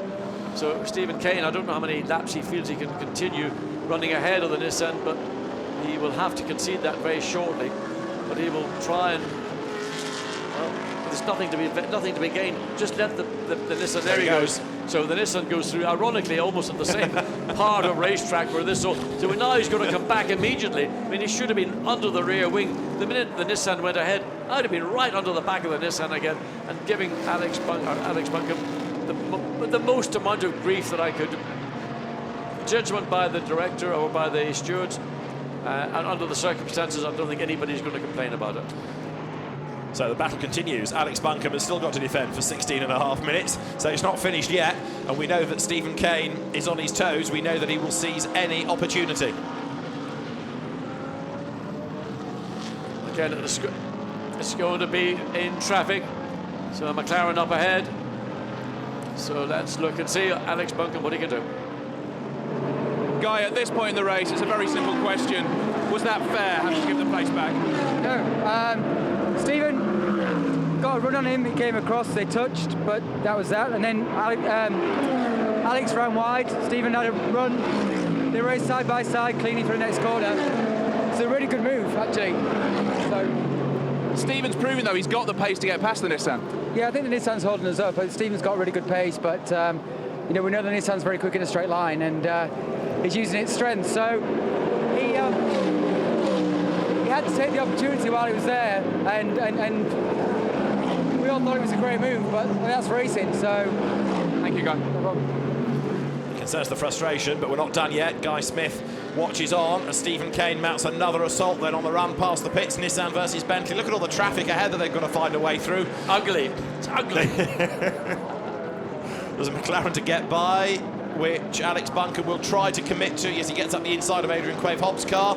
Stephen Kane goes with him. Right, is it game on like we had a couple of laps back? They could not be closer, could they? Well, it's the same part of track, and the Bentley clearly is quicker through turns 2 and 3. And it was at this part of track that a little bit of contact occurred. This time Alex Buncombe makes sure he is absolutely on the inside line going into turn 3. Gets ahead of the Audi on the outside, it gets out of the way. But again, the Bentley all over the rear wing of the Nissan. But it's that, you know, Guy Smith told us, we've seen it all afternoon. Straight line performance of the Nissan has been its salvation. Downhill they head then, out of turn 6. Alex Buncombe defending the inside line. 14 more minutes on the clock. And these two have run together nose to tail for virtually the whole of this stint, haven't they? They're going down towards the Dunlop curve again. Lap 81. Bentley brakes as late as it does. The Nissan swings through the right-hander. Is Guy Smith going to be able to get a tighter line out of the corner? No. Can he sprint up the hill alongside? No. Alex Buncombe able to hang on to this as they work their way into the Schumacher S now. Now, let's have a very quick word from Katsumasa Chio. He is another nervous onlooker to all of this. He's with OJ. Gio, 14 minutes left. Simple question again, can you hang on? Yeah, it's hard to see it, very stressful. So as time goes so slow, I've never longest time in my life. So I hope he can hold on his position for the last minutes, yeah. Thank you. Thank you. Yeah, time goes so slowly. It's I tell you what, Gio sound, look forward to getting old, because believe me, time goes a lot more quickly. Out of the chicane. Oh, look at it, good run, a good run. Oh, that was a strong run from Stephen Kane as he came out of the chicane, and Alex Buncombe was on it, but it was an indication that Stephen Kane has not given up hope of taking that second place. The gap between them, 4/10. The gap between the leader and the second place car, 16 seconds, because A, they've got traffic to get through here, which Kevin S had a few laps back, but of course he's on his own, driving his own race, whereas Buncombe is so busy defending, and he's also got to be mindful of the traffic at every car that he comes up to. How does he get past without leaving the door ajar for Stephen Kane? It happened once, and look what the outcome of that was. Both of them using lots and lots of curb as they work their way through turn 3. Kane again much quicker coming out of turn 4, but there just aren't enough passing opportunities. Well, there are opportunities. The problem is that every time there's an opportunity made, as soon as the Nissan points in a straight line, bosh, it's gone. I mean, Stephen Kane's all over the back of the Nissan through the twiddly bits. Down the hill, again, watch the performance. Rides the curb a little bit, that might check the performance. So Stephen Kane will take that on board, think maybe I've got a chance. Again, he just hasn't got the track position to force the issue. I mean, almost again in contact with the Nissan in turn 7. And watch the Nissan now, see if the tail lights come on once again as he comes up the hill. Yes, they do. So, I mean, rear end grip is the limiting factor. That's been the limiting factor for the last quarter or more of this sector for Alex Buncombe. And again, Stephen Kane the quicker as they head into the next S through to the Bilstein curve. There's another back marker ahead, and Kane again goes to the inside. Is he up alongside? No, not fully. Another little nudge, but the Nissan just comes out ahead. Oh, I tell you what, imagine what it's like being in the pit lane's one thing, but being in the seat of that number 23. And this is a real battle between two great drivers doing outstanding jobs. Defense on the one hand, attack on the other hand. So with what, 11.5 minutes to go, Stephen Kane has not given up again, closes right up, gets the nose up inside the Nissan, but the drag, the power of the Nissan will have it into turn 1 ahead. But Stephen Kane, if he can stand his ground on the inside, might have a chance. Where's the nose of the Nissan? It's still on the outside line. This time, surely Stephen Kane is going to get the job done. Under braking for turn 1. Yes, he's done it at last. He goes deep into the corner. Alex Buncombe tries to get the undercut and get level with him to turn 2. But Stephen Kane has done it. Great thought, working out. He got the nose on the inside in the middle of turn 15. Alex Buncombe couldn't get on the power as early as he needed to do, and the momentum then swung from the Nissan, even though it's quicker in a straight line. Had the momentum, went back to the Bentley, but hanging on down that 700-meter pitch straight. I thought that the Nissan had enough legs to get not just alongside, but to stick its nose and therefore take it the lead again, or the advantage away from Stephen Kane. But, well, I called him a terrier before the race got underway, and that's pretty much what he did. He bit the leg off Alex Buncombe in that process to get past. 17 seconds up the road is the leading McLaren. Stephen Kane now has got only 10 minutes left, which is not, I fear, enough laps to do anything about the leading car, but he's going to have a go. There's Alex Buncombe in 3rd place then as they work their way through the Schumacher S. Just up the road is the number 4 Audi. It's a back marker. Number 1, by the way, is still 4th, Lawrence Vantor. Not that far behind in the background, and Kane almost gets badly bought by number 4. He's not got past it yet. What is the Audi doing? Well, that's ridiculous. I mean, that's just poor driving. The Bentley all over the Audi coming into turn 1. The Audi turned in early. I mean, I just sometimes whoever is in the car must get in. Sasha Bottomau is the driver. That is poor driving. Again, coming, and again not even conceding. And now we can almost see Alex Buncombe using that opportunity to regain. The momentum has been lost by Stephen Kane. Again, the Audi shuts the door. And he's racing for position, isn't he? He's now tripped himself up by being on the wrong line, but Bottomau is treating this as a proper battle for position, and it's not. He's being lapped. But I mean, surely somebody must be telling him, well, get out of the way. It's on the timing screen. Car 4 must respect blue flags, but finally the Bentley goes through. Now Alex Buncombe has got the same problem. A car in 27th position, holding up the lead, or the 2nd and 3rd place in a significant battle. Well, you know, some of these drivers, AMS or not, I don't care. There are blue flags out there, and it came into effect, and that's poor driving in my judgment. Sasha Bottomau, who's done lots of French GT racing, he's done the Carrera Cup France, done a couple of SEAT championships. He's a pretty experienced driver, so he's still in the way of Alex Buncombe. And look behind, because number 1 Audi is also buying into this. We haven't talked about Lawrence Vantor much, but look, he's not far behind the Nissan now. If Buncombe loses another place, it's back to the calculator. 8.5 minutes, and Laurent Vanthor probably got a bit of momentum up behind him. So the Nissan still running behind a 27th place car. I mean, it's just crazy. Now he gets through finally. Somebody might have got on the radio and said, look, you know, wake up and now he runs totally wide onto the dirty part of the track. Serves him right. So, just to throw something else into the melting pot, were the Audi to get past the Nissan, that would mean that the Bentley and Nissan would end the year on the same number of points. But the Nissan would win the championship because it's had a win on the tiebreak. Are you following all of this? Yeah, but is the podium big enough? The winners podium to get 6 drivers. I mean, share the pot for 6 months apiece. Yeah. We've still got 7 3/4 minutes, so the story ain't over yet. But look at Vantor, he's suddenly back in the fight. Quite right, and I mean, we know that the Nissan, in my view, has been struggling for rear-end bite. Lawrence Vanthor doesn't appear to have any of those troubles, has run down the 3rd place, what is now the 3rd place, Nissan doing 1 minute 56, Lawrence Vanthor's last lap. Vantor up the curb, sideways, lots of arm twirling as he gets it back on track. So Stephen Kane clear. But there is the margin, look, because as he came out of the last corner, into the 2nd corner goes Kevin S. But he's got a whole galaxy of cars to wriggle away past as well.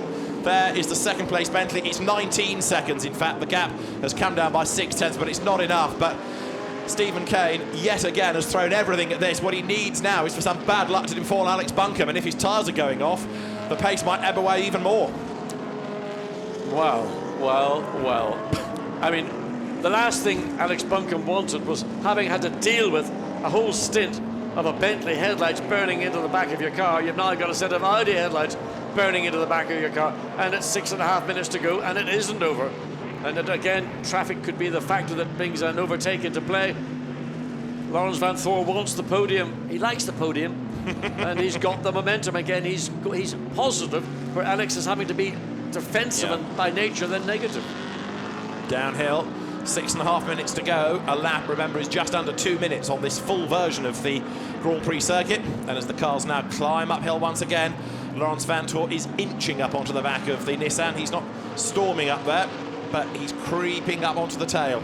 There is the second-placed car then that in the first sector, blimey, was over a second quicker than the McLaren. But Kevin Est has still got such a gap that he can afford to be a little bit more relaxed in his driving than Stephen Kane, and then up the pace if he needs to at the very end. But I don't think it's ever going to get to that point. No, it's not. It's all over and dusted. Other than something particular or peculiar might happen, it's a McLaren victory for Von Ryan Racing. The battle is for third place between Vanthoor and fourth, and Alex Buncombe, who again has got to defend. Now for Pro-Am honours, the Jaguar is being caught, look, by Cedric Sbriazioli. So 1.2 seconds between Jaguar and Ferrari for the Pro-Am lead. Remember the Jaguar we saw a little while back, and it had a comfortable advantage. Cedric Sbriazioli, the Monegasque driver, has hunted him down, and this, I fear, for the Jaguar team will change before the end, and that would be a first victory for the Ferrari duo. But if Gabriele Gardel, who's a hugely experienced GT racer, former FIA GT champion, can hang on in there, it will be a maiden win for the big cat, and that'll be something else to cheer about. Well, it would be a great result, because you're going to have a McLaren winning, you're going to have a Bentley second in the Pro section, and if you have a Jaguar winning Pro-Am, you know, it's pretty good day for the British manufacturers. This is how it looks in Pro Cup then. Jaguar, Ferrari, Mercedes, Aston Martin, Mercedes. The gap 1.2 seconds at the start of this lap. But actually, Gabriele Gardel quicker in sector one. He's pulled away by a couple of tenths. Chio-san looking at more points calculations, I think, this. He's got his spreadsheet out, hasn't he, of who's doing what to which and to who. Well, it is tense moments with 4.5 minutes remaining. And whatever they're going to look at ain't going to make any difference, because there's the challenge coming now from Laurens Vanthoor. The Audi doesn't have the straight line performance the Nissan has. It's the same kind of battle for the track position that we saw with the Bentley behind the Nissan for so many laps. But Laurens Vanthoor will once again be using the speed of the Audi much quicker up the hill in terms of traction and acceleration, and up through turns 8, turn 9. Can he do something into turn 10? It would be a brave manoeuvre, too far back in reality though.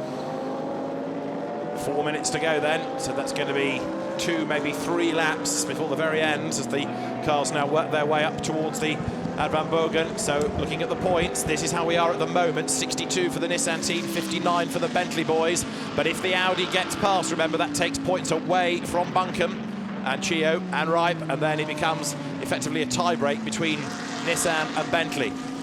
So it's still not over, with 3.5 more minutes yet to go. Who we'll be talking to as champions at the end of the race is not yet decided. Vanthoor still trying hard, and he's way up the curb there, pushing as hard as he possibly can. Alex Buncombe will come through now then. 3 minutes and change on the clock as they work their way over the timing line, down then towards turn 1. The Nissan has half a second in hand as they go down into the braking zone. Alex Buncombe stands on the brakes, works his way now through the first right-hander. He's into the Mercedes arena, and going with him, look, is still Laurens Vanthoor. He was the champion here in the Nurburgring round a year ago. The championship won't go the way of the Belgian in the Endurance Series this year, but he still wants another place. If he can get past Buncombe, it's his, but he can't do it at turn 3. The Nissan fends him off for the moment. They're on the power. Now the run down towards turns 5 and 6. There in second spot is Stephen Kane, and in fact, he's fallen further away from Kevin Est. The gap now is 16.2 seconds, so the Bentley drops further back. And Kevin Est with the McLaren, once again using very clever pit work to get the car into the lead of the race and benefiting a bit from the safety car confusion that we had. But Est, we hardly seen in the stint because we've been so busy looking at other battles, but he's not put a wheel wrong, and it's been another epic stint by Kevin Est. For my money, probably the best GT racer there is, but that's another debate to have another time, because here are 2 others that could lay claim to that. Alex Buncombe, who's really shone in Nissans. Laurens Vanthoor, very much part of the Audi brand in GT racing. A winner here this year of the Nurburgring 24 Hours, which used all of this circuit and a lot more miles besides on the Nordschleife. And as they work their way now through the Ad Van Bogen, keeping an eye to where the leader is. There he is, Kevin Est. He's going to start the last lap then this time. So 1 more lap to run. Est is the leader. The Von Ryan Racing McLaren is set to be the first double winner in the championship, and it will be the only double winner, because the class battles below in Pro-Am and Am will be for first-time winners. So there you've got Kevin Est in the McLaren, the MP4 12C, pensioned off in favour of the 650S. Andrew Kokodi oversees McLaren's GT project. He's nearest to us. Dave Ryan's in the middle. The taller, beardy guy is Shane van Gisbergen, the Kiwi, star of the V8 Supercar Championship. And I think he's enjoyed his European tour with a win at Silverstone and a win at the Nurburgring, 2 circuits he'd never raced at, of course, before. He's been learning about new venues all year, and but for disappointment at Spa, their championship story could be very different as well.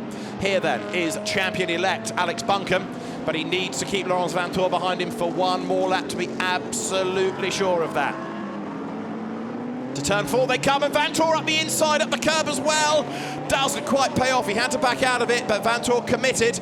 But the big Nissan pulls away in a straight line. The turbo kicks in, the Audi slots in behind. More nervous faces at Nissan. I don't think they breathed for the last hour, but they can do so soon, and they can crack open the champagne, potentially, if Alex Buncombe, who has had to soak up so much pressure in this stint. Okay, Stephen Kane got past him, but they're still there to win a championship. Katsumasachio nervously looks on.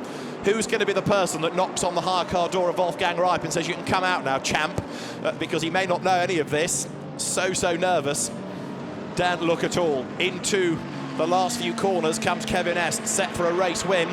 Karim Ogier further up the road there in the BMW that's running second. The Karim Ogier car, Oliver Grutz, his co-driver at the wheel in the BMW. So Est into the chicane for the last time. It is going to be a second win of the year then for Davy Ryan's team, Von Ryan Racing, for Kevin Est, for Rob Bell, who did the first stint, for Shane van Gisbergen, who we barely saw in the middle because the car wasn't really in contention at all, but it's in contention when it counts for a race win for McLaren. Kevin Est wins the final round of the Blancpain Endurance Series. A win for Dave Ryan there, along with his co-drivers, Rob Bell, Shane van Gisbergen, the partners in the race for Kevin Est. Second will go the way of Stephen Kane, Guy Smith and Andy Merrick, and third will be Alex Buncombe, Wolfgang Reip and Katsumasachio to win Pro Cup in the Blancpain Endurance Series for Bob Neville's Nissan team. And there is a great reception for that from the Nissan guys, hanging over the pit wall. Tremendous job done by Alex Buncombe in the last stint. Laurens Vanthoor comes home 4th, and I think Wolfgang Reip, yes, there he is, has made his way out of the hire car. Bob Neville on the headset, hopefully saying, well done, Alex. Wolfgang Reip embraces Katsumasachio, and jubilant scenes. Bob Neville's squad has worked its way up through British club racing the hard way. It's had some dramas along the way. It's battled on with occasionally uncompetitive cars, but with a full budget from Nissan and the GT3 onslaught it's been able to launch, it has all now clicked into place. And that, for Bob, former Formula One mechanic, racer himself, racing the British Saloon Car Championship as it was in the 1970s, to running a team, that is his crowning moment. Now this is Pro-Am, and the Jag is still in the lead, but only just. The championship-winning Ferrari is getting in the way because it's from the same team as AF Corsa, and there's a bit of team orders going on to try and let the Ferrari get through. The yellow car, operated by the same team, is trying to find a way by, but 51 Ferrari eventually, no, doesn't let the Jaguar past. It's going to be a sprint to the line. Gabriele Gardel then to fend off Cedric Sprezioli. AF Corsa trying to use one car to help the other. Up towards the line they come, and as they took the checkered flag, the Jaguar wins by 0.3 of a second. Fantastic.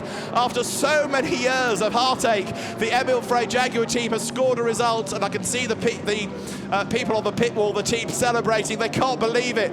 The cameras are flashing, the cheers are going on. They are having an absolutely vast party already, the Emil Frey team, because so many years of hard work has just paid off in a class win. It may not sound much compared to people winning championships, but for a small team like that, that is a big moment. So Kevin Est heads for all the old rubber to pick up on the tyres to boost the weight of the car, brings it back towards the pit lane. What a race. So much to talk about, so much going on. And let's hear from our victors. Alex Buncombe will get, no doubt, with John as soon as the car arrives back in the pit lane. But Bob Neville must be a very proud team manager, a dream come true, I suspect, for him. And he is ready to talk to OJ. Bob, I would guess that was the longest half an hour of your life so far. Longest 3 hours. What a win, though. How'd you feel? Well, absolutely over the moon.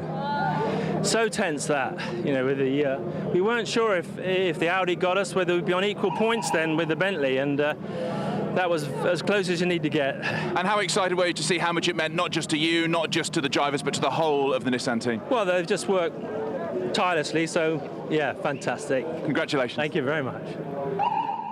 Yeah, it's not just a race win, it's not just a championship win, it's many, many years of hard work. The contact goes back a long time now between Martin Plowman and Stefan Ortelli is under investigation, and also overtaking under the full course yellow being investigated for the 52 Ferrari that we've just been getting excited about, and number 32 Michael Meadows Aston. But none of that's really going to affect the outcome of the championship particularly. It might have a bearing on second place in Pro-Am in the race, but we'll worry about that if news comes before the drivers head towards the podium.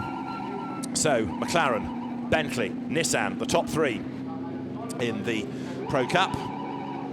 Pro-Am, Jaguar, Ferrari, as the celebrations begin. Kevin S gets out of the car, Rob Bell there to congratulate him. Shane van Gisbergen comes across as well, and wait for the reception that Alex Buncombe is going to get, along with Katsu Masachio and Wolfgang Reip. Shake of the head, he can't believe it, because Alex Buncombe, after that stint, has secured the Pro Cup in the Blancpain Endurance Series. Alex Buncombe gets out of the car a champion, and in modest fashion to begin with, walks over to the team to start the celebrations. And it was a great job done. I think Alex can't believe it. There's a lot of emotion in that crash helmet, I'm sure. All the pressure for the last hour, and he's done it. And Alex, who's worked for so many years to prove that he is a good GT racer, as I said in commentary in the race, he's still overlooked by many. For some reason, there's this sort of unfashionable air to Alex, that people don't latch onto him in the same way that they lionize other British drivers. But he has proved that he's every bit as good as those with a higher profile. And he's loyal to the Nissan brand as well. Let's hear from the race winners first of all. John has got them. Rob Bell goes first. Rob Bell, congratulations. You've won the race starting from the 12th row of the grid. Yeah, absolutely. I don't know if it's a bit unexpected or not, but look, we hung on in there, we kept it clean. I think we didn't hit anyone. We did a great job in that respect, and the guys back in the pit really deserve it, because they made the calls under safety car when we pitted, and that really gave us the impetus. And Kevin did a great job at the end to keep it clean and actually pulled away. So in the end, it looked quite comfortable. Kevin, you had the pleasure of bringing the car across the line first. Weren't really challenged, but that pit stop and the timing of it just really worked to your advantage. Yeah, I think the guys behind the monitor, James Carter and Andrew and Dave did a great job, and we just caught the right moment on the pit stop on both times, and we made a lot of time there, no major issue anywhere, and the car was great.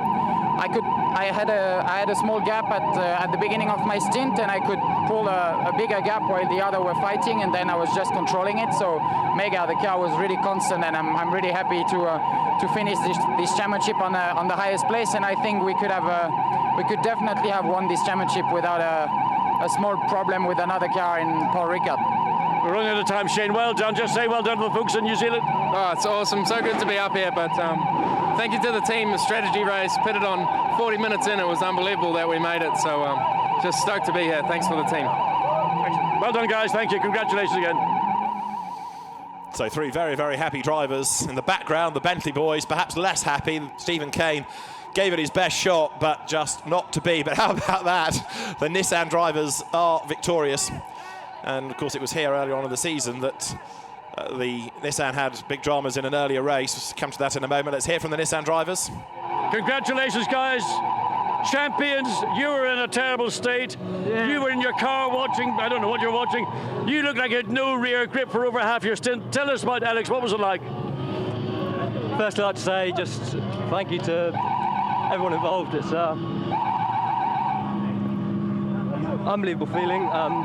We've worked so hard as a team, and to get the championships, absolutely fantastic. So I'm a little bit shocked. So yeah, you might want to speak to Chio first. Well, I can see you're overwhelmed with emotion, but just tell me, we were saying that you had no rear end grip. Was that the problem ultimately?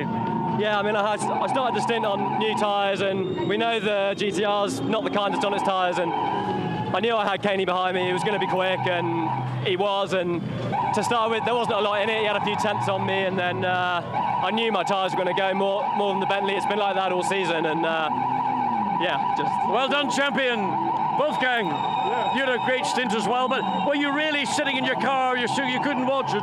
Yeah, I couldn't watch it anymore. Honestly, I was waiting because it was too much emotions for me. You got to control those emotions. You're a racing driver. Yeah, when I am in the car, but not outside. Anyway, well done. Congratulations. Gio-san, you're almost, you can't say very much, really. Yeah, it was incredible race. We are now champion. I couldn't expect it.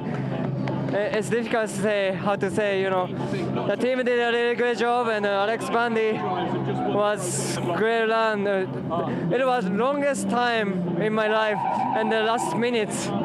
It's I want to say thanks for the whole team involved. This team Arjen, it's fantastic. This is good for me. Thank you very much. Well, you've all done a wonderful job. I'll tell you what, back in Japan, you're going to be #1 as well. Yeah, I gonna fight again in Super Japan. I couldn't think it. I just, you know, emotion, the moment. So thank you very much. Well, congratulations to all of you. Well done, Wolfgang. Well done, Alex. And go off and celebrate. I'm sure you will. Yeah, here earlier on in the year, there was the serious accident that Nissan was involved in the VLN race, but the team has regrouped, and the success here, testimony to how everybody has come good. And there, more happy scenes. This, just going back a few moments, was how Gabriele Gardel was greeted as the winner of Pro-Am by the Emil Frey team, carrying their man aloft to celebrate. That car, as I say, has had so much grief over its troubled development, but great result. Now the team probably thinks it's a great show. The season's come to an end. Lorenz Frey and Freddie Barth, the other two drivers. Now, let's hear from the Jaguar team. They've won Pro-Am for the first time, and John is with them.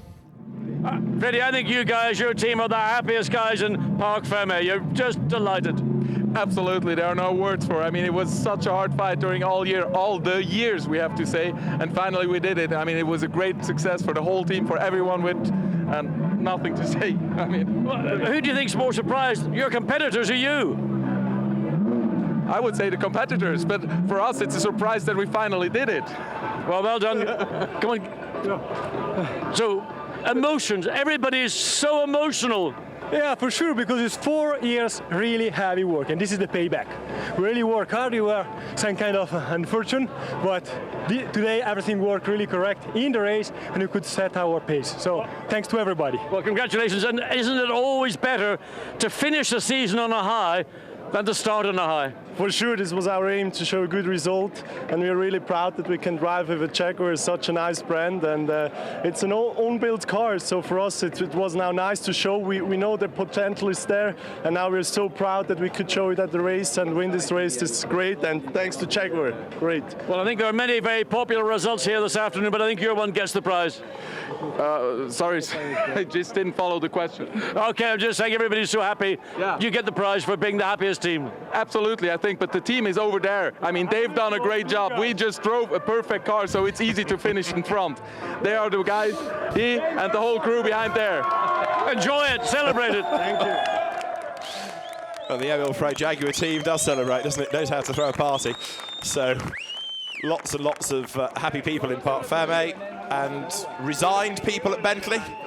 Let's hear from them. John has found the Bentley boys. So to you. Guy, great drive by Bentley. Second place when you were the starting. Lights flashing everywhere. Andy, you were under pressure and you were providing pressure. Stephen, you lived up to my view of being a little terrier, snapping at the legs, got penalised. Start off with you, Guy. How was it at the beginning?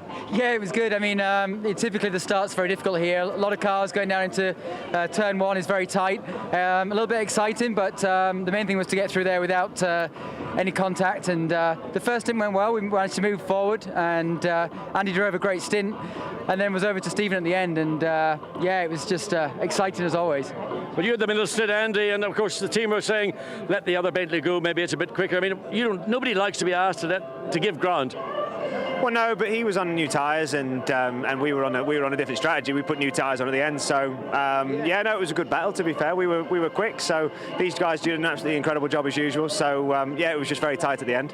Certainly was. Stephen, you fought very hard with the Nissan. You got ahead. There was light contact, and sort of we thought maybe it didn't have any bearing, but you then had to give up that place and do the job a second time. Yeah, it was enjoyable. Well, it was enjoyable to a point, but I just have to thank the team. Bentley M Sport done a fantastic job all year. These two guys drove amazingly to give me the car in a good position, and Yeah, it was difficult against Alex. He had a lot of straight line speed, and you know, I thought the first pass was quite fair, but we had to do it again, and we got past him. We got second, but it's just a shame we couldn't have got past him earlier and got up to the McLaren. Do you think you could have chased the McLaren down? Yeah, I think if we'd have had clear air, probably it would have been a better fight. The trouble is that thing was boiling like a kettle when it came in. How far would it go? Oh, it would have went all day. Don't worry about that. They build them strong and crew. They certainly do. Anyway, congratulations, great drive, memorable 1929 and all that number on the 31 car. Well done. See you next year. Yes, thank you. And so the drivers shortly will be making their way to the podium. Some of the drivers are already there. We have, of course, the class champions podium, I suspect, to look forward to as well. But let's have a look, first of all, at how the overall results were. Race results, first of all, 88 laps done, and it was a win for the Shane Van Gisbergen, Rob Bell, Kevin S. McLaren, ahead of the Bentley of Guy Smith, Andy Merrick and Stephen Kane, and the Pro Cup champions, Getzo Masachio, Wolfgang Reip and Alex Buncombe. Fourth was Audi number 1, ahead of the second Bentley. Lamborghini's best was 6th in the end, ahead of the Santalok Audi, the Dolby Plowman Walkinshaw Nissan 8th. Black Falcon's Mercedes was 9th and faded a bit, and the Motorbase Aston Martin we hardly saw, but Rory Butcher brought it home in 10th position. In Pro-Am, 17th overall was Gabriele Gardel, 2nd Cedric Spriazioli and Adrian Delina, they're under investigation, and 3rd was the Michael Lyons Bromniewski Alessandro Bonaccini Ferrari that finished in 19th place overall. And then go down yet further and you find the winning car in the AM category, and that down in 35th place was the Anthony Pons Fabian Barthez Ferrari. 2nd in the AM category was the Carimoge Oliver Grutz BMW, and then in 37th place overall on the next page you get to the Porsche that Frank Schmickler brought home, but they were all ahead of the Julian Westwood Ian Loggy Audi, and that came home in 5th place. So with the Porsche bagging 3rd and the Audi 5th, the Audi the champion by just 1 point in the championship. Couldn't be much closer, but in 43rd place overall, 5th in class, Ian Loggy and Julian Westwood, class champions by a solitary point. And the rest of the finishers, you see, 55 started the race, and the bulk did make it to the end. But there you start to see those that did have problems and are many, many laps down that didn't get to the finish, 49th and back. The damaged Mercedes, the Ferrari that was in the gravel a couple of times, more errant Ferraris, and the very damaged Bentley, damaged Nissan, and a broken Ferrari as well out of the race. The Pro Cup Ferrari never really came good on the promise it showed in qualifying. So that's the race result, and now the drivers get themselves ready for the podium ceremony, where in a moment they will be called forward, and the SRO officials making sure they have all the drivers across the 3 classes. And the intention will be to do the AM podium first, so that means that we have Jürgen Hering, Dimitris Constantinou and Frank Schmickler onto the podium first. For 2nd place in Pro-Am, Carimoge and Oliver Grutz, recovering from the accident that the car had at Spa.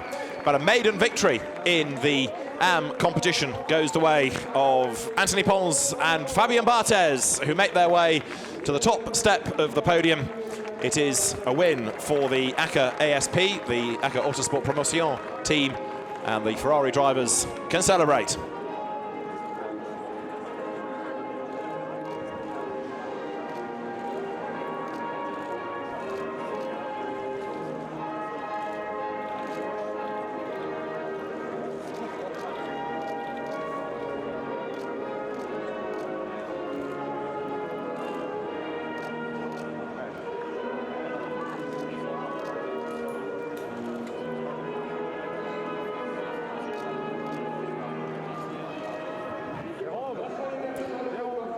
The AM Cup winners, Anthony Pons and Fabian Barthez for ACA ASP, Jérôme Policon's team.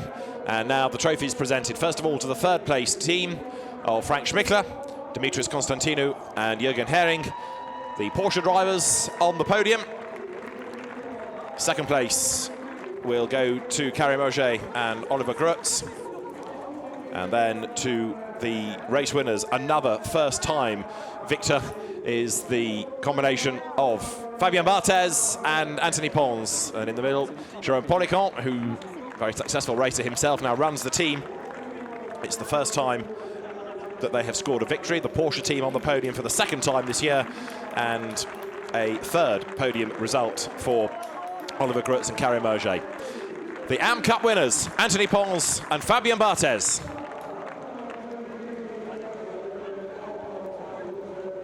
And so now, is there champagne for them, they ask? The podium is next going to have the presence of Stéphane Rattel, the chairman and CEO of the Stéphane Rattel organisation, who hands over money to the teams, 5,000 euros to the winners of the AM Cup. Then I think there will be some more checks to be given across the podium ceremonies. So the drivers can now celebrate their victory. And I can hear bottles chinking in the background as the trophies have been presented. Now the champagne is brought forward. The Porsche drivers at one end of the podium. And there is a plan here as to when it can be presented. I think trophies have to be put down first of all.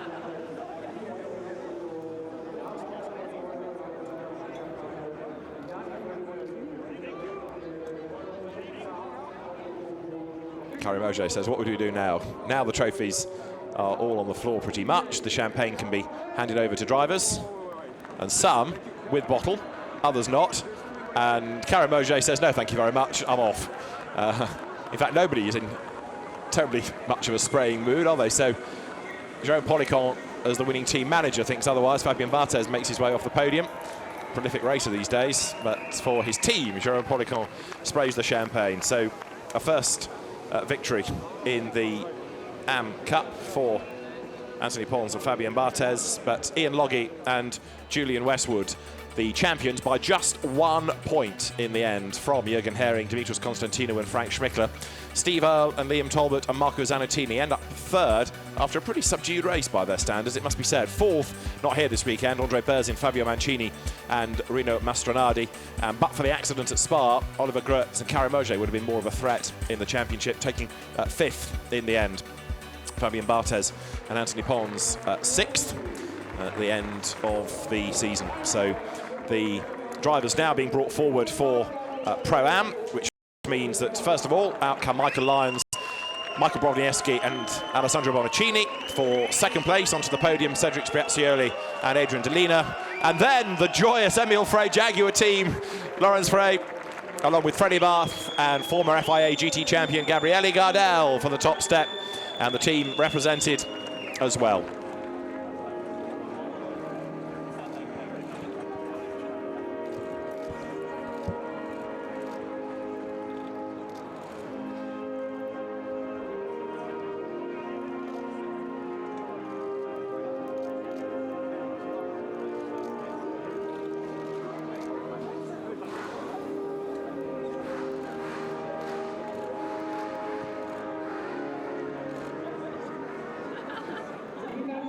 A Pro-Am win for the first time for the Emile Frey Jaguar, for Gabriele Gardel, Lawrence Frey and Freddie Barth. The victors on the top step of the podium. The trophies now presented, and a tremendous result for the Jaguar team after so many years of trying. It's come good at long, long last. And Freddie Barth saying to John Watson, we just drove a perfect car, but it's taken a long time to get anything like a perfect car, but today it has happened. And I don't think anybody will begrudge the team its day in the sun. No, they thoroughly delighted, and I think, as I said on the down in the Parc Fermé, probably amongst many, many very popular outcomes to the various championships, categories and whatever, that this team have persevered. And for 4 years they've been working to make this Jaguar XKS become a competitive, reliable race car, and today that came to fruition. And it's always this, it's better to do it at the end of the season, finish on a high, than it is to start well, then taper away. And the pleasure and the joy, and I'm sure that that team will know how to celebrate. They look like they're players, and they certainly are going to behave like it up on the podium. I mean, Gabriele Gardel, go back over a decade, he was the man to beat in Ferraris in FIA GT, but he's had many years in the wilderness, really, almost forgotten about after the Ferrari project stopped, and he's been racing in the Trofeo Maserati and in this, but you kind of forget that he was very, very successful all those years ago, but he's proved, if you needed reminding, that he hasn't lost his ability to drive. And they're looking down from the podium at the winning overall cars in the Parc Fermé area. So let's double check the points in Pro-Am. It was already won, of course, by Duncan Cameron and Matt Griffin. Second in the championship goes the way of Alessandro Bonaccini, Michael Brozniewski and Michael Lyons ahead of Francisco Guedes. Then Stuart Leonard and Michael Meadows ahead in turn of Marco Ausma and Alexei Vasiliev, with some of the absent drivers, Jimmy Bruni, Passin Lathoras, next in the standings. Much of that based on how people did at Spa, of course, with those triple opportunities to score points. And AF Corsa, the winning team, Kessel Racing second, and Leonard Motorsport in third, the Aston Martin team. Emil Frey Racing fourth, ahead of GT Russian team, and then Rinaldi sixth from Black Falcon, Ikuriakos, and the second of the Nissan GT Academy team, RJN cars, outscoring Team Russia by Barwell with Demon Tweaks. That's the top 10 in Pro-Am, and the drivers have now made their way off the podium, which means that we await the arrival of the victors in the Pro Cup. And so, as the podium is made ready, out comes the new Pro Cup champion, but for third in the race, the team of Katsumasa Chiyo, Alex Buncombe and Wolfgang Reip. Third in the race, but Pro Cup champions. Then second in the race and second in the championship, Stephen Kane, Guy Smith and Andy Merrick for the M Sport Bentley team. But the winners for the second time this year, the only double winners in the championship this year, Shane van Gisbergen, Rob Bell and Kevin Est for Von Ryan Racing.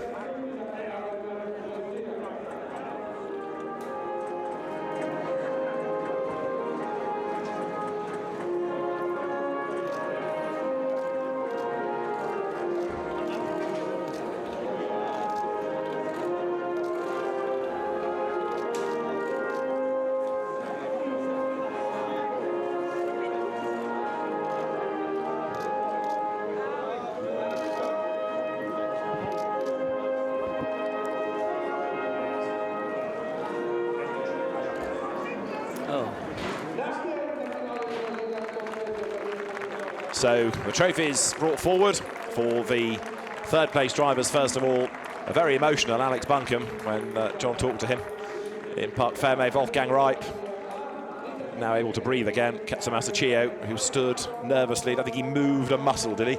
Certainly didn't stray away from where he was standing in that last hour of the race. The trophies to the Bentley boys for second place, Andy Merrick, Stephen Kane and Guy Smith. No wins this year, but blimey, they threw everything at that last race. And then how McLaren has moved on, how Von Ryan Racing has moved on this year. Double winners, not a single Audi victory in Pro Cup, but McLaren has become a brand with 2 wins. And Shane van Gisbergen, the bearded Kiwi, along with Kevin Est and Rob Bell, celebrate. There is a €15,000 cheque to go to the team as well from Le Patron, from Stefan Rattel. That might go in beer tonight to celebrate a great result. And so the 3 race class podiums completed, and we anticipate that the champions will be recognised on the podium as well. But first of all are the bottles of champagne, which have been saved thus far, largely, but I don't think that's going to be the case here. Katsumasa Chiyo says, we are meant to spray this, aren't we? And Alex Buncombe agrees. So the Pro Cup drivers celebrate in style. A win in Pro Cup for Shane van Gisbergen, Rob Bell and Kevin Est.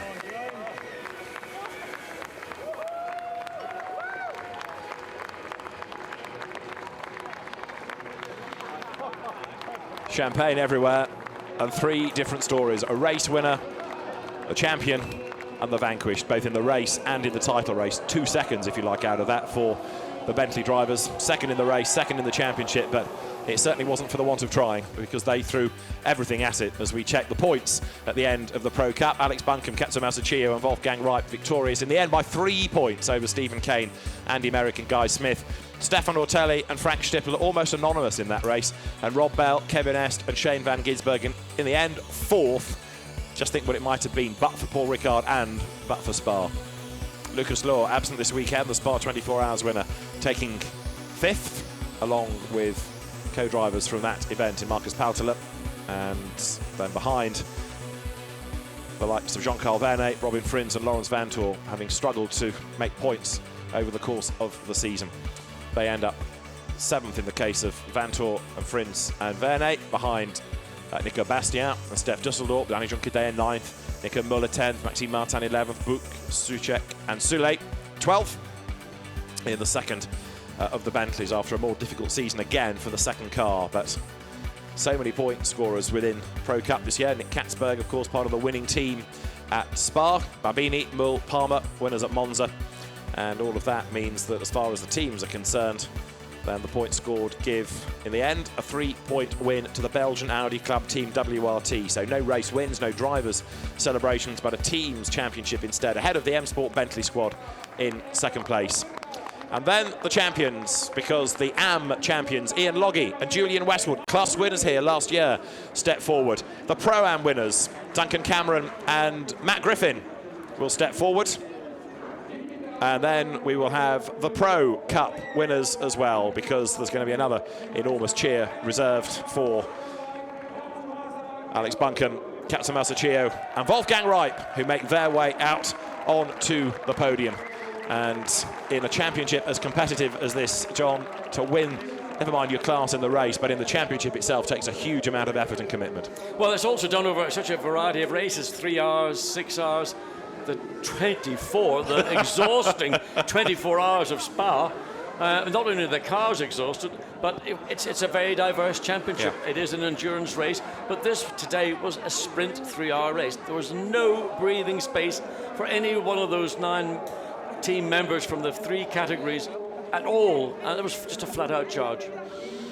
So the class winners being joined by AF Corsa representatives, and I think anybody who wants to get on the podium now is going to join in. So it's going to be a very, very long photograph, this, to be orchestrated. But the 3 class champions, and remember, Matt Griffin and Duncan Cameron wrapped it up at Spa, and now the celebrations begin. Ian Loggie and Julian Westwood for Stuart Parker's team, Team Parker Racing, winning the AM class by just a point, but a win's a win. Yeah, and I think it's a great story. Just 2 drivers in normal circumstances, 3, of course, at Spa. Julian Westwood, a driver who was a young up-and-coming driver in the 80s, then sort of got rather lost in the usual issue about funding and went off and did other things in his life, now coming back and having the time of his life and winning championships. And Ian Loggie, somebody who, having built a successful business, has come into racing in the last few years. And Katsuo Masachio with a selfie stick, ready to take photos. Someone had to do it. So it never used to be like that, did it? Selfie sticks, what were they?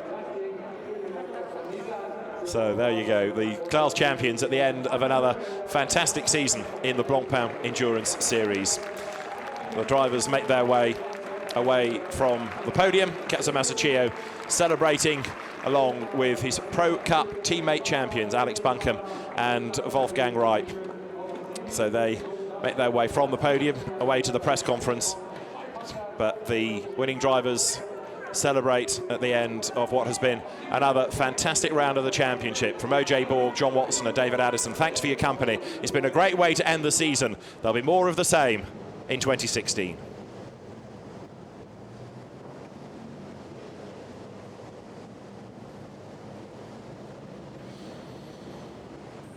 Let's look back at the highlights of the final round of the Blancpain Endurance Series that began with a 3-way battle for leadership going down towards the first turn and contact between Bentley and McLaren. As the battles continued around the opening lap of the race, it was clear that those that were having to make some progress up through the order were going to find it difficult. An early safety car was brought about by Gary Kondakov, who went off the road into the gravel, and then there was more drama as Nico Bastian made contact with Alvaro Perent's McLaren. Up front, Craig Dolby was storming clear. In second place, Adrian Zaug defending well from Katsuo Masachio, but that meant in turn that they were losing ground against the race leader. Trying to make progress in number 1 was Jean-Carl Vernet, but he was dropping back to the frustration of Vincent Voss and Pierre Dieudonné. A big accident in the second part of the race brought out another safety car, went off the road. With a bit of help went the Bentley in the hands of Harold Primer, who was set to have his last ever race anyway, but sadly it didn't turn out to be the farewell he wanted. The safety car eventually caught the race leader, others pitted, and then on the restart there was a bit of contact as Laurens Vanthoor just touched the back of the 63 Lamborghini and then had to give back the place. More contact as Stefan Ortelli was glanced by the 173 Nissan of Martin Plowman. Both continued, both delayed. The battle, though, between the Nissan of Alex Buncombe and the Bentley of Guy Smith took up attention for the last hour of the race, effectively. There was this little nudge that sent the Bentley Nissan ever so slightly wide. Stephen Kane levelled at the next corner, and what the Bentley team thought was a great move was not agreed with by the race officials, and they told Kane to give back the place. He had to do it all over again, but do it he did, and this time it was down at turn 1. Up the inside went the Bentley. Place gained, job done. Kane then set off in pursuit of the race-leading McLaren, that with some clever pit stop strategy had assumed the lead in the hands of Kevin Est. But then Alex Buncombe had to fight to keep at bay the number 1 Audi that had crept into the picture. Katsumasa Chiyo studied the points permutations as the number 58 McLaren came through to score a second win of the season, the only car to win twice in 2015. A win for the Von Ryan Racing McLaren in the hands of Kevin Est, Rob Bell and Shane van Gisbergen to bring down the curtain on another all-action race in an all-action season in the Blancpain Endurance Series. Third on the track was enough to give Pro Cup Championship honours, though, to Alex Buncombe, Wolfgang Reip and Katsumasa Chiyo for Bob Neville's Team RJN squad. Another tremendous race in the Blancpain Endurance Series. Next year can't come soon enough. Bye for now.